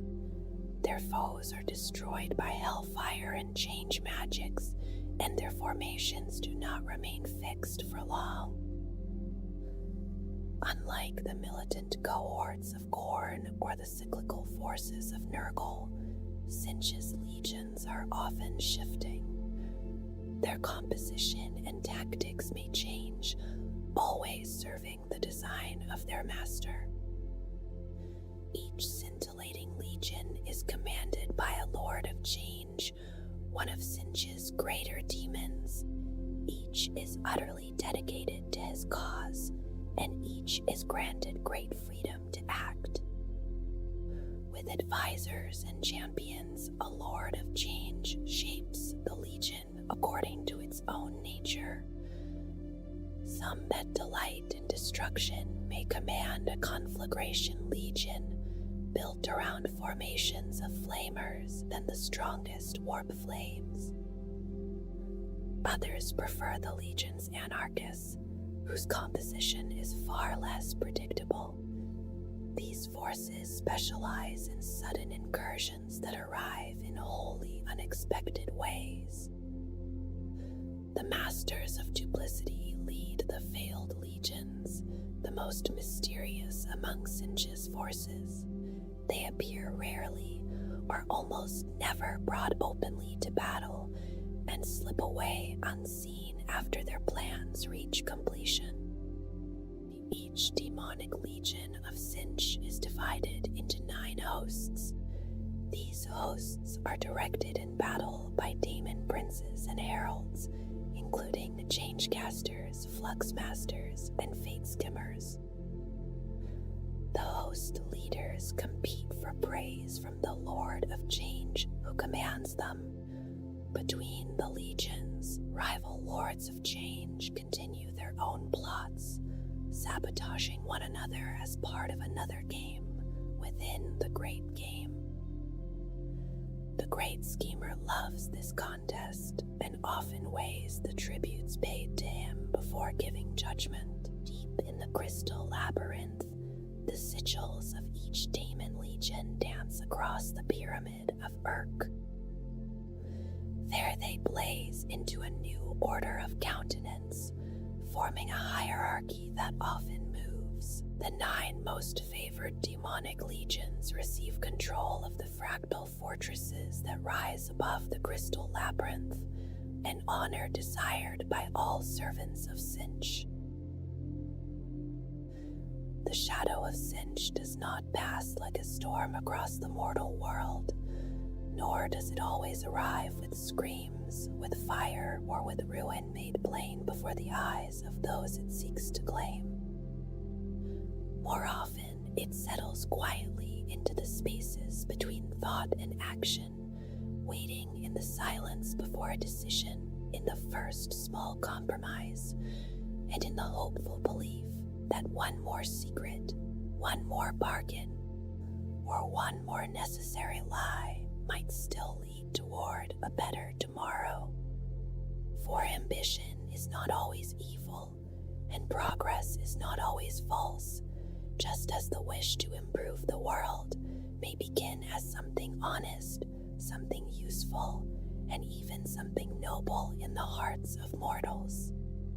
Yet in the hidden designs of the great conspirator, even hope can be turned from its first purpose, guided so gently and so patiently that those who follow it may not notice when the road beneath them begins to change. A leader may believe they are protecting their people, a scholar may believe they are uncovering truth, and a soldier may believe they are preparing for victory, while each looks upon their own path and sees only duty, wisdom, or necessity. But behind them, unseen and patient, the changer of ways may already be turning the next wheel, arranging one choice after another until every careful step becomes part of a pattern too vast for mortal eyes to see. Through human hands, Xenos hands, and Daemon hands, his influence moves beneath mortal society, where one plan bends into another, one secret opens the way to a greater deceit, and one victory becomes only the doorway to a deeper design. And in the immaterium, where thought and desire take form, Singe watches the endless motion of his schemes as they unfold across ambition, invention, reform, and every dream of a brighter age. The changer of ways does not need every soul to fall in a single moment, because for him it is enough that each mortal takes the next step willingly, believing until the very end that the path was their own.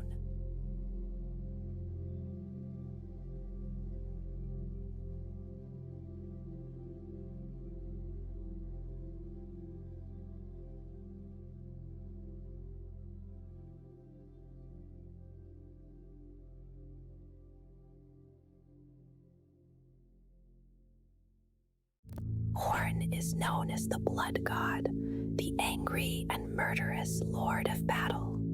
It is said to be the warrior god whose rage echoes through time and space, reaching back to the first act of violence committed by one mortal against another. For millennia, devotees of the ruinous powers have argued over the first beginning of the Blood God. Some hold that Khorne's will first moved a primitive being to seize a rock and brain one of his fellows in murderous rage. In that telling, this first act began the spiral of violence that fed the Chaos God into the terrible force that now afflicts the galaxy. Others say it was the first mortal impulses of fury that gave life to Khorne. In that belief, Khorne represents the primitive lust for violence that waits inside every mortal heart, yet the true disciples of Khorne have no care for such debates, because their hands are already turned to slaying whatever comes within reach. There are as many sources of conflict as there are beings in the universe. Jealousy, rage, sport, hunger, political advantage, territory, possessions, and the simple thirst for domination all breed conflict in their own way. It cannot be escaped because there has never been a time or place completely free from it. Even races that call themselves enlightened and peaceful cannot escape this basic truth. Without conflict, their progress would halt, and challenging new ideas would be left unconsidered. Conflict is not limited to simple personal struggle, because its victims and its beneficiaries can appear on far greater scales. Systems of government, whole cultures, and entire civilizations can be destroyed by stronger ones. Such ruin may come as easily as a Chaos Space Marine reaching out with a power fist and crushing the frail frame of a grot. Through conflict, the mighty rise and the weak fall, and at its most basic level, one thing survives at the expense of another. Despite its self-destructive nature, Khorne is openly the most potent and active of all the Chaos Gods. Endless wars and bloodshed in the mortal realm feed it with the skulls of the slain. Those offerings are constantly drawn down into the gods' raging depths. Khorne needs no honeyed promises or complicated plots to draw mortals toward its realm. The anger and fury just beneath the civilized manor is often enough. The path to Khorne's domain can be as slippery as any path offered by the subtler, ruinous powers. The instinct for violence is a necessary thing in a hostile universe.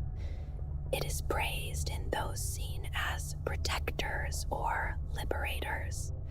Many societies must literally fight to survive, and they celebrate their members for defending themselves and others. Khorne's conflict carried to its most violent extreme. Because of that, Khorne is eternal and omnipresent. In all places, across every era and every intelligent species, its influence has been felt by all. Its attention has touched the outcome of almost every antagonistic confrontation that reaches from a disagreement between two angry scribes to the galaxy-crushing battles of the Horus Heresy. From the Skull Throne, beyond the illusion of reality where mortal beings live and die, Khorne reaches toward the greatest conflicts. It pushes those conflicts onward and encourages them to grow. It drives men and women to take from rivals what those rivals lack the strength to keep. Where expanding civilizations lay competing claims to new resources, the Blood God fans the flames of discord.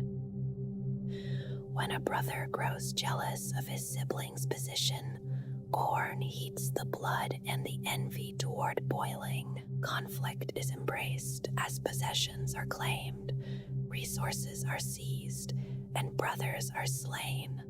Through it all, blood flows to Khorne, and it laughs as its power grows. The Blood God is often seen as a broad and muscular humanoid, standing hundreds of feet tall.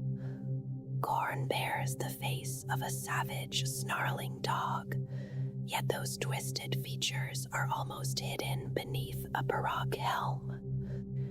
The helm is decorated with the skulls of conqueror kings, resting over a figure shaped for endless war. Khorne is often spoken of as he with the masculine gender, but this is only how followers describe the god. Like all the Chaos gods, Khorne is an entity made from psychic energy and in truth has no gender. Its great body is made even more unnatural by heavy plates of armor formed from brass and blackened iron. Every word from Khorne is a growl of endless fury, and its roars of bloodlust echo through its realm. The Blood God broods from a throne of carved brass, set high upon a mountain of skulls. Those pale trophies are the fleshless heads of its champions, stacked together with the skulls of those they defeated. 100,000 species are found within that rising heap of bone. Human heads lie there beyond counting, beside Tyranid skulls as large as Hive City Heb blocks. The pile keeps growing with the victories of Khorne's followers, feeding the god's glory without easing its thirst for blood and death. Beside Khorne rests a great two-handed sword, a legendary blade feared by many intelligent species. They know it by names such as Woebringer, Warmaker, and the end of all things.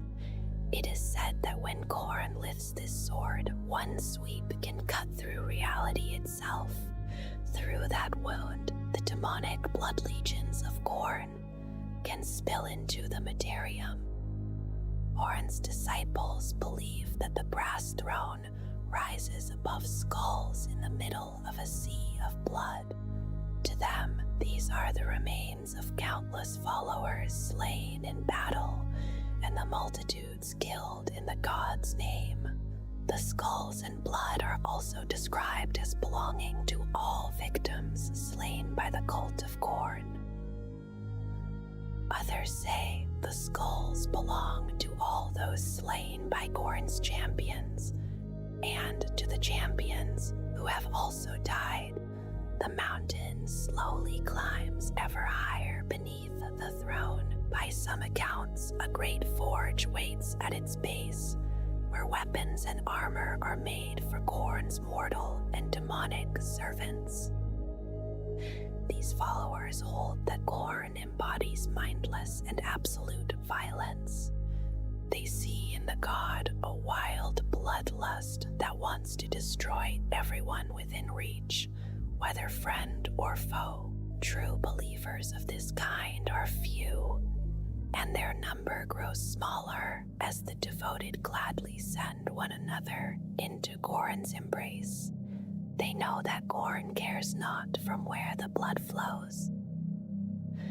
Depictions of Khorne often show a titanic armored figure, covered from head to foot in strange alien plates. The armor is usually carved with a repeating skull motif, worked again and again across its surface. Its head is covered by a great winged helm, with a bestial snarling face beneath it. In most images, Khorne carries a rune-covered sword or axe, held as a sign of endless slaughter.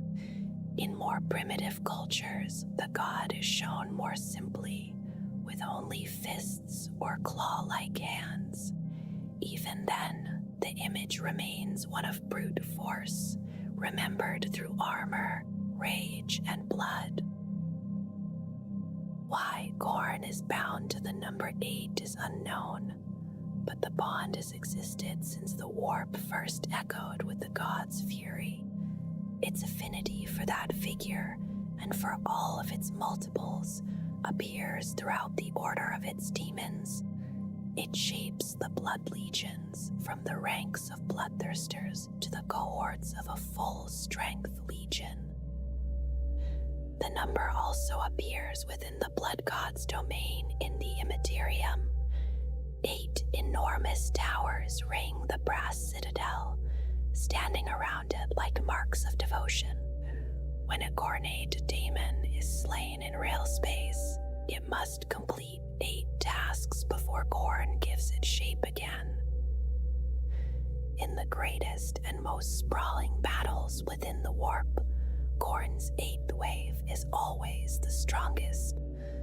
Mortal worshippers also recognize and revere the sacred number. They use it in blood-soaked summoning rituals and carve it into their flesh during gruesome ceremonies. The seers of many species have foretold a final meaning for the number.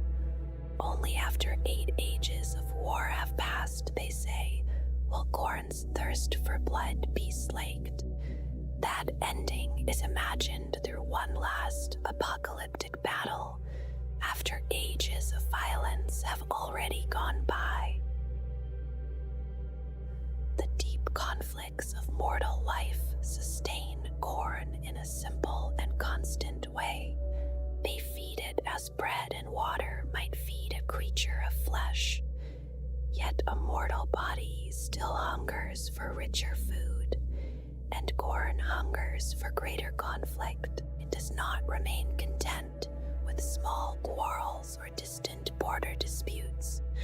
Khorne is a god, and the hunger of a god is terrible and without end. The worship of Khorne has taken many forms across the long lives of mortal cultures. Primitive human peoples have followed it since they first hunted game and made war upon their neighbors.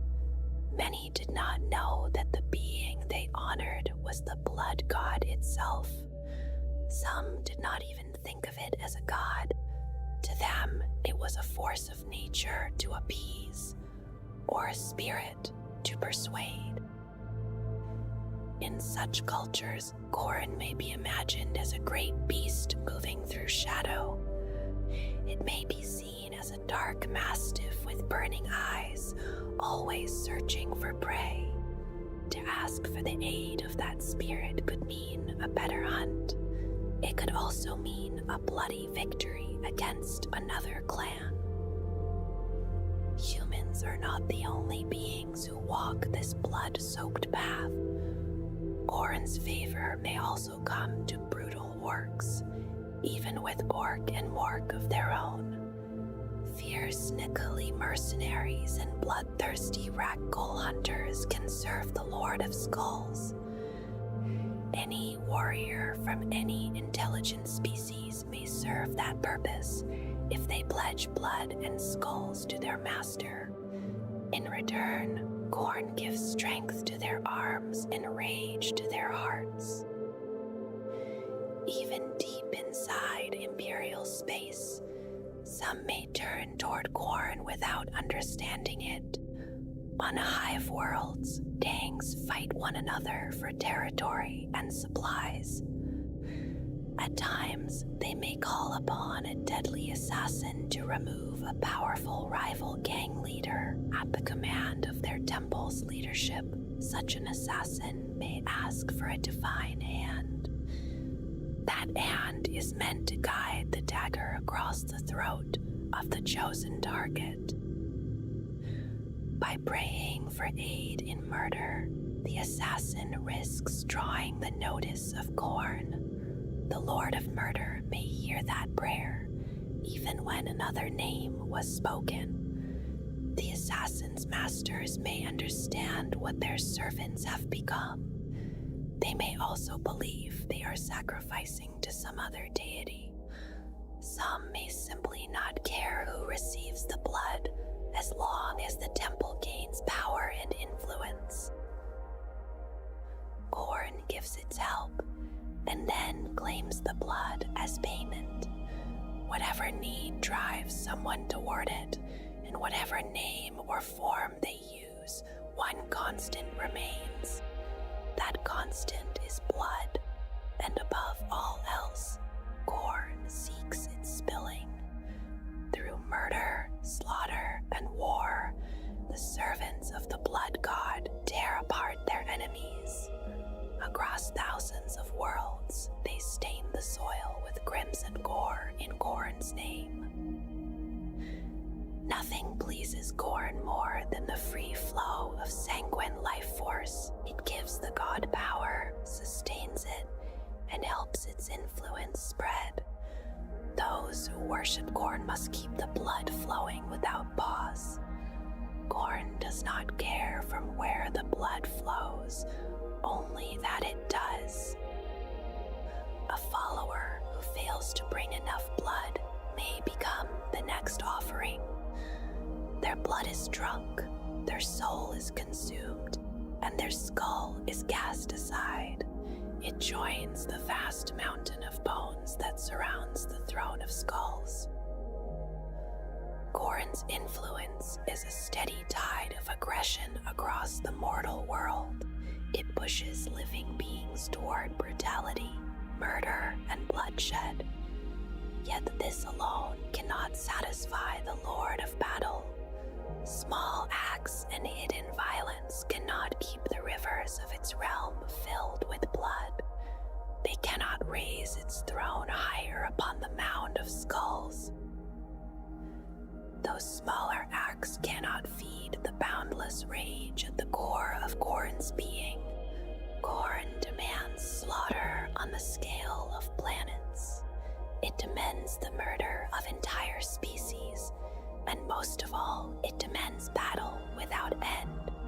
Constant and merciless warfare is needed to gather the blood and skulls that feed a god. All intelligent species wage war upon their rivals, even those who speak of unity and enlightenment. Those who will not submit to another's greater good are brought down by armed force. For reluctant soldiers, war is a duty done for a higher cause. It is treated as a road toward peace, but many come to love the road itself. For those who serve Khorne, war needs no purpose beyond the act of war. To split a head with a chain axe and feel blood strike the hand is already reward enough. That act becomes a compulsion, and killing calls for more killing. Blood demands more blood, and devotion to Khorne becomes a life of brutal destruction. Such a life is broken only by the need to gather strength for the next assault. A single rage-filled man may kill only a few before he falls.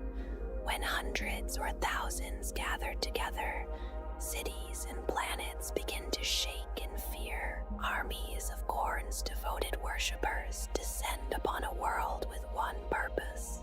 They They come to reap skulls and spill blood for their master. To the armies that show the greatest devotion, immense gifts of war may be granted.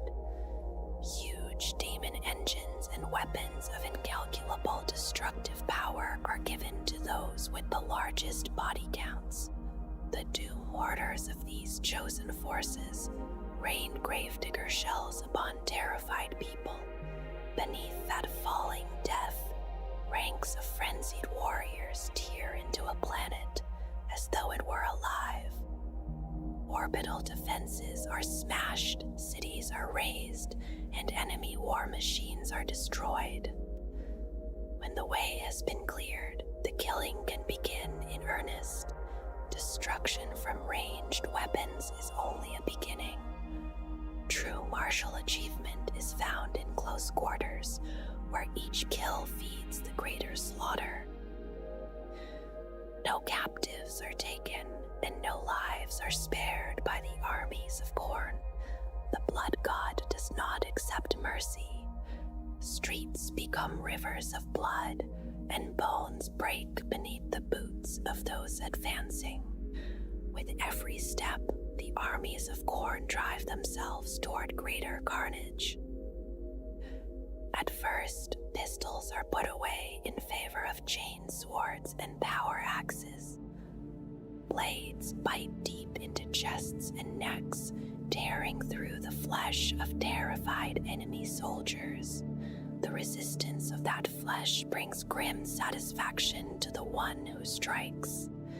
Soon, even that feeling is no longer enough for the warriors of Khorne. They need to feel fresh blood pumping from hearts onto their skin. They need to rejoice in snapping arms and torn flesh, where jagged bone protrusions cause new wounds. In such moments, Khorne and its followers reach a kind of communion. It is the closest thing the blood god knows to being satisfied. That feeling does not last, and when it fades, Khorne bellows in rage. Its followers are driven to gather again and prepare for the next assault. The warfare continues, and the killing does not end. Even within Khorne's own realm, the blood god's domain, there is still war. Enemies rarely appear there, yet the conflict continues without them. The generals of Khorne's blood legions are the mighty bloodthirsters. They led bloodletters, fleshhounds, and other demons into battle against one another. They sharpen their brutal skill, even as their blades are dulled against Daemon armor. Axes cut into unnatural flesh in a constant storm of destruction. Limbs are severed, chests are pierced on horns, and faces are torn apart by teeth and claws. When a battle ends, the wrecked bodies of the fallen are crushed underfoot. Others are thrown into great bottomless chasms, and the battlefield rests only for a short time. It remains still only until fresh legions can gather for the next battle. Then the battle cries rise again, and war begins once more. The only pause belongs to the furnace demons working in the forges. They create weapons for the blood legions to carry into battle, whether in Khorne's realm or in the material world. Khorne is known as the Blood God, a furious and murderous god of chaos. Its rage is said to echo through the corridors of time and space, with bellows that seem without limit. In the realm of chaos, its great brass throne rests upon a mountain of skulls. Around it lies a plain of broken bone and lakes of mortal blood formed from the dead of battle. That blood comes from followers slain in war, and from those killed by Khorne's minions in its name. Khorne embodies mindless and absolute violence, striking down friend and enemy alike. To those drawn into its worship, murder and rage are not merely tools of war. They become the act itself, repeated for the sake of bloodshed. The followers of Khorne are ferocious warriors, and they do not use psychic powers. The Blood God hates the trickery of magic and despises cowardly sorcerers. Its hatred is especially fixed upon the servants of Sinch, whose path is far from Khorne's direct and brutal way. Men and women turn to Khorne when they seek the power to conquer. They ask for strength to defeat enemies, to take vengeance, and to gain unmatched skill in battle. The most devoted among them understand what lies beneath those promises. Khorne truly desires constant slaughter, carried on wildly and without end. It does not matter to Khorne where the blood comes from. The only thing that matters is that it keeps flowing. This call reaches many mortals, especially humans who hunger for battle and power over others. Among the fertile and feudal worlds of the Imperium of Man, primitive and primal tribes are especially drawn to Khorne's worship. Khorne's followers are almost always uncontrollable fighters, devoted to the act of killing. They share their god's simple view of war and prefer to charge straight into their foes. In close melee, they can make the blood flow more freely. Their frenzy leaves little room for tactics or defense, because blood matters more than caution. Those who seek sorcery or hidden tricks look elsewhere for a patron. Khorne frowns deeply upon such paths, and those who pursue the magical arts may turn instead to Sinch. Unlike the other Chaos gods, Khorne's followers do not spend great effort raising temples in its honor. They worship on the battlefield, crying out phrases such as blood for the blood god and skulls for the skull throne. When no other battle waits before them, Khorne's followers may attack one another in its praise. At times, they do this even when other battles are already being fought. It is said that Khorne is the easiest Chaos god to worship. Other gods may demand rituals, altars, and sacrifices, but Khorne demands fresh blood and skulls gathered in its name. Those favored by Khorne often receive its chaos blessings in the form of mutations. Some are given great strength, or a beast-like face that marks their change. Others develop horns, claws, or rending talons. Whatever form these mutations take, Khornate warriors display them proudly as signs of the blood god's existence. These changes also serve as inspiration to those who have not yet earned Khorne's favor. Among all who serve the blood god, the World Eater's Traitor Legion is dedicated solely to Khorne and its cause.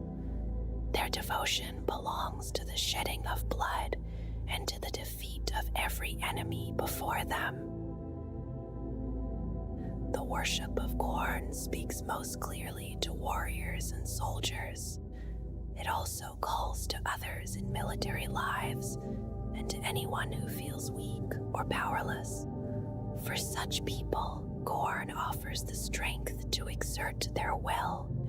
It grants vitality and combat prowess, especially in physical and melee combat. Yet every gift draws the soul further into Khorne's corruption.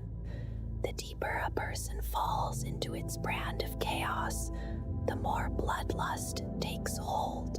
Anger and wrath grow harder to control, until only the taking of a life brings even brief relief. That relief does not last, and the hunger soon returns again. Knights may revel in the power that bloodlust gives them. They may also welcome the mutational gifts that sharpen their ability to fight. Yet those same urges become increasingly uncontrollable, demanding worse and worse acts of violence. Even a semblance of control requires killing, and the calm after bloodshed fades quickly. Over time, long-term Knights become screaming creatures of adrenaline and aggression. They will do anything to slaughter other living beings long after reason has been pushed aside. What remains is a mindless thirst for murder, violence, and savagery. Their path leads them toward the form of berserkers in one shape or another. Most Knights favor melee weapons, with axes held above ranged weapons in their worship of battle. Blades give a more visceral experience than firearms or directed energy weapons. They also reject psychic powers and psychic sorcery as dishonorable. To them, such arts show physical weakness, far from killing up close and personal. The weakness of Knight battle tactics is that they essentially have none. They trust their ferocity and melee skill to keep them alive long enough to reach the enemy. Very often, that is enough for them to tear their foes apart. In the end, their only concern is to spill more blood and take more lives for the blood god. They will gladly sacrifice their own lives to feed Khorne's eternal appetite for slaughter. Khorne cares little whose lives are claimed in the end. What matters is that the blood continues to flow, and that its savage hunger is never left unfed. In the great game of the Chaos Gods, Khorne holds its deepest hatred for Slaanesh, the Prince of Pleasure. To Khorne, the self-indulgent sensuality of the Prince of Chaos offends every warrior instinct it embodies. The Lord of Battle dreams of closing its scarlet fingers around Slaanesh's soft neck. In that imagined moment, the younger god's depraved cries of pleasure would slowly turn into agony before ending in silence. Part of Khorne's existence is fed by duty, honor, and self-sacrifice. To the followers of Slaanesh, those things are an anathema and stand against their own path of self-indulgent pleasure-seeking. Because of this, the Dominic servants of Khorne and Slaanesh often fall upon each other as soon as they meet. Their mortal followers are often just as ready to enter battle, drawn into the same bitter hatred. Yet Khorne also has little respect for Sinch, the arch-conspirator. The constant schemes of its brother god enrage Khorne, and the patronage of sorcerers deepens that old antipathy. Sinch favors ambitious manipulators who strike from shadows rather than warriors who meet their enemies in open battle. This keeps the followers of Khorne and Sinch in frequent conflict, even when their purposes briefly touch. When the chance for bloodletting is great, Khorne and Sinch can still make common cause. In those moments, Sinch's unguessable schemes may be advanced through their shared efforts. At such times, the star of chaos waxes strong in the mortal realm. The two most potent of the ruinous powers join forces for a while, sending their demonic legions to war. These mercurial pacts rarely last for long before old nature returns. Khorne's berserk disciples, or Sinch's manipulators, inevitably turn upon the allies they had only briefly accepted. beyond the demon-filled battlefields of the Blood God's domain, there is more than blood-soaked ground and endless war. This is Khorne's home in the realm of chaos, where violence and despair move beside any soul cursed to wander there. One foreboding hellscape gives way to another, each one darker than the last. At the heart of the realm, Khorne watches from its skull throne and surveys the lands below. Its forces are set against whatever foe is near, whether demons of its own kind or invaders who come seeking doomed war. The Blood God's domain is unlike any other realm. Storms rage forever across crimson skies, and their winds seem made of pure rage. Those winds tear into stone and blood-drenched earth, then cast the broken land hundreds of leagues away. The land does not receive this violence in silence. Earthquakes send molten brass into the sky, burning away storm clouds until the winds gather again.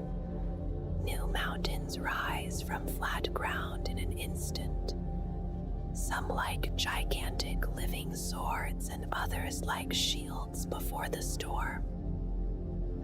Rivers of boiling blood cross the hellish land and divide it into territories of war. Rival bloodthirsters fight over these lands, yet the rivers do not leave conquest still. From deep below, new crimson flows break through the surface and split the ground open.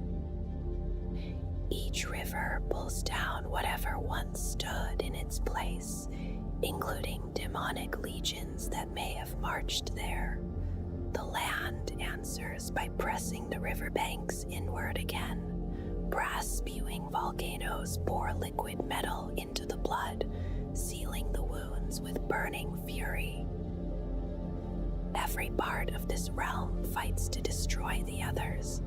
Stone, river, wind, and fire all seem like living servants of Khorne. Each one seeks to prove itself worthy before the master of the land. A visitor would know that every rock and every breeze is an enemy. Even each drop of what should be water would seem hungry for death. To see this realm is to understand that conflict is not only a curse upon men, machines, and aliens, but a living truth that breathes eternally. At the outer edge of the Blood God's domain stands a ring of volcanoes called Khorne's Rage. They rise hundreds of kilometers into the air, throwing black smoke and molten brass upward. Together they form a border that cannot be seen through or safely crossed. Darkness and ash hang around these peaks, lit from below by flame. Within the ash clouds, blood storms turn and gather. Red lightning moves through the clouds, and thunder rolls like a bloodthirster's whip, followed by charging juggernauts. The volcanoes stand as a bastion against those who would enter the realm. Their toxic ash and scorching brass flows are enough to stop nearly any force. Those who still attempt the crossing meet more than heat, jagged stone, and choking smoke. The rock and brass of Khorne's Rage rise up against the attackers themselves. Pieces break from the mountain sides as molten brass pours through them like lifeblood. Demons of stone and liquid metal take form from rage and defiance. These defenders strike with mindless fury and plain violence. They bludgeon and scorch their enemies until the work is done. Then they fall back into lifeless piles, waiting until they are called to rise again. At the base of the volcanoes lie the forges of the lesser furnace demons. In those sweltering workshops, weapons of war are shaped for Khorne's eternal battles. Axes, swords, hammers, armor, and the components of demon engines all begin there. The great engines themselves are assembled elsewhere in the realm. Their blades, housings, and armaments still have their beginning at the foot of Khorne's rage. Even here, danger is constant by the standards of an already merciless land. At any moment, a volcano may erupt and flood a forge with molten brass. If demons are burned away in such a mishap, Khorne shows no concern. Others rise from the blood pits to replace them, and the work continues without pause. The furnace demons also use the dangers of the border to their own purpose. Across the battle plains, it is mostly Khorne's minions who fight and die. At the edges of the realm, other warriors suffer bloody and terrible deaths. With fiendish tools and forbidden rites, the masters of the Hell Forges enslave mortal souls. These are the souls of those who dared invade the Blood God's realm. They are fused into the anvils of Khorne and left to suffer there forever. Their screams mix with the ringing of each hammer strike. When white-hot metal is laid upon the anvil, the bound soul feels the scorching heat. So every new weapon and piece of armor is born beside the suffering of Khorne's enemies. Warp energy constantly moves across the realms of the greater Chaos Gods. It shifts like currents and eddies through the land, bringing mutation to whatever it touches. Most of the time, this raw power does not remain in one place for long. In the Blood God's treacherous domain, there are places where the power of the warp gathers. When it collects and stirs, great craters may be torn into the blasted plains. None can say whether such pits take moments or millennia to form. Time has no true meaning within the realm of chaos. Eventually, the warp storms break apart and sometimes seep into the pits they created. When this happens, Khorne commands its minions to gather blood from the mortal world. The harvest is carried out through the most violent and destructive methods they can bring to bear. The souls that die in such a campaign give their blood to a dark purpose. Their crimson essence gathers in the pit, where it mixes with molten brass and Khorne's murderous bile. From that mixture, a new blood pit is formed. It is from the blood pits that new damons of Khorne arise. Bloodletters, furnace demons, and many lesser fiends emerge from blood touched by warp and bile. The soldiers born from a pit are charged with one duty from their first day. They must claim more blood to refill the pit until they fail their master in battle. When one pit finally runs dry, another storm soon begins to gather and the cycle starts again. The rivers of blood divide one region of Khorne's realm from another. They cut through the scorched land like jagged crimson scars. These flows stretch kilometers wide and carry the blood of those who fell in service to Khorne.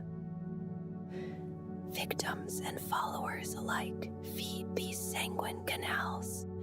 Nearly all blood spilled on the gods' behalf upon the mortal plane finds its way there. The blood itself is so hot that it boils as it moves. Steam made from vaporized blood hangs over the rivers. It gives the surrounding regions a red cast that can almost be felt in the air. Along the surface, gigantic bubbles rise and carry remains from things lost below. When those bubbles burst, hot blood is thrown hundreds of feet upward. It falls back upon the shores in steaming splashes.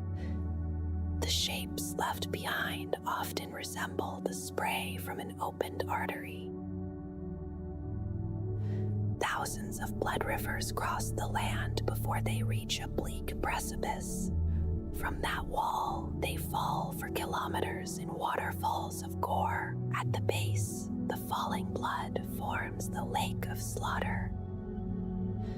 The lake is larger than any ocean in the mortal realm. It is filled with creatures that cannot be. Leviathans of brass and bone move through it, devouring everything in their path. Above the lake, bloodthirsters fight dragons made from pure and solid blood. Those who fly too close to the surface risk being snatched from the air. The lake itself is so hungry for carnage that it reaches for them. Across its surface, rising waves take the shape of warriors. They clash with one another and fall back into the lake. Their battles end in a rain of scattered blood, only to become part of the surface again. On the far shore of the Lake of Slaughter, the ground is covered with skulls. There are so many that whatever foundation lies below them cannot be touched. The skulls stretch for kilometers from the shore toward a distant black wall. That wall is the outer wall of Khorne's brass citadel. Upon it stand guardian demons with eyes as sharp as their fangs and swords. They watch for intruders and remain ready to defend their master to the last. Inside the walls, thousands of fleshhounds patrol the skullyard. They search by scent for the blood of anyone who would dare attempt incursion. In the skies between the outer walls and inner keep, elite bloodthirsters listen for invasion on the wind. Few forces ever gather enough strength to assault the brass fortress. Its guardians deter almost all of Khorne's rivals from even making the attempt. When such an assault begins, the Blood God's personal host answers with fury enough to threaten the space between realms. Khorne's brother Chaos Gods could gain much power by defeating the Blood God in its fortress. Yet the danger of counter-invasion is too great for such wars to be waged without dire cause. It is said that if Khorne rose from its throne and went to war, its favored blade would end them all in one sweep. Such an act would bring results that not even Sinch could predict. It is also said that Khorne once took up its sword in consuming rage and struck the ground. The blow split the land forever, and the sword became known by many names. Among those names are Warmaker and the End of All Things.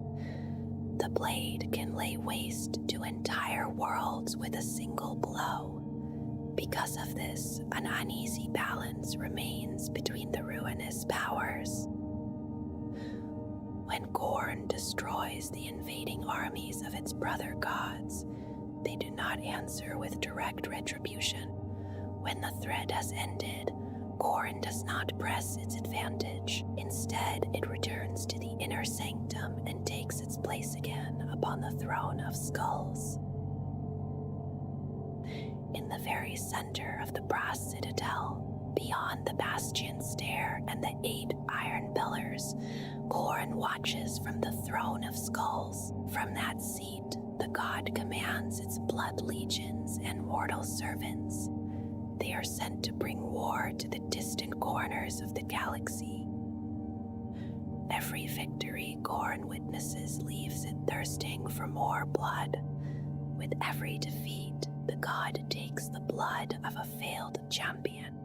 That blood is added to the rivers of its realm. Blood will belong to Khorne, even when it must be taken from its own minions.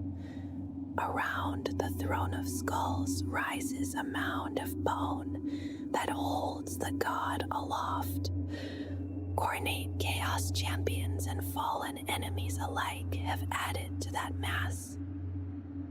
If those skulls could speak, some would tell stories from before the long war against the corpse emperor of the Imperium. They would speak of a time when the Primarch Angron had not yet sworn his oath to the blood god. Others would recall grave mistakes that led entire species beneath the axes of berserkers. Closest to Khorne are the skulls of its favored champions. They died in service after hundreds of violent campaigns. Across eternity, those skulls would call out again with the cry, "Blood for the blood god." Tuska the Daemon Killer is the orc warlord who leads an orc war in eternal battle before the Brass Citadel. This place is the heart of Khorne's domain in the realm of chaos. The orc invaders first drew the blood god's gaze when they plunged into the Eye of Terror. They entered that warp in real space with the aid of many weird boys. Their search was simple, because they wanted fresh carnage. Tuska had already left his mark on the Eye by attacking several Daemon worlds devoted to Khorne's rivals. The dangerously unhinged warlord called himself the Daemon Killer. His horde seemed unstoppable until it crash-landed on a flesh planet. That world belonged to a mighty Daemon prince named the Blood Prince, who stood high in Khorne's favor. The Blood Prince and his minions eventually slew the Greenskin horde to the last orc. Yet Khorne took such joy in the murderous spectacle that the crusade rose again at the next dawn. The same history repeated again and again. The orcs fought tooth and nail without showing surrender or despair. Their limitless battle lust impressed the blood god so deeply that he brought them into his own domain. In the shadow of the Brass Citadel, elite bloodletter generals fight the Daemon Killer's undying greenskin horde each day. With every cycle, dying greenskins release great clouds of fungal spores. These spores take root and flourish in the blood-stained foothills of the Osseous Peaks. More orcs are born, grow to maturity, and charge back into battle once more. Such endless cycles of bloodshed are deeply pleasing to the blood god. For Khorne, the one true constant in the galaxy is endless war. The god himself has made sure that this constant endures. The 8 burning books of Khorne are remembered as grim things, bound in brass and marked with fresh blood. They are said to decree the 8 unholy aspects of the blood god and to name its foremost demons. Sorcerers search for these grimoires, and even the Inquisition is drawn toward the knowledge hidden in them. A daemon's true name is believed to make it servile to mortal command, so such knowledge is sought with care. Yet, acquiring one of the burning books is not easily done, because each book is scattered across existence. Their presence feels distant and difficult to reach, like something known only through dangerous longing. Among all the daemons of chaos, the demons of Khorne resemble the terrible shapes found in human legends and myths. Their horns and fangs, their blood-red hides, and their blazing eyes show their murderous intent, with little room for doubt. Their ferocity is remembered as something truly matchless, and only a fool would try to bargain with them unprepared. Those who deal with the demons of Khorne need blood sacrifices close at hand, because such offerings may be traded for their own lives. If a petitioner can avoid death for long enough, the bargain itself is not difficult to make. These ravening beings want only to be unleashed on a victim, any victim, and they rush into battle with fierce joy at the first chance. Such cohorts are dangerous allies because they may turn on anyone who comes within their reach. For many who summon them, that danger still serves their purpose very well. Bloodletters form the main rank and file of the Blood God's legions. They are ugly horned humanoids with cloven hooves, carrying blood-drinking battle axes or swords known as hellblades. Those hellblades are forged at the foot of the Throne of Skulls. The Bloodletters wear armor of demonic brass, and in battle they fall into horrific frenzies of bloody slaughter. A Bloodcrusher joins a Bloodletter rider with a Juggernaut steed, forming the shock cavalry of Khorne's demonic blood legions. These steeds are neither simple beasts nor machines, but demonic fusions of both. They are massive creatures with brass flesh, iron sinews, and blood that burns like fire. Their breath is fear, their steps are thunder, and their roars carry the fury of 1,000 dead souls. The Juggernauts are said to be among the most brutal of the Blood God's demons. They reflect their creator's aggression, becoming unstoppable force and mindless violence made manifest. All of Khorne's servants are dangerous in the way only demons can be. Yet the heralds of Khorne stand above the faceless ranks, chosen to lead the blood legions into slaughter. They are emissaries of death and terrible to behold in battle. Few mortals can match their martial prowess, and only Khorne's dread bloodthirsters are more deadly. The heralds are more than strong opponents on the battlefield. They are icons of Gormid and Animate, and their presence urges nearby demons toward even greater acts of bloodshed. Fleshhounds are monstrous and ferocious creatures with a vague canine shape. They are known for their supernatural ability to track the prey they have chosen. Around them are enchanted collars called Collars of Khorne. These collars make them highly resistant to sorceress or psychic influence. Juggernauts are massive demonic steeds made from living metal. They have blood of liquid fire, and each one is like a small daemon engine. Their form blends daemon and hell-forged machine, vaguely resembling a hulking armored bull. According to legend, each beast begins in the furnaces at the base of Khorne's rage. These mounts are generally gifted to favored champions of Khorne. In that role, they carry their riders with the weight and force of living war. Bloodthirsters are the greater demons of Khorne, and among all demons they most closely resemble familiar mythological or religious demons. They have human bodies, cloven hooves instead of feet, leathery bat-like wings, and horned heads that may seem dog-like or humanoid. In battle, they wield both a whip and a massive two-headed battle axe.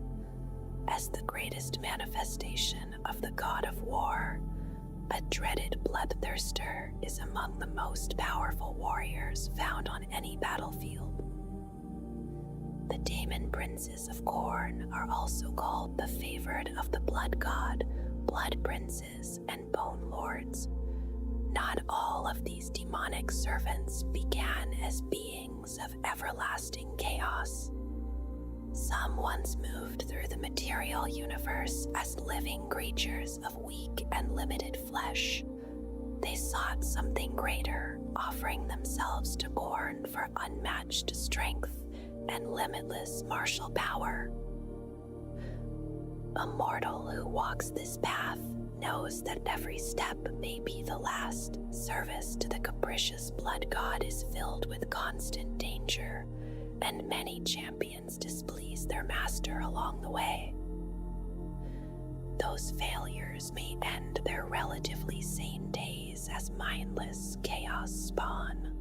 In rare cases, a chaos champion wins victory through thousands of battles and catches the more favorable eye of the master they serve. For those few, mortal life is gladly exchanged for elevation into demonhood. Such demon princes are rewarded because they remained unwavering in devotion and because they achieved all their lord demanded. Among the Chaos Gods, Khorne's demands are the easiest to understand. Kill, keep the blood flowing, and make war upon all things. These simple tenets speak to the basic nature of creatures, giving the need for conflict a path of expression.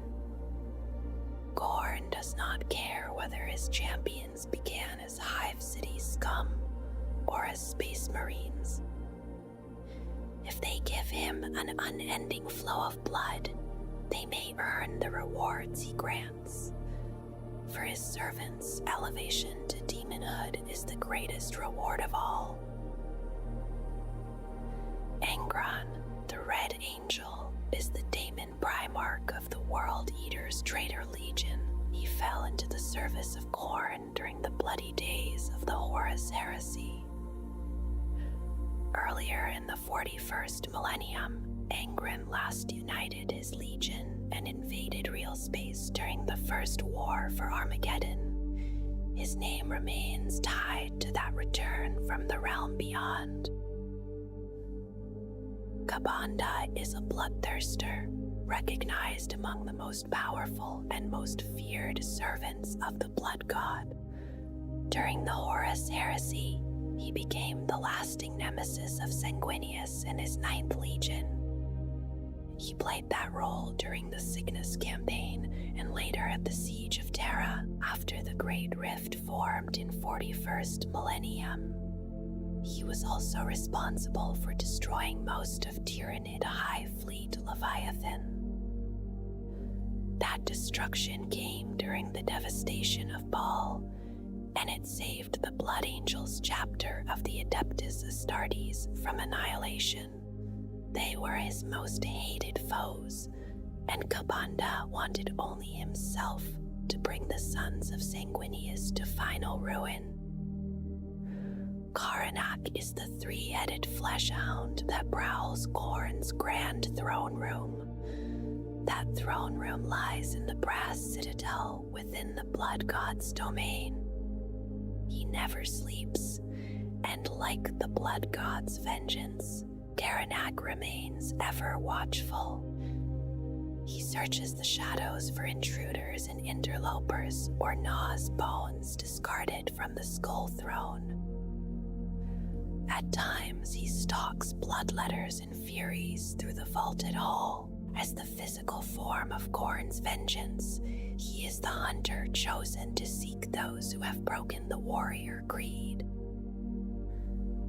He is also sent against those who have insulted Khorne's colossal pride. The choice is fitting because Karanak is ruthless and implacable, and can follow a blood scent across all space and time. Skarbrand, the Exiled One, is a bloodthirster, and so he is wrath incarnate. He's murderous violence loosed from the realm of chaos, reaping skulls and souls for his lord in rage. Once, Skarbrand was the greatest of Khorne's generals. He was the mightiest of all bloodthirsters, until the machinations of Sinch stoked his fury beyond control. In that frenzy, Skarbrand dared to strike at the blood god himself. For this betrayal, Khorne exiled him from the blood god's domain for all time. Now frustrated by exile, Skarbrand has begun a campaign of bloodshed greater than any he pursued before. He serves Khorne more loyally than ever, yet the Lord of Skulls has no mercy in his heart. Skarbrand is no closer to returning to his home. Even the anointed daemon hunters of the Imperium fear him when he manifests in the Materium. The Grey Knights possess arcane war gear and psychic mastery to vanquish the demons of chaos. Against a being as powerful as Skarbrand, only terminal violence can halt the unending rampage. Skulltaker is an infamous demonic servant of Khorne, serving as the blood god's immortal champion. He is the strongest of all Khorne's bloodletters. When he is not campaigning, Skulltaker roams the realm of chaos at will. He rides his mighty juggernaut, Golteron, and appears before the fortresses and strongholds of the other chaos gods. There he bellows challenge after challenge at the greatest warrior within. He continues until one of them is foolish enough to meet him in single combat. Of all the demonic armies of the Chaos Gods, Khorne's blood legions are the most martial. They are savage and unrestrained, yet they still occupy a strict hierarchy based on sheer might. Khorne believes the strongest of his followers should dominate. That belief has become a simple and efficient way of ordering his armies. Through endless war, the blood god's legions have carved out the largest domain in the Immaterium. In the brutal press of melee, Khorne's forces are unmatched by those of any other god. The strength and ferocity of each daemon decide its rank in the armies of the blood god. Highest among them are the bloodthirsters, clad in baroque armor and bearing terrible brass axes and whips. Each bloodthirster is a demigod of war.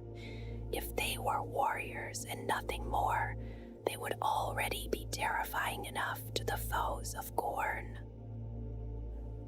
But the blood god's enemies are not so fortunate. Bloodthirsters also lead the Lord of Skull's blood legions on the battlefield, barking guttural orders to the lesser demons around them.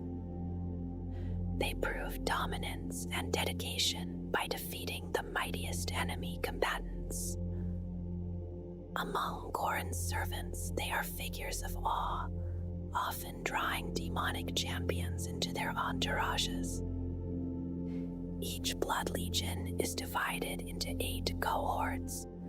Each cohort is made of 8 packs of demons, led by a herald of Khorne or by a demon prince. The exact makeup of these cohorts depends on the type of blood legion they belong to. Auxiliary formations and creatures may also fight beside them, changing the shape of their war. The red-dyed legions are built around bloodletter cohorts. These cohorts overrun the foe with waves of infantry attacks, leaving death on such a scale that carrion-feeding furies often follow. The Hellfire legions are siege specialists, and they prefer to fight the foe at range. They go to war in the shadow of skull cannons, soul grinders, and the huge daemon engines known as Lords of Skulls. The brazen Thunder Legions are the most mobile of Khorne's armies. The ground shakes beneath their blood thrones and blood crushers as fleshhound packs chase any who try to flee. Only Khorne himself knows exactly how many types of Blood Legion exist. At full strength, each Blood Legion is usually formed from 8 cohorts, and each cohort is composed of 8 packs of ornate demons. These formations may change for many reasons. Most often, they shift through added auxiliaries or through an increase or decrease of warp energies on the battlefield. Among the minions of Khorne, it is not unusual for one cohort to subjugate the daemon packs of another. They may force those packs to their side through savage and sometimes ritualized infighting. And so the Blood God does not need to wait for some rare offering or for some secret rite performed beneath a forgotten moon, because the thing that feeds Khorne is older and simpler than any temple, any scripture, or any oath sworn by the followers of the ruinous powers. It is there when a hand closes into a fist, when anger overcomes restraint, when jealousy becomes hatred, and when one being decides that another no longer has the strength to keep what it possesses. This is why Khorne is so difficult to separate from the life of the galaxy, because its power does not come only from warriors who knowingly kneel before the Blood God, or from champions who pile skulls in its name. It also rises from every conflict that carries violence within it, from the smallest clash between bitter rivals to the vast world-breaking wars that have shaped the fate of empires, and even to the terrible battles of the Horus Heresy, where the rage of gods and mortals alike burned across the stars. From the Skull Throne, beyond the fragile illusion of the reality where mortal creatures live and die, Khorne watches this endless pattern repeat itself. Civilizations expand, resources are claimed, borders are challenged, brothers grow envious of brothers, and those who believe themselves strong reach out to take from those who cannot defend what they hold. In every age and among every intelligent species, conflict finds a way to return, wearing many different faces, but always carrying the same ancient truth beneath it. The Blood God does not need to dress that truth in honeyed promises, and it does not need the delicate plots of subtler powers, because anger is already close to the surface of even the most civilized soul. A protector may raise a weapon to defend the helpless, a liberator may strike against a tyrant, and a starving people may fight because survival leaves them no gentler choice. But wherever the weapon falls, wherever the wound opens, and wherever blood is spilled, Khorne receives its portion. That is the horror of the Blood God. It is not merely the god of battlefields, berserkers, and screaming slaughter, but of conflict pushed to its most violent extreme, until every grievance becomes a wound, every rivalry becomes a killing ground, and every act of domination becomes another offering cast down into its raging depths. The mighty rise, the weak fall, and somewhere in that brutal exchange, the laughter of Khorne rolls outward from the throne of skulls. And when one war ends, another begins. When one battlefield falls silent, another heart begins to burn. As long as mortals can hate, envy, hunger, defend, conquer, and kill, the blood god is never truly distant, because wherever blood flows, Khorne is fed, and wherever conflict endures, Khorne endures with it.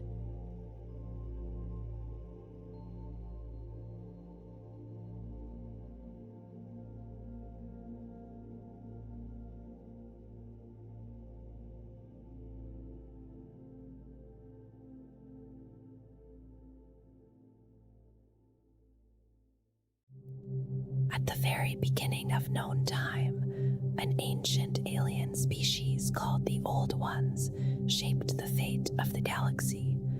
They guided young, intelligent races, adjusting their growth toward purposes only they understood. In those distant ages, the warp was calmer, not yet the hostile abyss it would become. When the Necrons rose against them, allied with the cruel star gods known as the Titan, the Old Ones faced near extinction. In response, they created new psychic warrior species, beings bound more closely to the warp and gifted with powerful minds. Among these were the ancestors of the Eldari, and also the Croarch, who may have been the forebears of the Orcs. These creations were meant to turn the tide in the ancient war in heaven. Long before the Emperor of Mankind was born on Terra in the 8th millennium BC, 3 chaos gods had already begun to stir within the warp. Khorne, Sinch, and Nurgle were taking shape, though their full awakening would not come until the end of Terra's European Middle Ages, around the year 1400. Slaanesh came far later. Its birth in the 30th millennium was driven by the collective psychic excesses of the ancient Eldari. That moment ended their great empire, ushered in the Age of Strife, and marked the beginning of the Emperor's Great Crusade and the Imperium of Man. Within the Empyrean, time does not flow as mortals know it. From the perspective of the Dark Gods, they are both newborn and ancient, having existed since the first mortal mind awoke millions of years ago. The rise of chaos appears closely tied to humanity's rapid growth, suggesting that mankind played a central role in disturbing the warp and shaping the chaos gods as they are now. All sentient species contributed in some measure, yet humanity's bond with chaos seems unusually close. There is something fierce and unstable within the collective human psyche, something that resonates strongly with the warp. More than 100 centuries ago, the Emperor of Mankind was entombed within the Golden Throne, beneath the Imperial Palace on ancient Terra. He has not spoken or moved since, yet the Imperium he forged endures in his name. Over the long millennia that followed, the Imperium weakened under constant war and internal strife. Even so, it remains vast beyond comprehension. 1,000,000 worlds stand united, bound by faith, fear, and endless conflict. Its fleets and armies make it perhaps the most powerful force in the galaxy of the 41st millennium. Rule rests with the Adeptus Terra, the priesthood of Earth, who govern in the Emperor's name despite his silence. Through terror and zealotry they hold the Imperium together. Citizens are raised to believe that unseen enemies gather constantly, and that only the God Emperor shields them from utter ruin. Entire populations live under harsh control. Searches, executions, and repression are justified as necessary protection. War sustains the Imperium. Factories and shipyards never rest, and countless conscripts are thrown into battles without hope of victory. Hatred of outsiders is taught from birth, and genocidal wars rage without pause. This unending fear has shaped the Imperium's identity, strengthening its belief in itself as humanity's defender while isolating it from all others. Its immense military machine advances through sheer momentum, always finding new enemies, even within its own ranks. Worlds that resist imperial demands are branded traitors, witch hunts flourish, and mutants are slaughtered or forced into despised underclasses. Psychers suffer the cruelest fate. Claimed by the Imperium, they are taken by the black ships to Terra.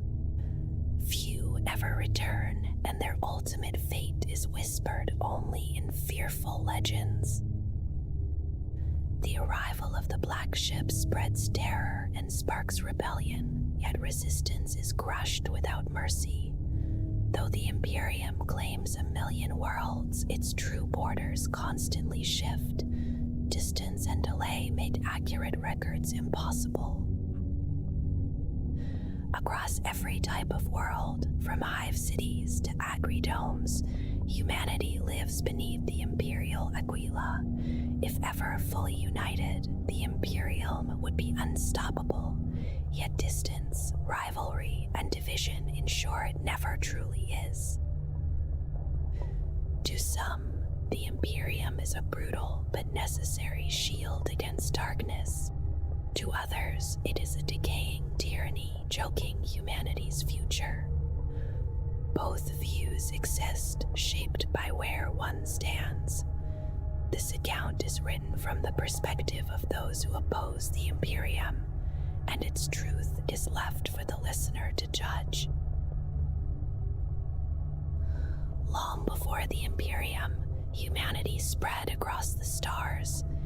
In a forgotten golden age, countless worlds were settled and many cultures flourished across the galaxy. This era later became known as the Age of Technology. At first, expansion was slow, carried by generation ships moving at sub-light speeds. With the discovery of warp travel in the 15th millennium, humanity's reach expanded rapidly. Worlds were terraformed and marvels of science were created that even now cannot be matched. Much of this knowledge was lost during the Age of Strife. The Adeptus Mechanicus now scours the stars for remnants of that time, known as archaeotech. Occasionally, lost ships emerge from the warp carrying priceless relics of the past. Among the most vital discoveries were standard template constructs. These systems held designs for everything from vast reactors to simple engines, adaptable to any colony's needs. Most were lost, and even a single surviving template is beyond value. The end of the Dark Age of technology is poorly understood.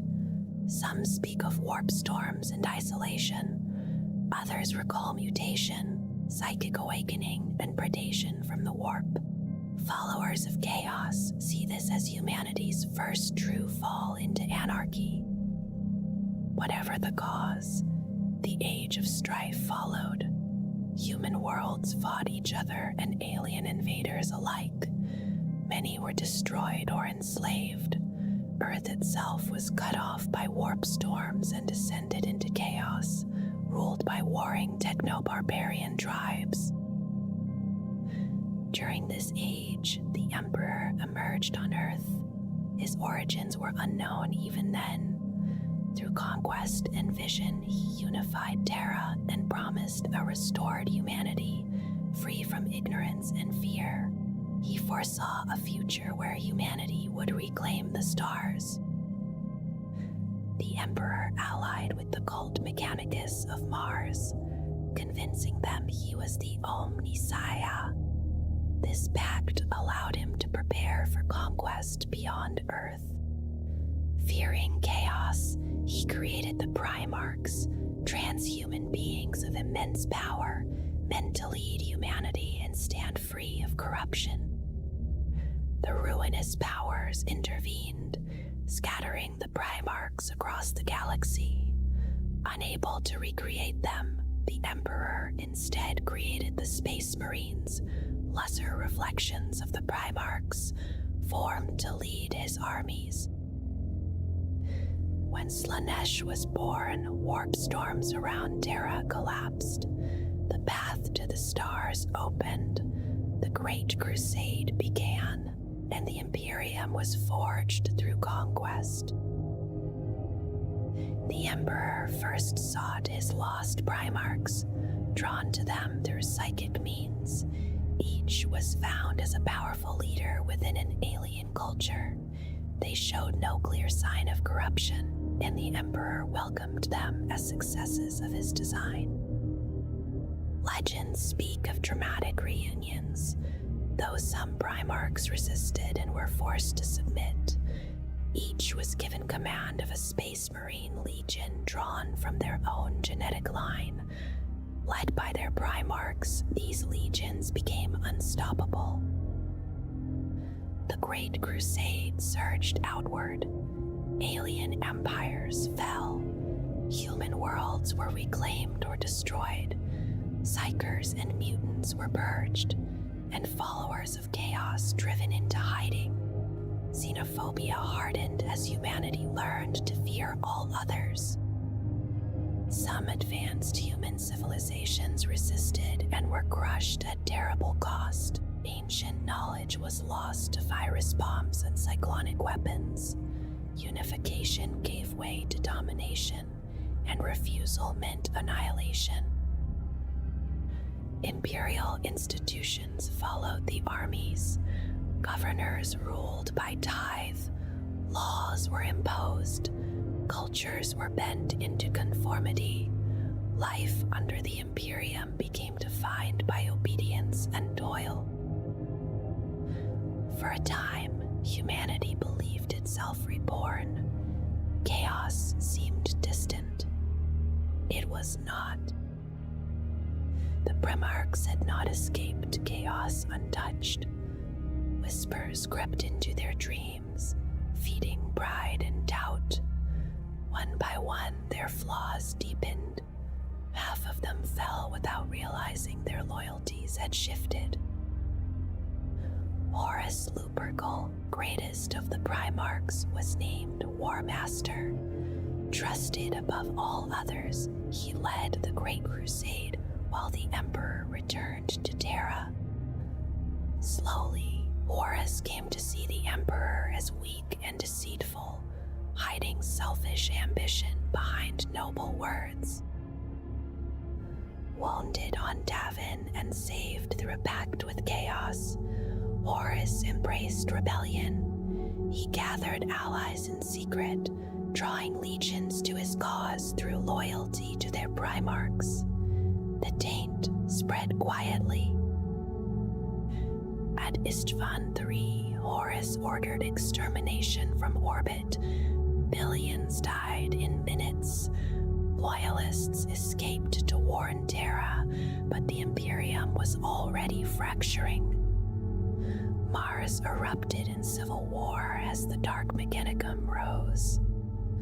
Across the galaxy, rebellion spread. When the Emperor finally acted, he sent 7 legions to Istvan V. 4 of them betrayed the rest. What was later called the Drop Site Massacre marked the true beginning of the Horus Heresy. War engulfed the Imperium. Horus declared himself Emperor. Chaos followed wherever he ruled. After years of devastation, Horus struck directly at Terra. The siege of Terra raged for weeks. The palace fell piece by piece. At the end, the Emperor confronted Horus aboard the Vengeful Spirit, seeking end the war. A final battle was fought. Horus slew Sanguinius. The Emperor destroyed Horus, but was mortally wounded. Rogaldorn returned his broken body to Terra, where it was placed upon the Golden Throne. Horus's followers fled. Without him, the rebellion collapsed. Traitor legions turned on one another and were driven into the Eye of Terror during the Great Scouring. The cult of the God Emperor arose, shaping the Imperium into a realm of fear and faith.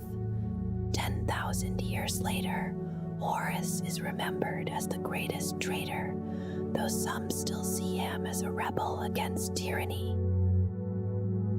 Chaos claimed its victory. The Emperor endured, neither alive nor dead. The Imperium entered a long age of decay. Across the stars, the warp storms rage, and the galaxy stands close to the end of an age as the 41st millennium draws to its close. Many prophets and augurs speak of an ending for mankind, while signs of demonic possession spread ever wider through the Imperium of Man. Those psychers who fall to this fate are said to receive a final vision. In their last moments, they glimpse a future of endless despair, an abyss of chaos that offers no release. That same vision now seems to echo across the galaxy, shared in whispers and portents, as countless worlds sense the approach of dark days. Within the Imperium, fear grows quietly. It is the largest of all interstellar empires, yet few truly understand the warp or the beings that dwell within it. Even remote and technologically backward planets have begun to see the signs.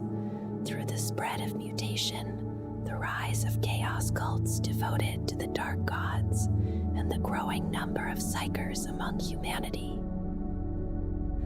The Inquisition recognizes these warnings, but there are far too many worlds at risk. As psychers collapse in upon themselves, small tears open in reality, and bloody reigns of terror follow. In trying to hide the truth and prevent panic, the Inquisitors grow ever more ruthless. For every warp rift that is sealed, more are torn open elsewhere. The boundary between reality and the realm of chaos weakens again and again. The fall of the Eldari stands as a quiet reminder of what failure can bring, and on their craft worlds, the survivors of that species need no runes to sense what is coming. More attuned to the psychic tide than humans, the Eldari feel each new wound in real space and recoil from it.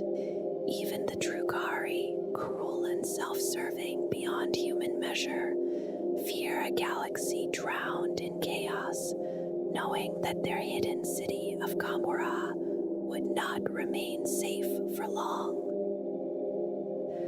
The alien Tyranids also seem to sense the danger. Some hive fleets change their courses to avoid the warp storms ahead, and there are rare records of splinter fleets lost within warp rifts, most notably after the near destruction of Hive Fleet Kraken at the fall of Iandon. What became of them is scarcely known. Through it all, the dark gods remain unmoved. Their plans continue, and the thought of a final victory over the defenders of creation appears ever closer. At the end of the 41st millennium, the Great Rift tore open, and with it came the dawn of what Imperial historians would later name the Era Indomitus. From that moment, demonic incursions grew in both scale and frequency, far beyond what the galaxy had known before. The vast wound in reality ushered in an age of terror and bloodshed. The armies of the Chaos Gods, both mortal and demonic, spread across countless worlds, consuming the domains of humanity and alien species alike with little restraint. Had the Chaos Gods truly worked as one, real space might have been entirely lost to the madness of the warp. Yet they remained true to their divided nature. Each pursued their own desires to kill, to change, to pollute, or to indulge in excess, and in this division they failed to overcome the resistance of the galaxy's mortal inhabitants. The Imperium of Man found new resolve with the return of the Primarch rowboat Gillyman. At his side fought a new kind of defender, the Primaris Space Marines, standing as a fresh shield for humanity.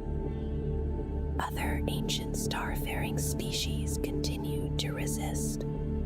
The Eldari and the Necrons refused to bow to the Chaos Gods or accept extinction, while newer civilizations such as the Tau slowly gained greater understanding of the realm of chaos and the beings that dwell within it. The orcs, driven by battle alone, were stirred to greater violence by the spreading wars, greeting the demonic legions with their usual reckless joy. The Tyranids, by contrast, viewed demons with a particular revulsion, seeing them only as threats that could not be consumed. And so the struggle for the galaxy goes on. The Chaos Gods and their legions press ever forward, threatening to destroy all things, even one another, in their endless pursuit of dominance. Some scholars whisper that the universe mortals see is only a surface. They believe that what feels solid and real is just a thin layer, floating within something far greater and unseen. Beyond sight and sense, vast realms press close, surrounding stars and worlds like an endless sea. They say that reality itself is a kind of disguise, a calm mask drawn over a boundless and shifting ocean known by many names: the immaterium, the warp, the realm of chaos. It is a place shaped not by matter but by thought and feeling, where emotion and belief give form to possibility. This realm is never still. It swells and recedes, folding in on itself. Currents of psychic energy drift and collide, slowly gathering into patterns that begin to endure. Over time, some of these patterns awaken, drawing purpose from the emotions that feed them, until humanity dares to name them gods. Many such powers rise and fade with the ages, carried up by the warp and washed away again. Yet four stand apart, vast and enduring: Khorne, Slaanesh, Norgal, and Sinch. Each embodies an absolute, unsoftened by doubt or mercy. Across countless cultures, old stories speak of a time before form. Some say the gods shaped the world from their own substance. Others tell of great beasts slain so their remains could become the foundation of creation. In other tales, the mortal realm is born from the wreckage of divine wars. More careful minds suggest another path. They argue that the material universe came first, and that the realm of chaos was once calm. Only later was it stirred and reshaped by mortal passions, fears, and desires, until the powers within it took on will and hunger. In the end, it matters little which came first. The ruinous powers exist in both realms, drawing strength from souls in turmoil. They grow on hope and terror alike, until nothing mortal remains within them. What they are now is vast, complete, and beyond compassion.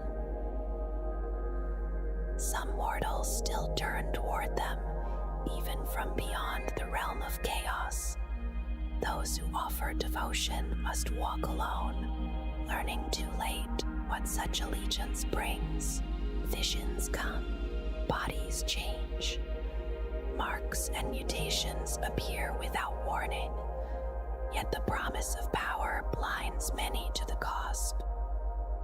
The gods do not care for those who serve them. Power is given and taken without reason, according only to distant whims. Mortals are toys briefly noticed, then discarded. Perhaps corruption is enough, and once begun, the soul will arrive in time, regardless of belief. Or perhaps the gods do not truly see mortals at all. Their thoughts and motives may simply be too vast and alien. To most who know of them, the greatest hope is not favor or escape, but to pass unseen beneath their attention. Khorne is the blood god. He is the god of war, of murder, and of violent death.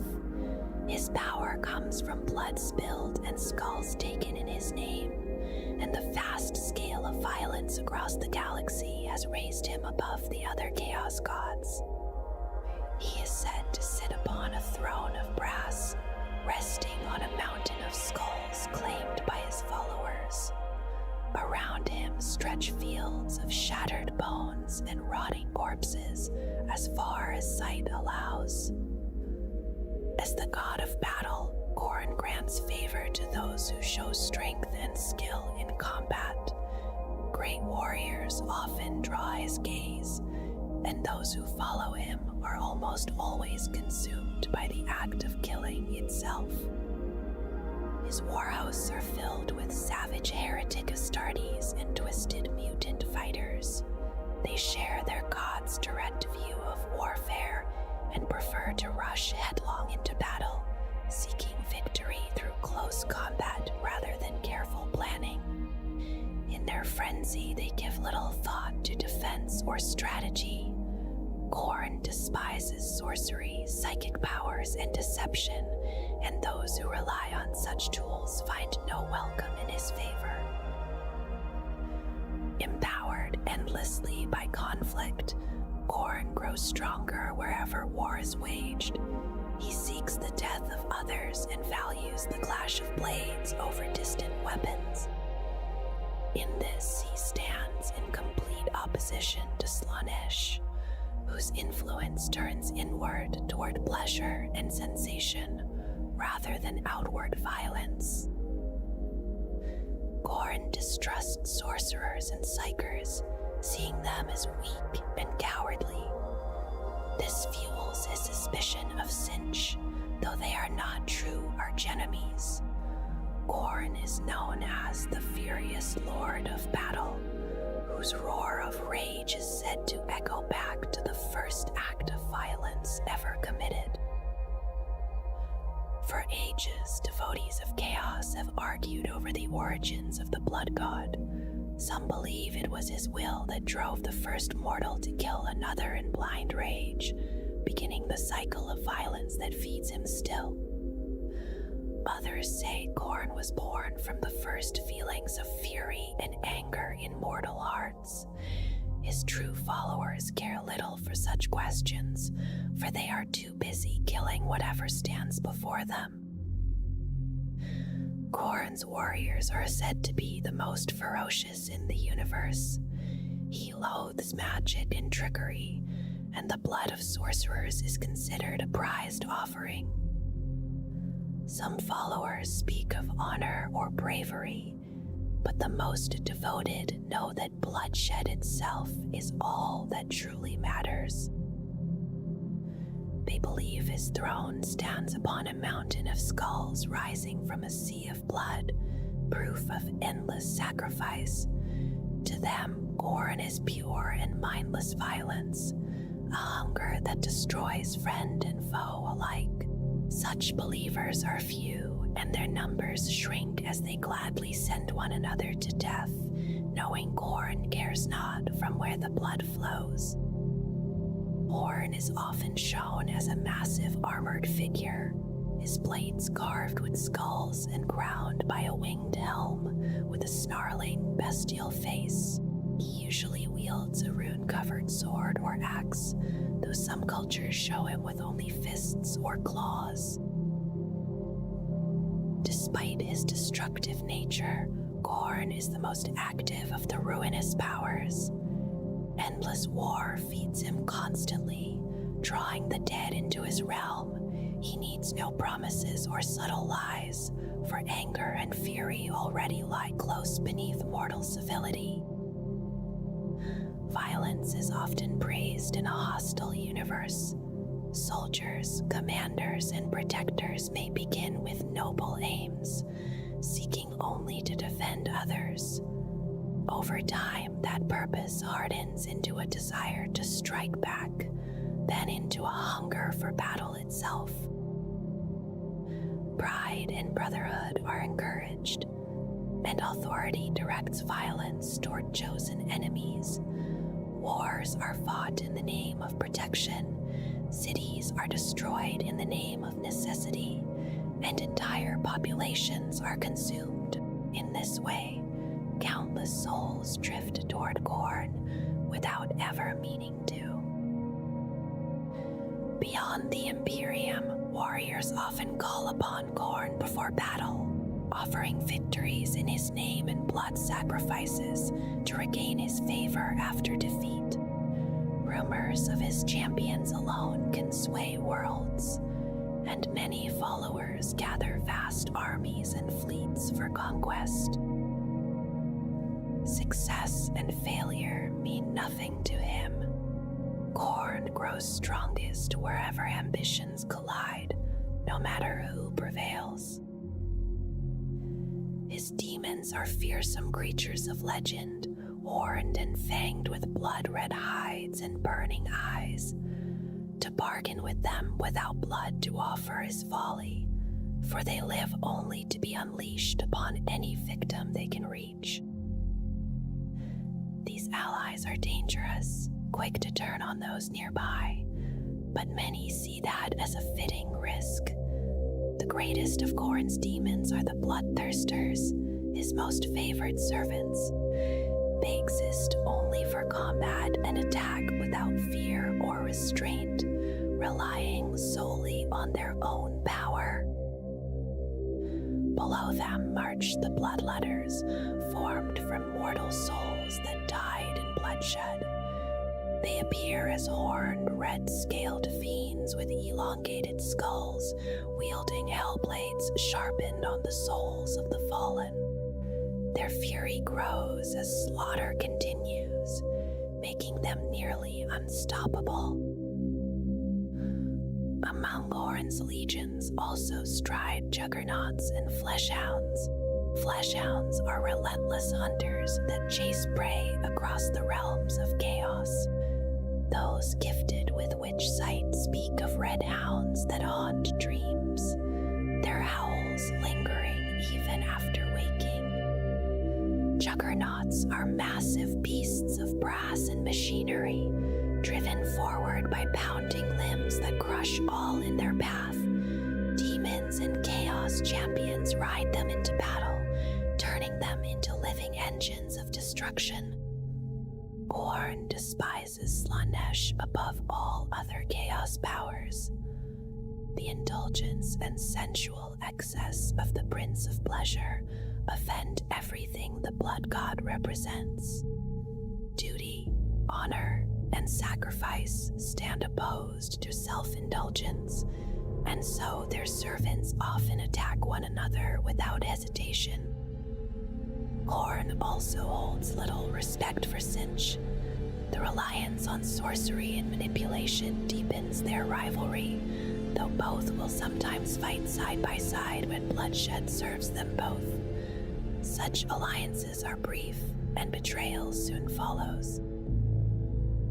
When these powers clash or briefly unite, chaos waxes strong in the mortal realm, yet such pacts never last, for the nature of Khorne's rage and Tzeentch's schemes ensures that allies soon become enemies once more. Nurgle is one of the 4 great chaos gods. He is the god of disease and decay, born from the fear of death that touches every mortal life. He embodies rot and corruption, spreading plagues that rise, fade, or wipe out entire worlds. Many who suffer his diseases turn to worship him, hoping to ease their pain. Nurgle delights in creating new afflictions, watching mortals struggle to cure them. Often his wars are won before they begin, as sickness weakens all resistance. Among his most dreaded gifts is Nurgle's rot, which slowly transforms its victims into plague bearers. His followers obsess over spreading disease and become swollen, rotting forms of flesh riddled with sores and decay. Some instead grow thin and pallid, yet wield terrible power over illness. His champions are so corrupted they feel little pain and are almost impossible to kill. Though equal in strength to Khorne and Tzeentch, Nurgle's power rises and falls. At times his armies are endless, and at others they hide and wither in forgotten places. Nurgle draws strength from despair and stagnation, placing him in direct opposition to Tzeentch's promise of change. He is known by many names: the Lord of Decay, the Fly Lord, the Great Corruptor, all reflecting his dominion over entropy and corruption. He is said to be closest to mortal suffering, touching lives from birth to death through sickness and frailty. Fear of dying feeds him, and the desperate wish to cling to life opens a path into the soul. Quiet prayers and final pleas are offerings he gladly accepts.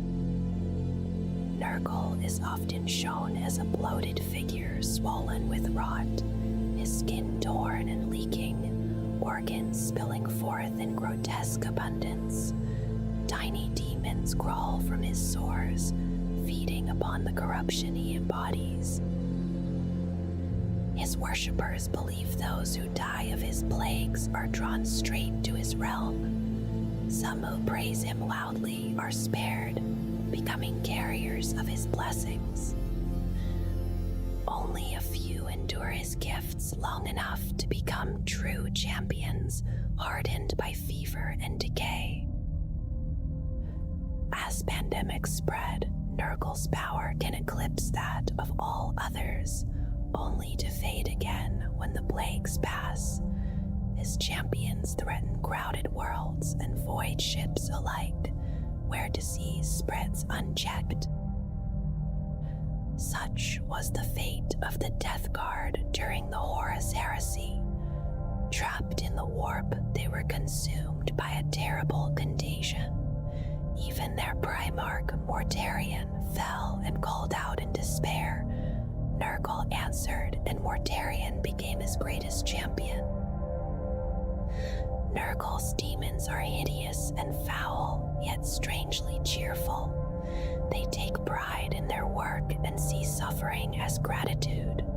The greatest among them are the great unclean ones, reflections of Nurgle himself, often called Father by their followers. They are oddly warm and sentimental, fond of their children and proud of their work.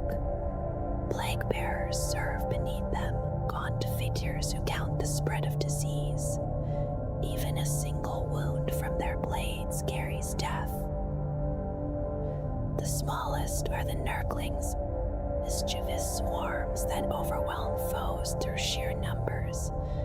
Nurgle stands as the ancient enemy of Sinch, eroding schemes with decay and waiting patiently for all things to fall apart. Slaanesh is the dark prince of chaos, the god of pleasure and pain.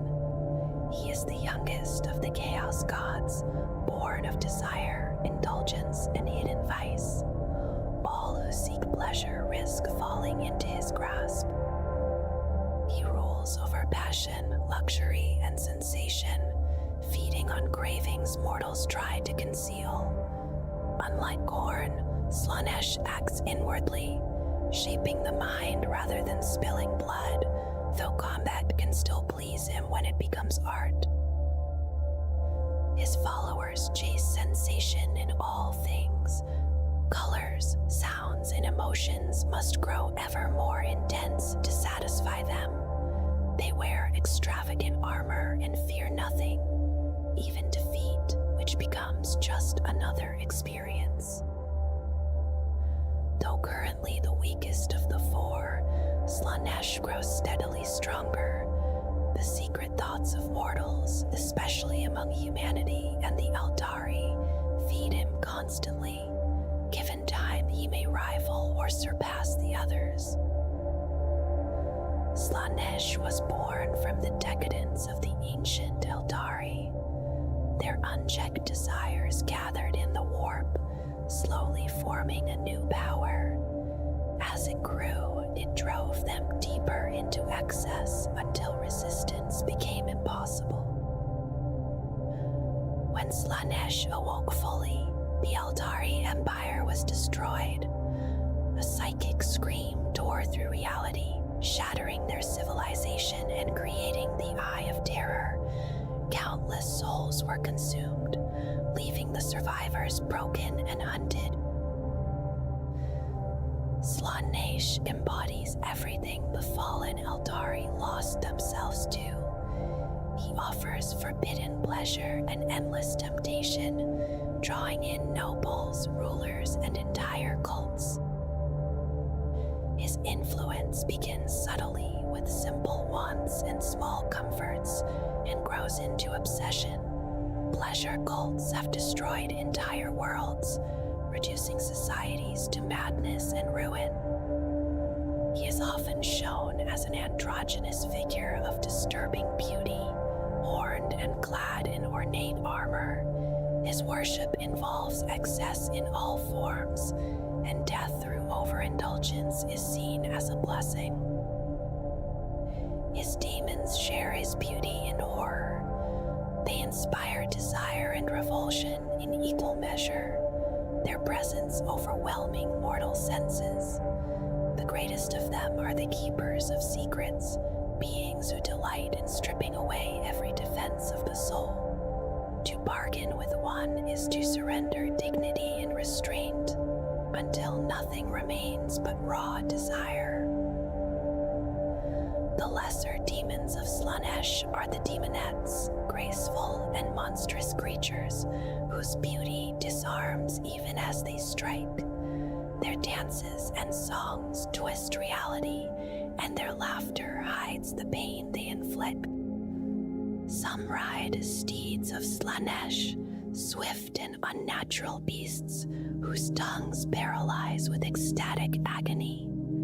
Victims are left helpless beneath their riders. Slaanesh cares little for alliances, lost in his own indulgence. His followers clash often with those of Khorne, both in the mortal realm and within the realm of chaos. Though weaker in open battle, Slaanesh excels at corruption. His influence can undo entire armies through a single well-placed convert. Wherever Khorne's rage burns brightest, Slaanesh's servants often work quietly, waiting for desire to lead warriors astray. Sinch is the changer of ways, the god of change and dark knowledge. He is the unseen hand that guides fate, valuing intellect and sorcery over brute strength. His followers are scholars, psychers, and sorcerers, seeking power through understanding. Many are twisted by his gifts, mutating into mindless forms, though those who endure become formidable foes. Sinch is as powerful as Gorn, though his strength lies in manipulation rather than armies. His schemes are endless, shaping alliances and conflicts across time. He embodies hope, ambition, and the desire for change, placing him in opposition to Nurgle. Known by many titles, Sinch watches every plan and dream. He feeds on human ambition and the longing for a better future. Even the smallest desire for change adds to his power. His plans are layered and unknowable, often appearing to contradict themselves. Through subtle influence, he draws leaders and rulers into his designs, offering glimpses of the future or small advantages that reshape history. Images of Sinch vary, showing a shifting form of horns, faces, and flowing magic. His presence warps reality, and whispers echo with hidden meaning. His demons are creatures of pure sorcery. The greatest are the lords of change, towering bird-like beings of shifting color and vast knowledge. Their bargains promise wisdom but demand the soul in return. Below them are horrors and flamers, living manifestations of warp fire and change. They twist and split in battle, laughing as they burn their enemies. Among Sinch's creations are the discs of Sinch, predatory creatures of warp space bound as swift mounts. They hunt lost souls in the realm of chaos and serve those who know how to control them. Sinch stands in direct opposition to Nurgle, where Sinch draws strength from ambition and transformation. Nurgle feeds on despair and acceptance. Followers of Sinch seek revolution and change, breaking stagnant systems before decay can claim them. In this endless struggle between hope and rot, their conflict continues without end. Malice is the renegade god of chaos. He embodies contention, vengeance, and pure anarchy, turning chaos against itself. He is the enemy of the other chaos gods, and no ally of mankind. Though once known by another name, he has faded from recent histories, leaving only whispers of a power that thrives on chaos tearing itself apart. Vashtor the Archifane rules the Forge of Souls, where demon engines and weapons are created. He serves chaos undivided and claims no bond with the four great gods. Born from mortal obsession with invention and progress at any cost, he embodies innovation stripped of conscience. Engineers, scientists, and creators are drawn to him, feeding his power through their relentless curiosity. His followers form the cult of the Archifane. Their armies and fleets are known as the Cogs of Vashtor, each turning endlessly in service of creation without restraint. Followers of Chaos Undivided worship it as a single force, seeing the gods as aspects of one greater power. They may honor all equally or favor one without forsaking the rest. This devotion allows their leaders to unite forces that would otherwise clash. As a result, their warbands are the most varied and unpredictable. Many traitor legions and renegade space marines follow this path, including the Black Legion led by Abaddon the Despoiler, the greatest champion of Chaos Undivided. Within the Immeterium there exist 8 etheric dominions. Each reflects a fundamental aspect of chaos, and several find expression through one of the great chaos gods. Together they form a shifting whole, vast and indifferent, older than any single struggle remembered by mortals. Encroaching ruin is chaos without division or refinement. It desires no conquest and seeks no balance. It moves only toward the end of all ordered existence, where every mortal thing is undone and forgotten. This hunger is patient and absolute, drawing all demonkind into a single destructive purpose, and it is given form through chaos undivided. Formless distortion speaks to the true nature of chaos as something unstable and unknowable. Though demons may wear shapes that echo mortal flesh, their essence never settles. It twists and changes without rest. Some that enter the materium embody this fully, becoming shifting masses of immaterial flesh, where death is not an ending, but merely another stage in endless transformation. Heedless slaughter is bound to the joy of battle and the fury of bloodshed. For these demons, there is no cause and no question. To fight and to die is enough. They stride into conflict adorned as conquerors and executioners, caring only for the count of skulls and lives taken, blind to the difference between ally and enemy. This dominion finds its embodiment in corn. Putrid corruption moves more slowly, but with no less certainty. It eats away at body and soul, offering no release even in death. Those aligned to it care little for victory or loss, wishing only to spread suffering without end. When they manifest in the material world, they do so through disease and filth, content to share their ruinous gifts with all they touch. This dominion is embodied by Nurgle. Ravenous dissolution is born of hatred so deep that it turns inward. The warp devours itself as readily as it seeks to destroy others. From such chaos, there can be no trust and no alliance, only ever new and unpredictable threats. This self-destructive dominion is embodied by the minor chaos god Malice. Malevolent artifice reflects the urge to create, twisted into something cruel and destructive. Within the immaterium, invention becomes a tool of domination and ruin. When such demons are drawn into real space, they turn mortal works against their makers, wearing forms that blur flesh and machine. Each action is a quiet declaration of supremacy over both life and the things mortals dare to build. This dominion is embodied by Vashtor the Archivane, master of the Forge of Souls.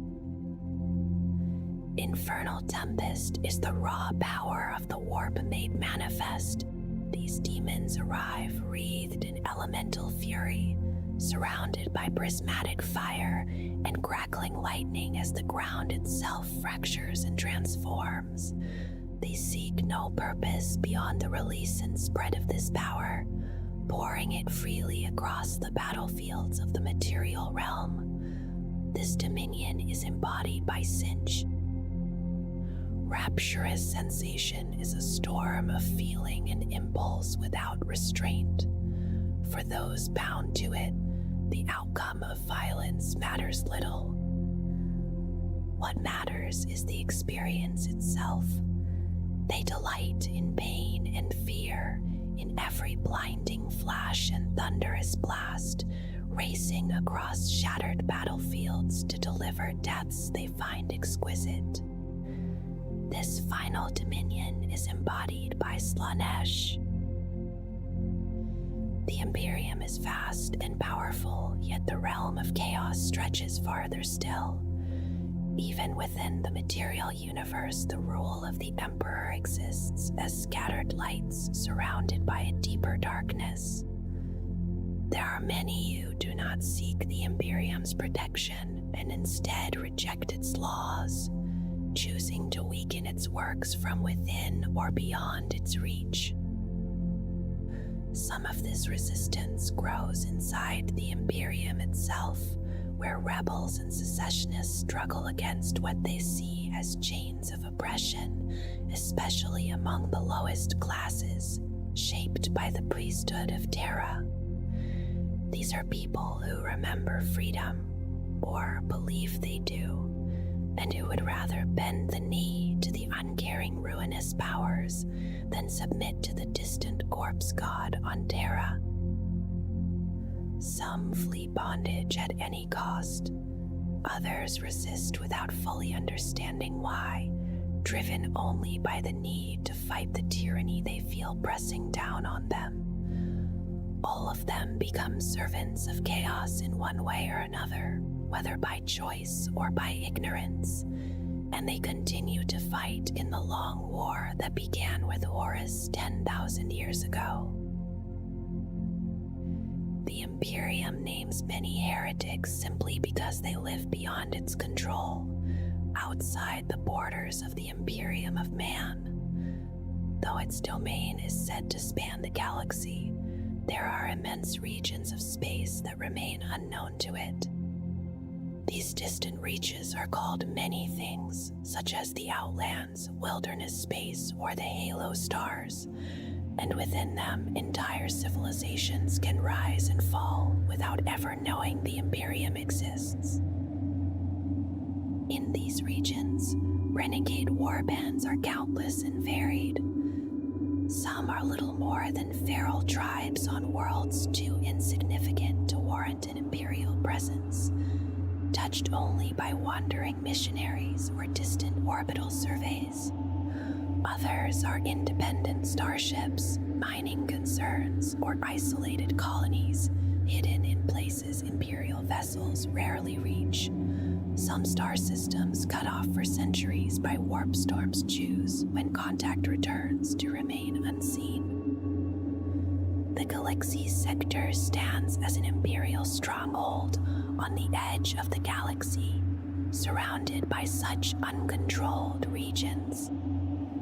Beyond it lies the Cronus expanse in the Halo Stars, reached through the unstable warp passage known as the Cronus Passage or the Maw. Past that threshold, Imperial rule ends, and unknown human societies endure in secrecy. Other outlands press close as well, from the Hazeroth Abyss to the fringes of the Drusus Marches, and the nomad space between Calixis and the Exaniad sector. The renegades who dwell there reflect the harshness of their homes. Some come from savage worlds like Nadoesh or Vaporius. Others descend from nomad or heretical clans, such as the Meritek pirate clans that once warred with the Galaxy sector and were destroyed long ago. Many Outlander groups believe survival came only because they learned to honor the ruinous powers, offering sacrifices to the dark gods in exchange for sustenance and fortune. Among them are Psyker dynasties and bloodline clans bound by ancient demonic pacts, some claiming their origins reach back to the time when the Emperor still walked among the living. Knowledge is kept within families, preserved through blood, and includes forgotten technologies and perilous warp routes that astonish outsiders. The Adeptus Mechanicus is deeply alarmed by such heretics and often urges Imperial forces to hunt them down without delay. Despite claims of ancient lineage, Imperial authorities see all such groups as smugglers and pirates. Battlefleet Calixus and other naval forces destroy unregistered ships and erase known pirate havens whenever possible. As a result, renegade clans act with caution, hiding their movements and disguising their dealings whenever Imperial eyes might be near. Their numbers continue to grow as the Imperium casts out its own. Fallen nobles, defeated soldiers, disillusioned priests, ruined merchants, mutants, and unsanctioned psychers all drift into wilderness space. Life there is brutal. Strength is respected, weakness exploited, and a clever renegade can rise quickly to power on a feral world before turning back toward Imperial space to raid and burn. Some renegade communities trade openly with alien races, united by profit or shared hatred of the Imperium. Orc mercenaries, Eldari corsairs, and Strix's traders may pass through such settlements, while entire human enclaves exist under Xenos rule in exchange for loyalty.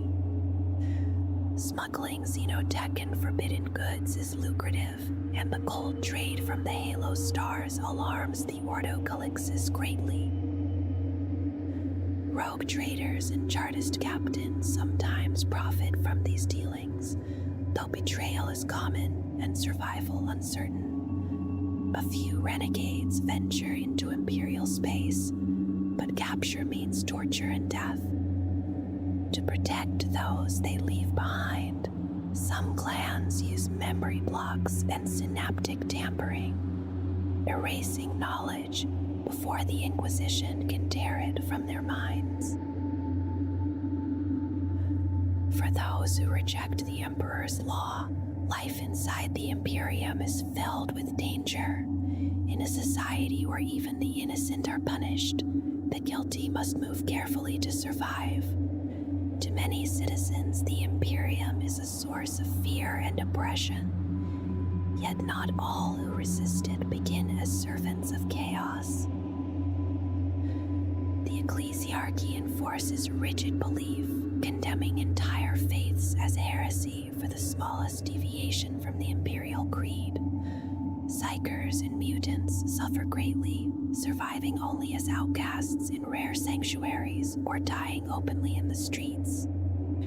As authority tightens, political groups, labor movements, guilds, and even criminal organizations can become shelters for anti-imperial feeling. Fear of the Inquisition drives such groups underground, where cells and covens form in secrecy. Hidden shrines are tended while public devotion to the God Emperor is carefully maintained. Workers labor by day and dream of revolt by night, and wherever dissent grows, chaos finds fertile ground.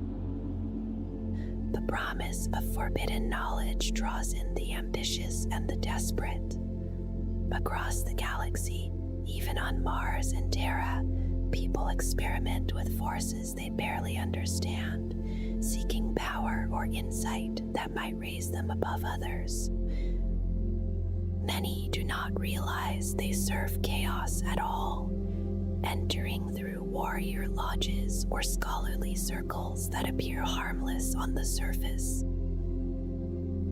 Often, a chaos power is worshipped under another name, while demon princes and lesser entities receive devotion equal to that given to the great gods of Khorne, Sinch, Nurgle, or Slaanesh. Some cultures embrace chaos as a full pantheon, a belief common in tribal societies.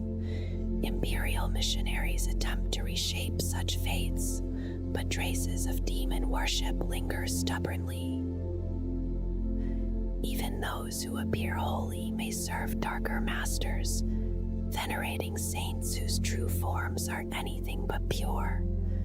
Those who crave real change may turn to ancient pacts and forbidden lore when weapons fail them. On some worlds, anarchists resist order itself, while on others, fearful nobles revive old and brutal traditions to maintain control. No imperial world is free of this hidden corruption. Some cults have survived for centuries, quietly placing their followers into positions of influence. The Inquisition watches for them relentlessly, especially when signs appear that demons have been summoned or spoken to directly. A chaos cult that grows strong enough can doom an entire world. Through sorcery, the barriers between reality and the warp can be torn open, allowing the demonic legions of the ruinous powers to pour through. As chaos saturates a planet, it becomes something else entirely, neither fully real nor wholly of the warp. Such a place is known as a demon world. On these worlds, the laws of nature no longer apply. Demons wander freely, sustained by constant tides of magic, while mortals exist only as tools, champions, or slaves. To the worshippers of chaos, demon worlds offer refuge beyond the reach of the Inquisition, whose power falters before such warped realms. No one knows how many demon worlds exist, or whether some remain within the galaxy at all. Navigators speak of worlds adrift in the immaterium, far from any star, and warp storms are said to have carried planets across time and space. The greatest concentration lies within the Eye of Terror. The legends speak of others scattered throughout the void. Some believe every major warp storm shelters a demon world at its core. On these worlds, billions of mortals live in dormant. Some fight endlessly in warbands for their master's amusement. Others perform strange and meaningless labors, tracing runes, counting sand, or raising monuments only to tear them down again, their purpose changing without warning. A number of demon worlds are ruled by remnants of the Chaos Space Marine Trader Legions. These serve as forges and training grounds for the long war against the Emperor. Regiments are raised, shattered, and reforged until only hardened survivors remain. From slavery, a few may rise through skill and ferocity, perhaps even earning rebirth as something greater than human. Time flows strangely in these places. Space Marines who once fought beside Horus still endure, remembering their defeat at Terra and swearing vengeance against the false Emperor. Over the millennia, their Black Crusades have devastated Imperial space, leaving corruption behind even when worlds are reclaimed.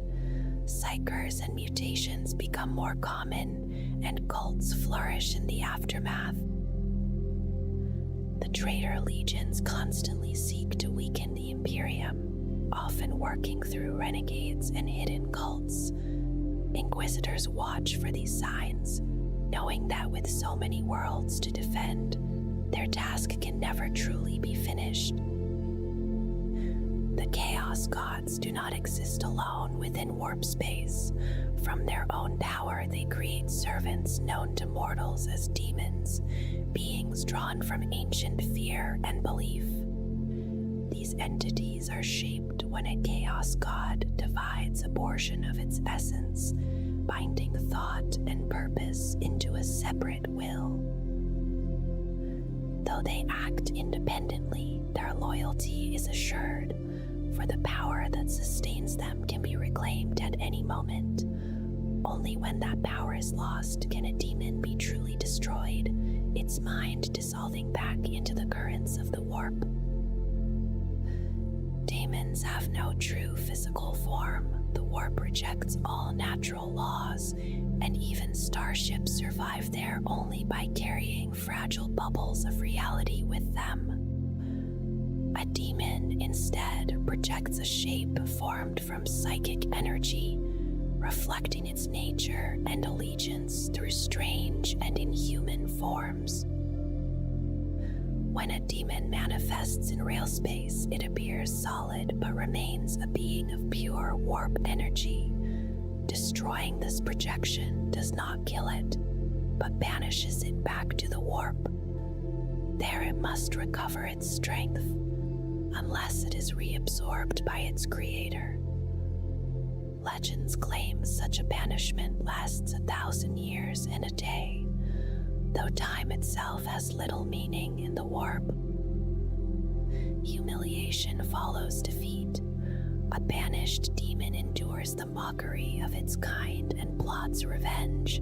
The strongest call upon servants and lesser demons to aid them, though all such bargains carry a cost, and no demon willingly submits to another's rule. For a demon to enter the mortal realm, the barrier between reality and the warp must be breached. Such rifts vary from faint thinning to fast wounds like the Eye of Terror or the Maelstrom. Some appear by chance, while others are torn open by ritual or divine will. At times, weakened barriers allow a demon to possess a mortal, turning that body into a gateway for others to follow. These incursions can twist worlds beyond recovery, dragging them into the warp and transforming them into daemon worlds. To confront such threats, the Ordo Maleos is granted immense authority by the High Lords of Terra. Often it is the warp itself that breaks through. Storms, warp drive failures, or uncontrolled psychic outbursts can rip reality open. Deliberate sacrifices and rituals can do the same, and even widespread suffering can create a breach large enough for invasion. Most rifts are fleeting, demonic hosts trapped in real space without warp energy soon wither away. The Eye of Terror is the greatest exception, enduring for more than 10,000 years and visible from countless imperial worlds. Born from the creation of Slaanesh, it contains innumerable daemon worlds and the strongholds of the traitor legions. Other great rifts exist, such as the Maelstrom near the galactic core, along with many lesser ones scattered throughout the galaxy. Warp storms can isolate worlds or entire sectors, as happened during the Age of Strife when Terra itself was cut off for 5 millennia. Some storms become permanent, trapping systems in endless turmoil. The warp is essential to humanity. Through it come travel, communication, and psychic power. Navigators guide ships through its tides, protected by Geller fields and faith. Yet chaos also feeds upon humanity, drawing strength from emotion and thought. Rage, desire, decay, and change nourish the dark gods in an endless cycle. As psychic power becomes more common among humans, disturbances in the warp grow. Each psyker creates ripples that can fade or swell into storms, each holding the potential to empower chaos. But demonic invasion is like hell unleashed. Demons strike without warning, hunting or slaughtering at will. Those with latent psychic abilities suffer first as uncontrolled power consumes them. Reality warps, buildings fall, and terror spreads through screams and foul sensations. Conventional warfare offers little defense. Fear and hatred only sustain the invaders, and only sealing the rift can end their presence. Battles against demons are chaotic and unpredictable, for their goals may be vast or trivial, or may not exist at all. In such moments, the will of the immaterium alone decides what fate awaits the world it touches. Imperial scholars use the name Forces of Chaos for the many servants of the ruinous powers who seek the fall of the Imperium of Man. Their aim is not reform or rule, but replacement, a world shaped by pure chaos and held in a state without order. Such an outcome is believed to end in ruin, bringing the slow extinction of the human race and, in time, the loss of all sentient life across the Milky Way galaxy. To make sense of this threat, scholars tend to divide these forces into three broad forms. There are the demonic beings of the warp, inhuman entities that belong to that realm and only rarely touch the physical universe. There are the lost and the damned, mortal followers such as chaos cultists, traitor guardsmen, mutants, and others who have given themselves to chaos.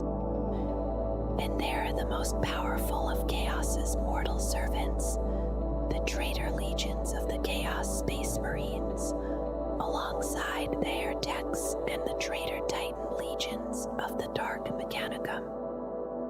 Each of these groups is vast and complex enough to warrant dedicated examination, and each will be addressed in its own right in future material.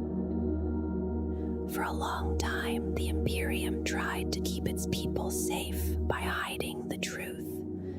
The existence of the Chaos Gods and their demons was kept from almost everyone. Even the Chaos Space Marines were meant to remain unknown. Only a few were allowed to carry this knowledge. Some Space Marines knew. Sanctioned Psychers knew. The Inquisition knew. For all others, the truth was considered too dangerous to hold. Exposure to the demonic rarely ended well. It became common practice to erase memories even among the Adeptus Astartes. Entire chapters were sometimes mind-wiped after such encounters. Those who were not considered essential were often killed. Others were spared but altered. Their memories were changed, or in extreme cases, completely erased. This approach existed long before the Emperor of Mankind was bound to the Golden Throne. In those earlier ages, only the Emperor and his Primarchs understood that the warp held thinking beings that could possess minds in real space. Even then, the truth was kept incomplete. During the Great Crusade, the Primarchs were not told what the warp truly was. They were not told that it was ruled by malignant intelligences, like the monsters of ancient human myth. The Emperor feared that this knowledge alone would lead some of them toward corruption.